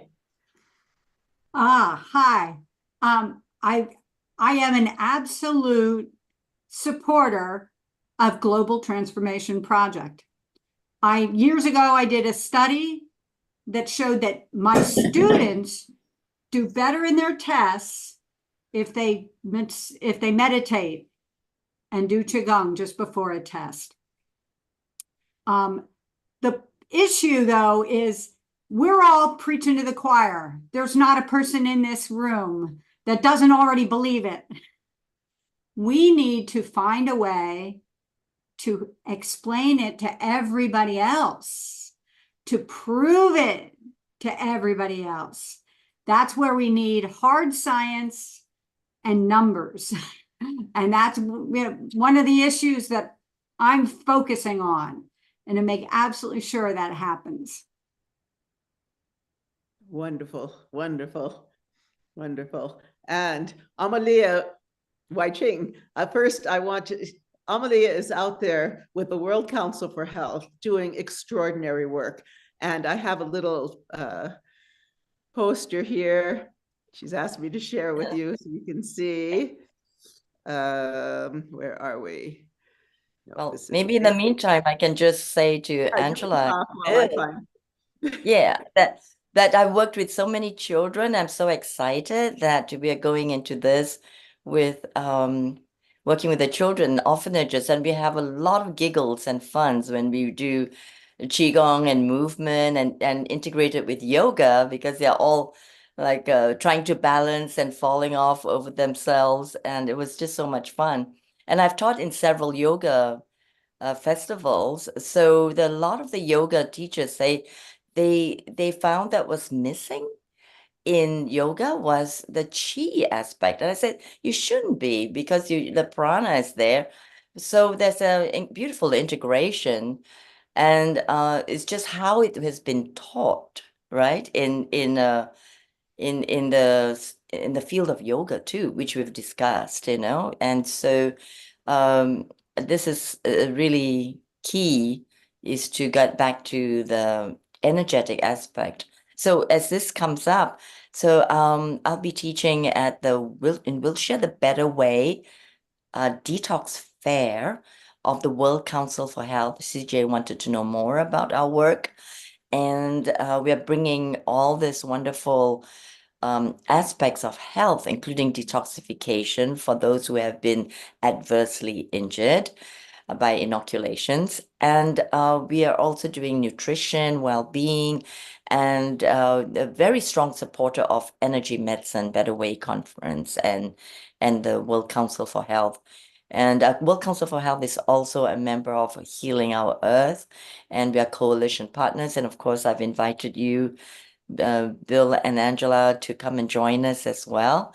And we'll stay in touch for that purpose. So please, if you can join us in the UK, my slot is on the 15th of June, and we'll be teaching Qigong, and we have a lot of integration with the medical as well. So thank you so much, Sharon, for showing this and supporting as always. And then in Bali, we are doing also Qigong in the hospital, Arisanti Hospital in Mass, because the director of the hospital, his forefathers, his father and his grandfather were Balians. They are healers. So he's the director of the medical hospital now, and he's already integrated a lot of traditional medicine into the hospital. So we did Qigong, did a bit of Qigong with him, and he said, Luar biasa, which means extraordinary. So he definitely wants me to come and teach the doctors on Qigong. So that's the latest update. Wonderful. The work of everyone here today has been just fantastic.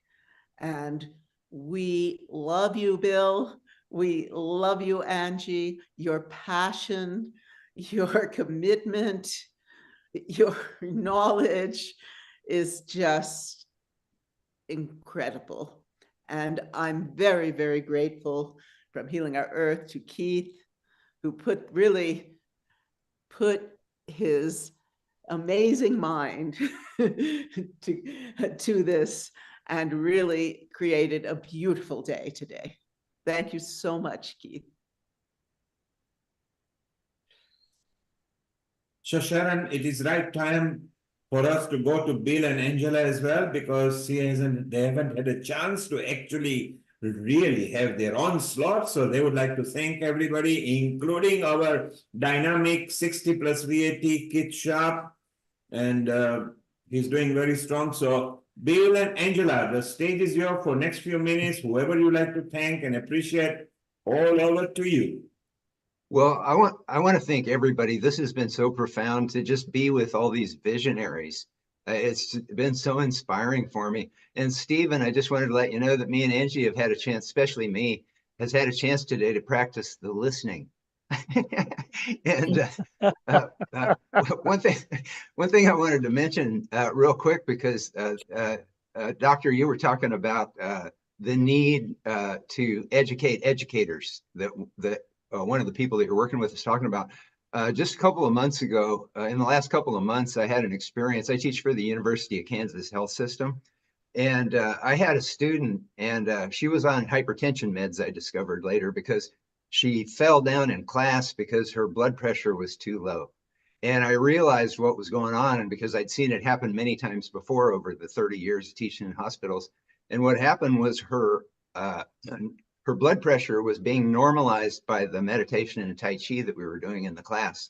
And then what was happening is her hypertension meds were driving her blood pressure too low. And I've seen this happen over and over again. And so I told her, I said, you know, this very well may be what's happening. And she said, yeah, I've had low blood pressure for about 2 weeks now. I have a monitor. And I said, well, talk to your doctor and let him know that you're practicing mind body and that it can normalize your blood pressure, and then he can monitor you and then make adjustments to your dosage if that needs to happen. And her doctor refused to lower her blood pressure. He put her on another blood pressure medicine, and that was a couple of months ago, 2 or 3 months ago, and she is still chronically low blood pressure. So there is damage being done to people because doctors are willfully ignorant of mind-body education.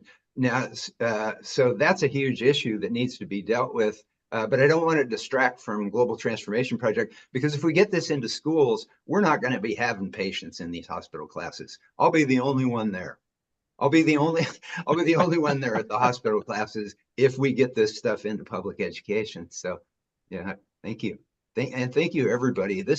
I can't tell you what a fire this has lit in us. My God, you guys are, you email people, you organize. You don't realize what brilliant people that you're working with until you have a forum like this, and you start to hear people's visions and what their motivation is and their life experience. And one other thing I just want to mention too is Roger Yonka and James McRitchie shook hands over a glass of scotch in England, and that became the National Qigong Association. And the National Qigong Association was a huge influence on World Tai Chi Day, and it enabled World Tai Chi Day to just explode across the planet in a way that it never would have if they hadn't shook hands over that glass of scotch in England. And so let that be a lesson to all of us. These little moments in our lives, as we go through our days, or these little moments in our lives, when we tune in and we get into the center, these little moments can be massively transformative over a period of time. And so I just can't tell you how much of an inspiration all you folks have been to me. They're really beautiful. Yeah, I want to thank everybody, all the presenters, Keith, and you all pull it together for us and share our vision. World Tai Chi and Qigong Day would not have happened without all of you out there. And now, we are asking everybody to share the same vision that we have on the Global Transformation Project and make it happen, And I hope all of you will join together, just like World Tai Chi and Qigong Day, and hold hands together and move forward for the Global Transformation Project. Yeah. Sometimes our students in our classes, they'll say, oh, you guys started World Tai Chi Day. And I say, no, I said, if me and Angie would have been the only ones out there at the Nelson Atkins Museum, CNN never would have picked it up, and it would have never become a world thing. And it never was Bill and Angie. It was visionaries all over the planet, like Dr. Effie Chow. We were all having the same dream. And like John Lennon said, when we dream alone, it's just a dream. When we dream together, it's reality.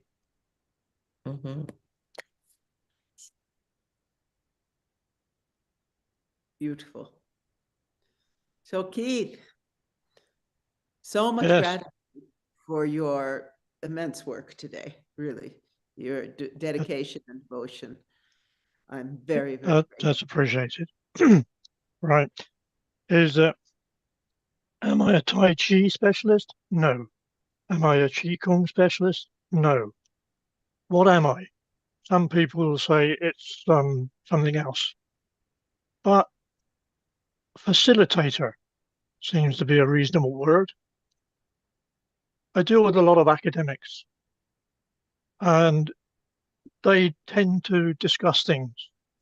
And of course, being a former project person with getting things on time is saying, what are you doing about it?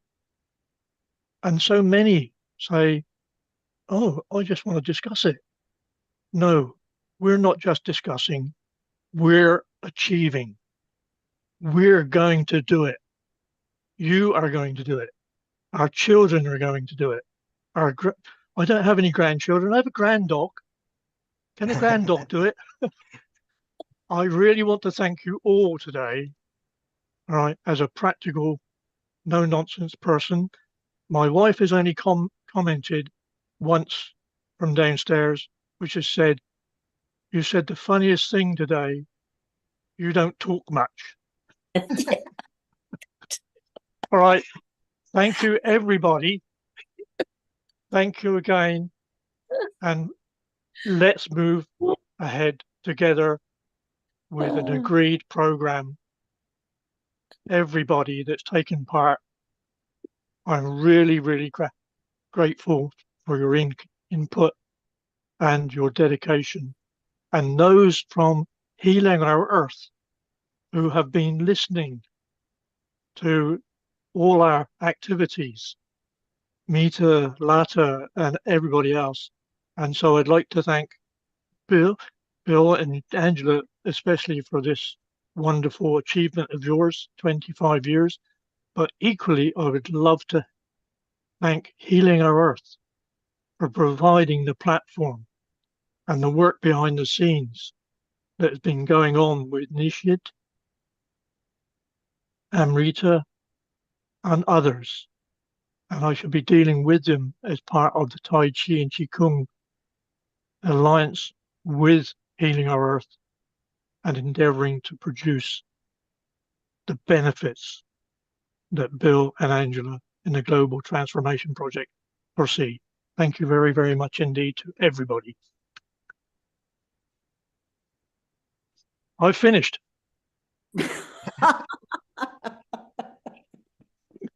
Well done, Keith. You've done a fantastic job. And if you can do this at 85, God knows what you will do at 100.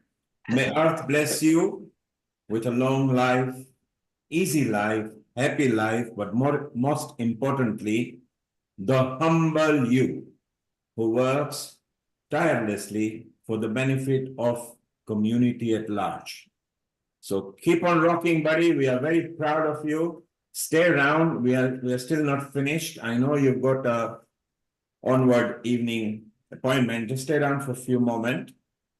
Sharon, you and Wai Ching are here. CJ, we must appreciate CJ because CJ was the first one to come even before me. She actually woke us up and said, hello, I'm waiting here. So CJ has been here from before us and she's here till the end. So CJ, we are very proud of you for staying around. You have seen the whole episode just in a nice long sentence. What are your thoughts of what has been achieved today? Completely and utterly amazing. That's it. It's just utterly amazing. All of you are just fabulous. And I am just so glad I was able to be part of it because I had another event I was supposed to be at, but it got canceled. That's the universe saying I needed to be here the whole day. Wow, that's amazing. And although Roger just came in about an hour back, he is a wonderful, humble soul. He has been at Healing Our Earth many times. Roger, what do you feel in the time that you have come? Did you feel the aura of the World Tai Chi and Qigong Day today? Absolutely.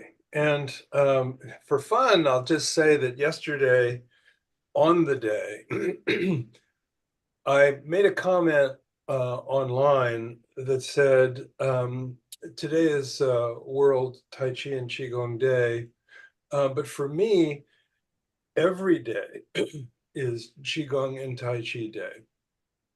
And not only when I go to my Tai Chi spot, where I do my practice, but while I am turning compost, planting vegetables, digging ditches, everything that has come to me through Qigong and Tai Chi is right there with me. And I can pretty regularly tap into that as a feature of my moment-to-moment or hour-to-hour living. And so my impression for today is there have been a lot of people who tried to start an international Qigong and Tai Chi something. And it always seems to be based on, like, buying a membership and, etc. And what I see here is a kind of like what do you say? It's just a growing presence of an international community of people who share values and utilize Qigong and Tai Chi as a leverage into, what is that big part of the three jewels, which is, the master, or whatever you want to call that, but then the Dharma, the body of knowledge, and then finally the Sangha, the community. And a community of shared values is just like a massive blessing from transcendental sources here in this complex world. And so, rock on, keep going. I just started an email to a handful of good friends here. And, I think that there's something here that is really super relevant. And so I'm leaning in and sending, waves of blessing chi to everyone. Thank you, Roger. As you say, rock on. Well, keep on rocking till we go on and on and on. Rosie, you have been here. Rose, you have been here for quite a while. Your comment, and then we'll go to James in Liverpool. Oh, thank you very much. It's just been a fabulous day. I mean, I've been sort of in awe of all the kind of messaging and the activities everybody's involved with, and the proposals to go forward. I think it's exciting to know how many people view Tai Chi with such passion, Tai Chi and Qigong with such passion. It's been a long journey for many of us, I know, and many of us have longer journeys than I have, but it's just so wonderful to see so many like-minded people who are doing this for the betterment of their communities and for the betterment of everybody around the globe, without thinking of themselves, just wanting to do something for others. And I think that, to me, is something that's always been a huge part of my Tai Chi journey and health and wellness. It's not about what can I get out of it, but what can I give? What can I share? How can I help others? So this has been a tremendous day, and I've been listening and just been in awe of all of the work that you're all doing. And there's so much more to do, but I think, as Keith was talking about, putting together some, sort of like recognized standards that everybody will can adhere to, can acknowledge, can be a part of. There's just so much more to do, but I think with all the brains and the passion and the hearts that are here today, it's sure to be achieved. So I'm really excited to be a part of today. And thank you, Bill and Angela, for all of your hard work and everything you've done. And I know everybody's also said a big thank you to Keith, but I just want to say again, thank you, Keith. I know how hard you've worked, and thank you for putting all this together. It's been a wonderful day. Thank you, Rose. From a rock on from Roger to Rose, who says, what can I do for you? And we move on to James in a different country in United Kingdom, which is called Liverpool, in his Scouser accent. James, what would you like to say? Could Roger come back on? Roger, are you still listening there? He's listening. Can you come back in? He can't come Roger? in, but yes, he's here. We'll bring him in a moment. Here's to you again. And where did we meet? Do you remember where we met? You're muted. Yeah, where did we meet?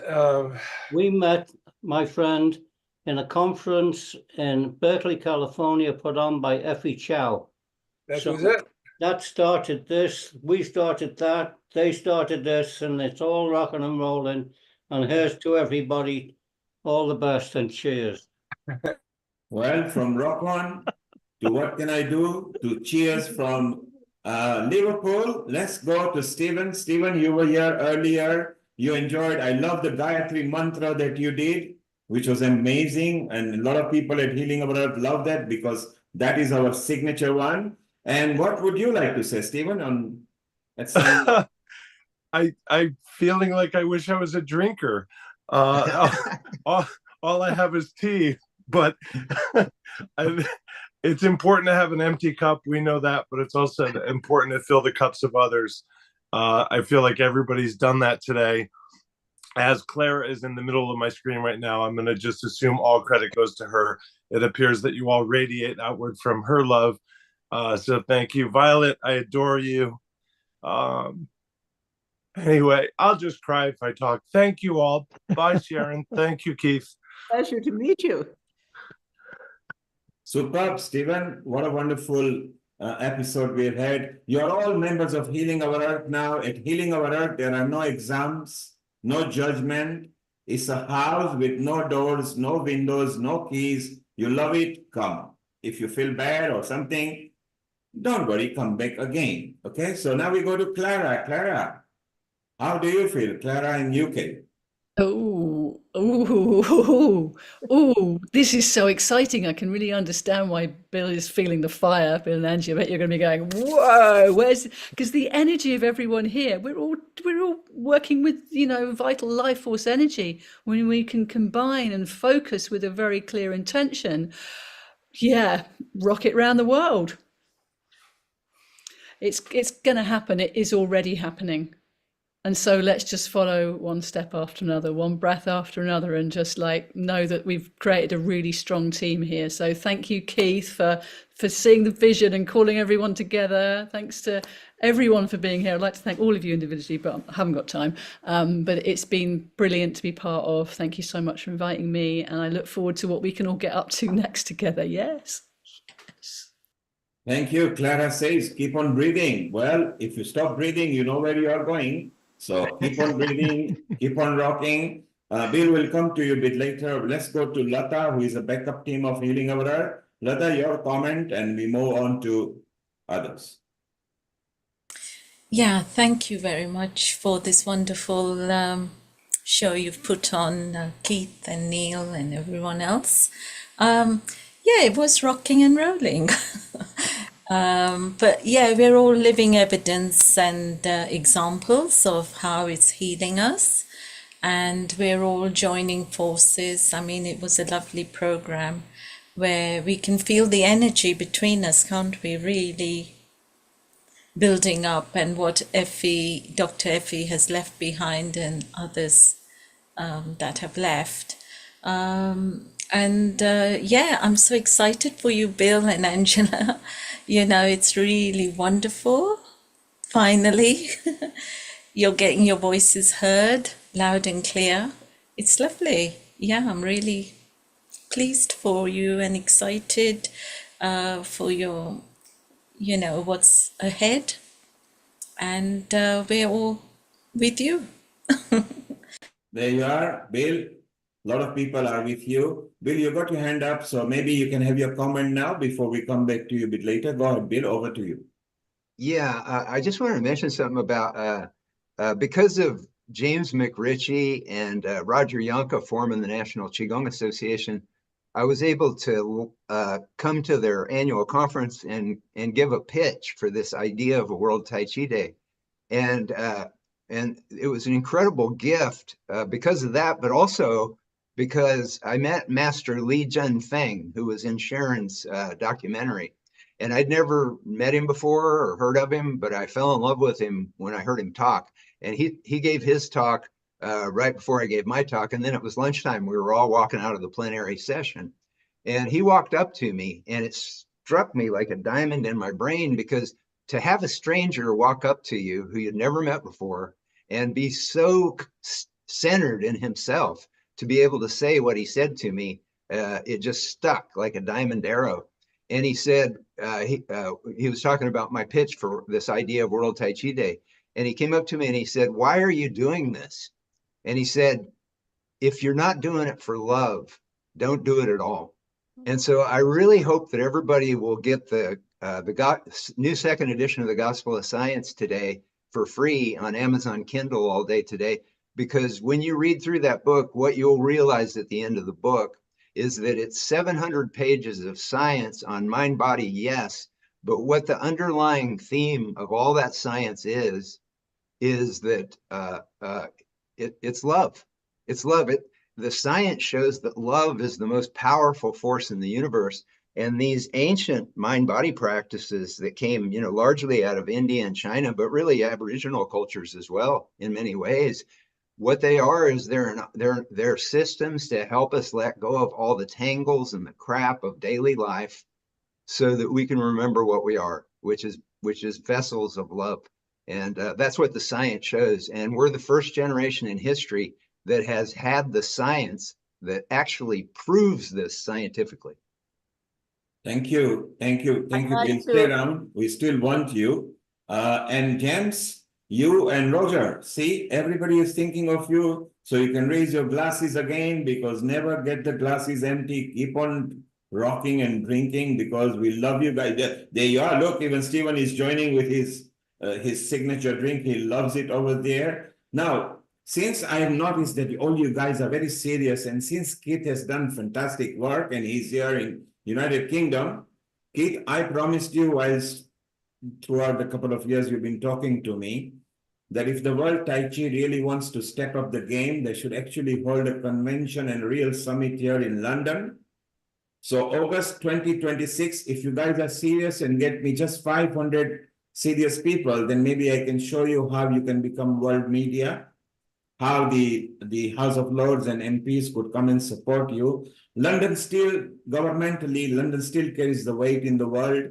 If London Parliament agrees, all the Parliament follows, so it's a good time. So the ball is in your court, August 2026. You guys get talking with each other. Keith, you will be very instrumental. Bill, you will be very instrumental as well. Sharon, you will be as well. Then let's bring up a real convention and a summit in person in London. And that could be a stepping stone with merging with other Asian cultures, and also bringing Qigong and World Tai Chi in a person-to-person conventions, rather than just summit. So it's a very good idea. Bill, I'm very proud of what you've achieved. Today, I learned something more. You've been on healing several times, but I learned something extra. Thanks to our Keith, who persuaded me in a very simple format, and straight away I said, yes, just do it. If you do it globally, you bring more people. We want it done. And let's go to Violet here. Violet Lee, you are a new member here. To everybody, how do you feel? What energy do you feel with the people around here at Healing and the Tai Chi and the Qigong World Day? Well, how should I put it? It's just incredible. And I really, really appreciate this this event, and I'm honored to be invited. And I guess it's all because Bill and Angela. Of course, we also understand without people like Dr. Roger Yanka and James McRitchie, and a lot of things is not happening. And one thing I really, really love this World Tai Chi Day is it's all grassroots effort. It's all from you and me and everyone else. And I love the saying is, not say what I got out of it, is what can we put in there. And about 10 years ago, I quit my job at the IT industry, and people thought I was crazy. And a friend of mine who we graduated from the Washington University Executive MBA program, she said, okay, so what is your business plan? How are you going to expand your business? And it's like, I'm sorry, that was not what I have in mind. And I was interviewed by one online magazine that is called Entrepreneur something. And I say, well, you're looking for a wrong person. I say, I'm not making any money by doing what I'm doing. And I just love the art. And so I think, as I mentioned earlier, I stumbled upon this healing art. And even though I'm Chinese, I should know better, right? But not really. And I was just busy with my everyday life. And but then once I got into it, the more I learned, the more I'm just intrigued by the art itself, and also the people in this area. And I feel incredibly fortunate, and I'm part of it. And I'm just, loving it every day. And again, I want to give the pitch, and I'm always looking for good stories. And so please let me know if you can spare some of your time and talking to me, and let's get the words out. Oh, by the way, I have one more thing to share. A student of mine in Netherlands, and then she sent me a very cute a short video clip. She took the kids out for a field trip and in the woods, and they were doing Qigong, and it was just so cute. And then these little kids and doing Qigong, and that this really is what the global transformation is all about. And I also want to report to you another student of mine, and she has been teaching the elementary students doing Tai Chi and Qigong, and for 3 years. And believe it or not, the little kids, they can't, some people say, oh, it's boring, they will not learn it. Yes, they will. And then she is going strong, and I'm just so proud of what she has been doing. But and I think Bill, you're right on about bringing the art to the school. Thank you. Violet, for anybody that says kids can't get into this stuff, I have 2 words: animal Qigong. There's not a kid on the planet that's not going to love animal Qigong.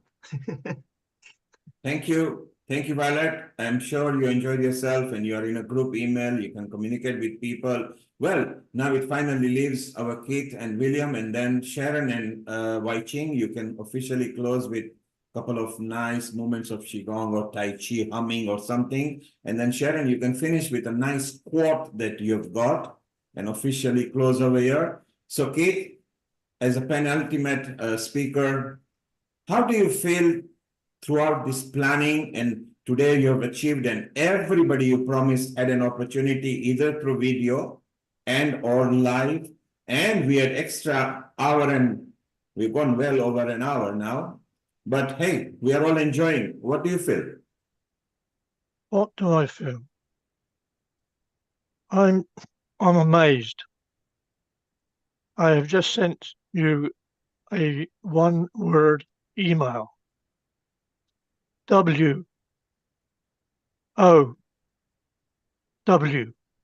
exclamation mark. Wow. Let's rock on, as you say. I have nothing more to say. Thank you, Great Keith. news. Keith, thank you. And remember, you are now going to lead the way 2026, that we really put the World Tai Chi and Qigong in real map world over.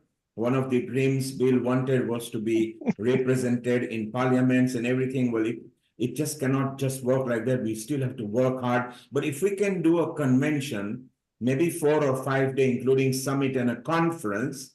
London would be a better place with a trip on the Thames and a hotel convention where we meet and actually encourage people and formulate the way forward for next 25 years, so that 50 years it will be, and people will be holding some sort of trophies.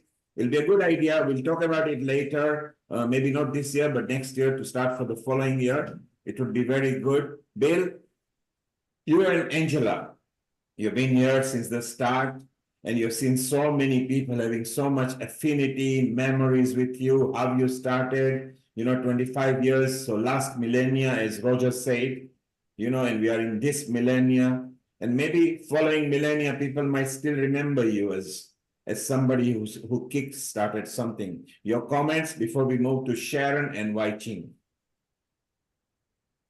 Yes, Angela, we can't ignore you. Well, everybody knows that I'm not a public speaker. Bill always, is the better speaker of the two of us. And I really appreciate everybody's effort, and supported us through these years. It could not have happened without everybody. And, there's one presenter said that, it grows from the root and we need to nurture it. And we believe that, if we could get children involved in school, to give them the root, the base, they don't have to be a master, and just planted that seed.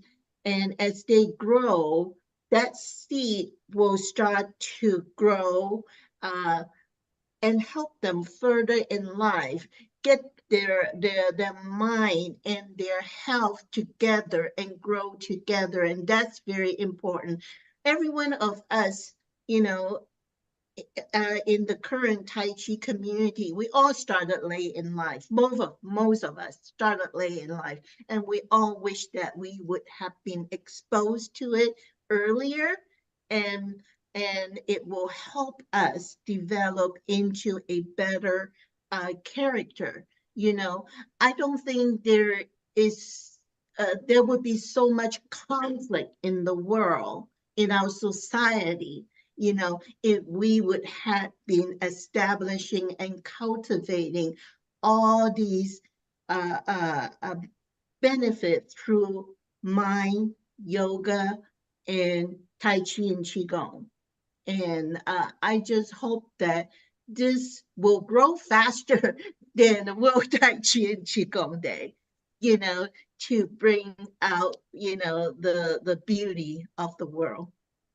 Yeah, I had, on what Angela was saying, when I was in Cub Scouts, when I was a little kid, our Cub Scout leader brought in somebody who I realize now was a yoga teacher, and he taught us a few things that day, and that had a big impact on the rest of my life, just that one exposure to it. So what the Global Transformation Project is advocating is 1 hour a day of mind body. So it'd be 1 hour a day, 5 days a week, kindergarten through 12th grade. So like Angie said, you don't have to be a master to get life-changing benefits out of just being exposed to this. But if kids were being exposed to 1 hour a day of Tai Chi, Qigong, yoga, meditation, mindfulness, either in combination or, on different days during the week, you'd have a whole generation of mind-body masters. It would be like the Shaolin Temple in David Carradine's Kung Fu series, remember? Every child would be like a little Kung Fu master when they got out of high school. And it's so doable. Yeah, it's so doable. One thing I want to throw out there, if anybody knows any tech people, I've had several people ask me if the Gospel of Science is going to be an Audible book. And I've had a lot of people ask me that, including a blind guy that came to World Tai Chi Day last year. And I'm technologically challenged. I can't get my computer to create an audio file that meets Audacity standards. If there's any techie people out there, if anybody knows any techie people, please connect them to Bill Douglas at worldtaichiday.org, because it's frustrating because I know a lot more people will become aware of this science if I can get it into a recorded audible book. And Bill, Angela mentioned that she is not a speaker as such. Well, you've got a competition now because what she just spoke just a moment back was full of energy, aura, succinct, and very eloquently done. So, Angela, if ever Bill is showing you up, tell him, hey, buddy, pipe it. I'm going to speak as well because you are a very eloquent speaker. You spoke with heart from energy. You know, it reminds me of Effie Chow. Maybe you got affinity towards her, and if he started with healing like that, bit nervous, and my God, she grew because Sharon and Wai Ching actually had a person. They actually physically met her just before she came to Healing Our Earth. So it's so beautiful, and I think it's the right time now to go to Sharon and Wai Ching, whichever way you want to finish with a bit of Tai Chi and Qigong movements. I saw, you know, Emilia over there, you know, just before Roger was coming, she waved her arms and energy and spoke with a nice soothing voice. So let's have that over here. And meanwhile, just to say, we at Healing Our Earth love you, go forth, multiply, and don't stop, don't look back, just go forth and rock on, as Roger said. And Jem says he will always raise the glass. Wherever you come to Liverpool, it's a different country, as he said, in a part of UK. He'll keep on smiling. And Stephen is always ready with his, Stephen, I love your mascot on your shoulder. So it's so beautiful over here. So Sharon, over to you and Wai Ching Lee. Well, before I turn it over to Wai Ching, I want to tell you, Bill, you mentioned Li Junfeng. I'm in touch with Jing Li, his daughter, who's doing some recording for me.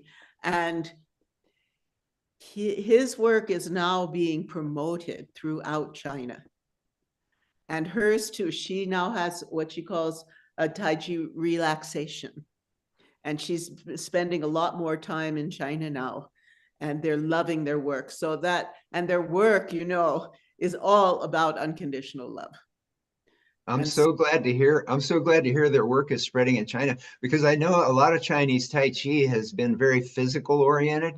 And I think Master Li Junfeng, if he can infect that with, you know, that love aura that his Qigong has, that'll be a profound addition to the Chinese Tai Chi, I think. Yes. I'm not saying that it's not part of original Chinese Tai Chi. I'm just saying it kind of got physicalized, you know, at some point. And so he could be a huge force. Yeah. Both of them. She's so lovely. And his is now Shengzhen meditation, and hers is Tai Chi relaxation. So that relaxation and meditation, there it is, global transformation. So, Wai Ching, please give us a little closing, and then I have a very beautiful elaboration on chapter 16 of the Tao Te Ching to read. Yes, thank you, Neil and Sharon, for this invitation. And first of all, the thanks goes to Bill and Angela for having the reason for this party, for this convergence of kindred spirits. And it is all of us coming together and be like children. So I was so inspired with being like children. So just let's be children. So in my classes, that's what we do. We bring in the rainbows, and we bring the rainbows, and we hold the rainbows between our hands. So let's all do that. Let's find a little ball of rainbows, and that beautiful ball of rainbows from our hearts as we breathe in and see that rainbow between our hands. And you know where we are going with this is the chi ball and the sphere. So everyone see the rainbows, little boys and girls out there. So, oh yeah, the little one.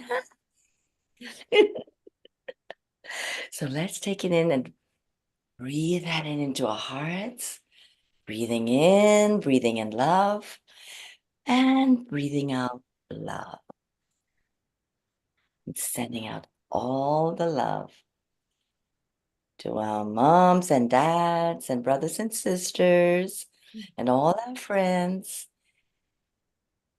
and all our pets, and little animals and flowers and trees and the sky, the puffy clouds and the stars, the sun and the moon, and bring them into our bodies. Breathe them in and feel how sweet it is to be with them. Breathing and bring it down to Mother Earth. Oh, yes, down to the earth. And we go down, down, down, down, down. Yes, to Mother Earth, and bring up Mother Earth again. To Father Sky, terrestrial to celestial. And bring them together as yin and yang, into our hearts, into the center. Breathe it into the hearts, into our, all the way down into the earth, and bring it up again, the spine. Yes, and up into the sky. And down again, bring down the sky, the sun, the moon, the stars, and the planets, and the rainbows into our minds, into our bodies, into our hearts. And then we send out this love with our little fingers. Yay, like waves on the ocean, the rivers. And we bring our little stuffed animals. And we bring in the inner smile and the inner giggle. And we give ourselves a big hug, a la Dame Dr. Effie Chow. She would love this. 3 big hugs and 3 belly laughs a day. Oh. A couple of giggles would be fine too. Yes. Oh, and we just stroke ourselves down with love and feel our bodies and how much we love our bodies, our little shells. And we love ourselves and we love everyone and everything in our lives. So sending love to everyone. One more final hug. Yes. Yeah. This is so cute of this dog. I love it. I have a few of those. I'll bring them for the party. So everybody, did you like that Qigong meditation? Beautiful. Beautiful. Yeah. Yeah, I'm going to start including this stuff in my classes. Yeah. Oh, good. Good. That's what I do. That's what I do with the kids. Yay. And then we go into spontaneous Qigong. So everybody just all right, everybody just do your little dance. Do your happy dance, everyone. Yay. Yay, yay, yay. Okay. Happy dance, James. Where's your happy dance, James? That's it. That's it. Happy Chi dance. Mita, Lata, come on. And I am living proof that your dance doesn't have to be beautiful. I know. It's like, you see how kids dance, right? That's what they do. Dash around. My granddaughter does. I try to teach my granddaughter, my 4-year-old granddaughter, how to do Tai Chi. She says, I do yoga Tai Chi, gong gong. I do yoga Tai Chi. Or no, she said, I do ballet. I do ballet Tai Chi. Ballet Tai Chi. Exactly. Exactly. Oh, for the teenagers, I have techno Tai Chi. But yay, that spontaneous Qigong, right? The Qi, oh my goodness, the children have so much Qi flowing. Whew. Let's harness that. It would come so naturally to children, so naturally. Already, it was so fun. They're already doing it, yeah. And they get it. Let's get it, okay? Let's get it together. Yes, we will. And it's been such a pleasure to be with you all today. And thank you so much for being here. And I want to close by reading this, he called it elaboration on chapter 16 of the Tao Te Ching by our beloved John Milton, who has been many times on Healing Our Earth.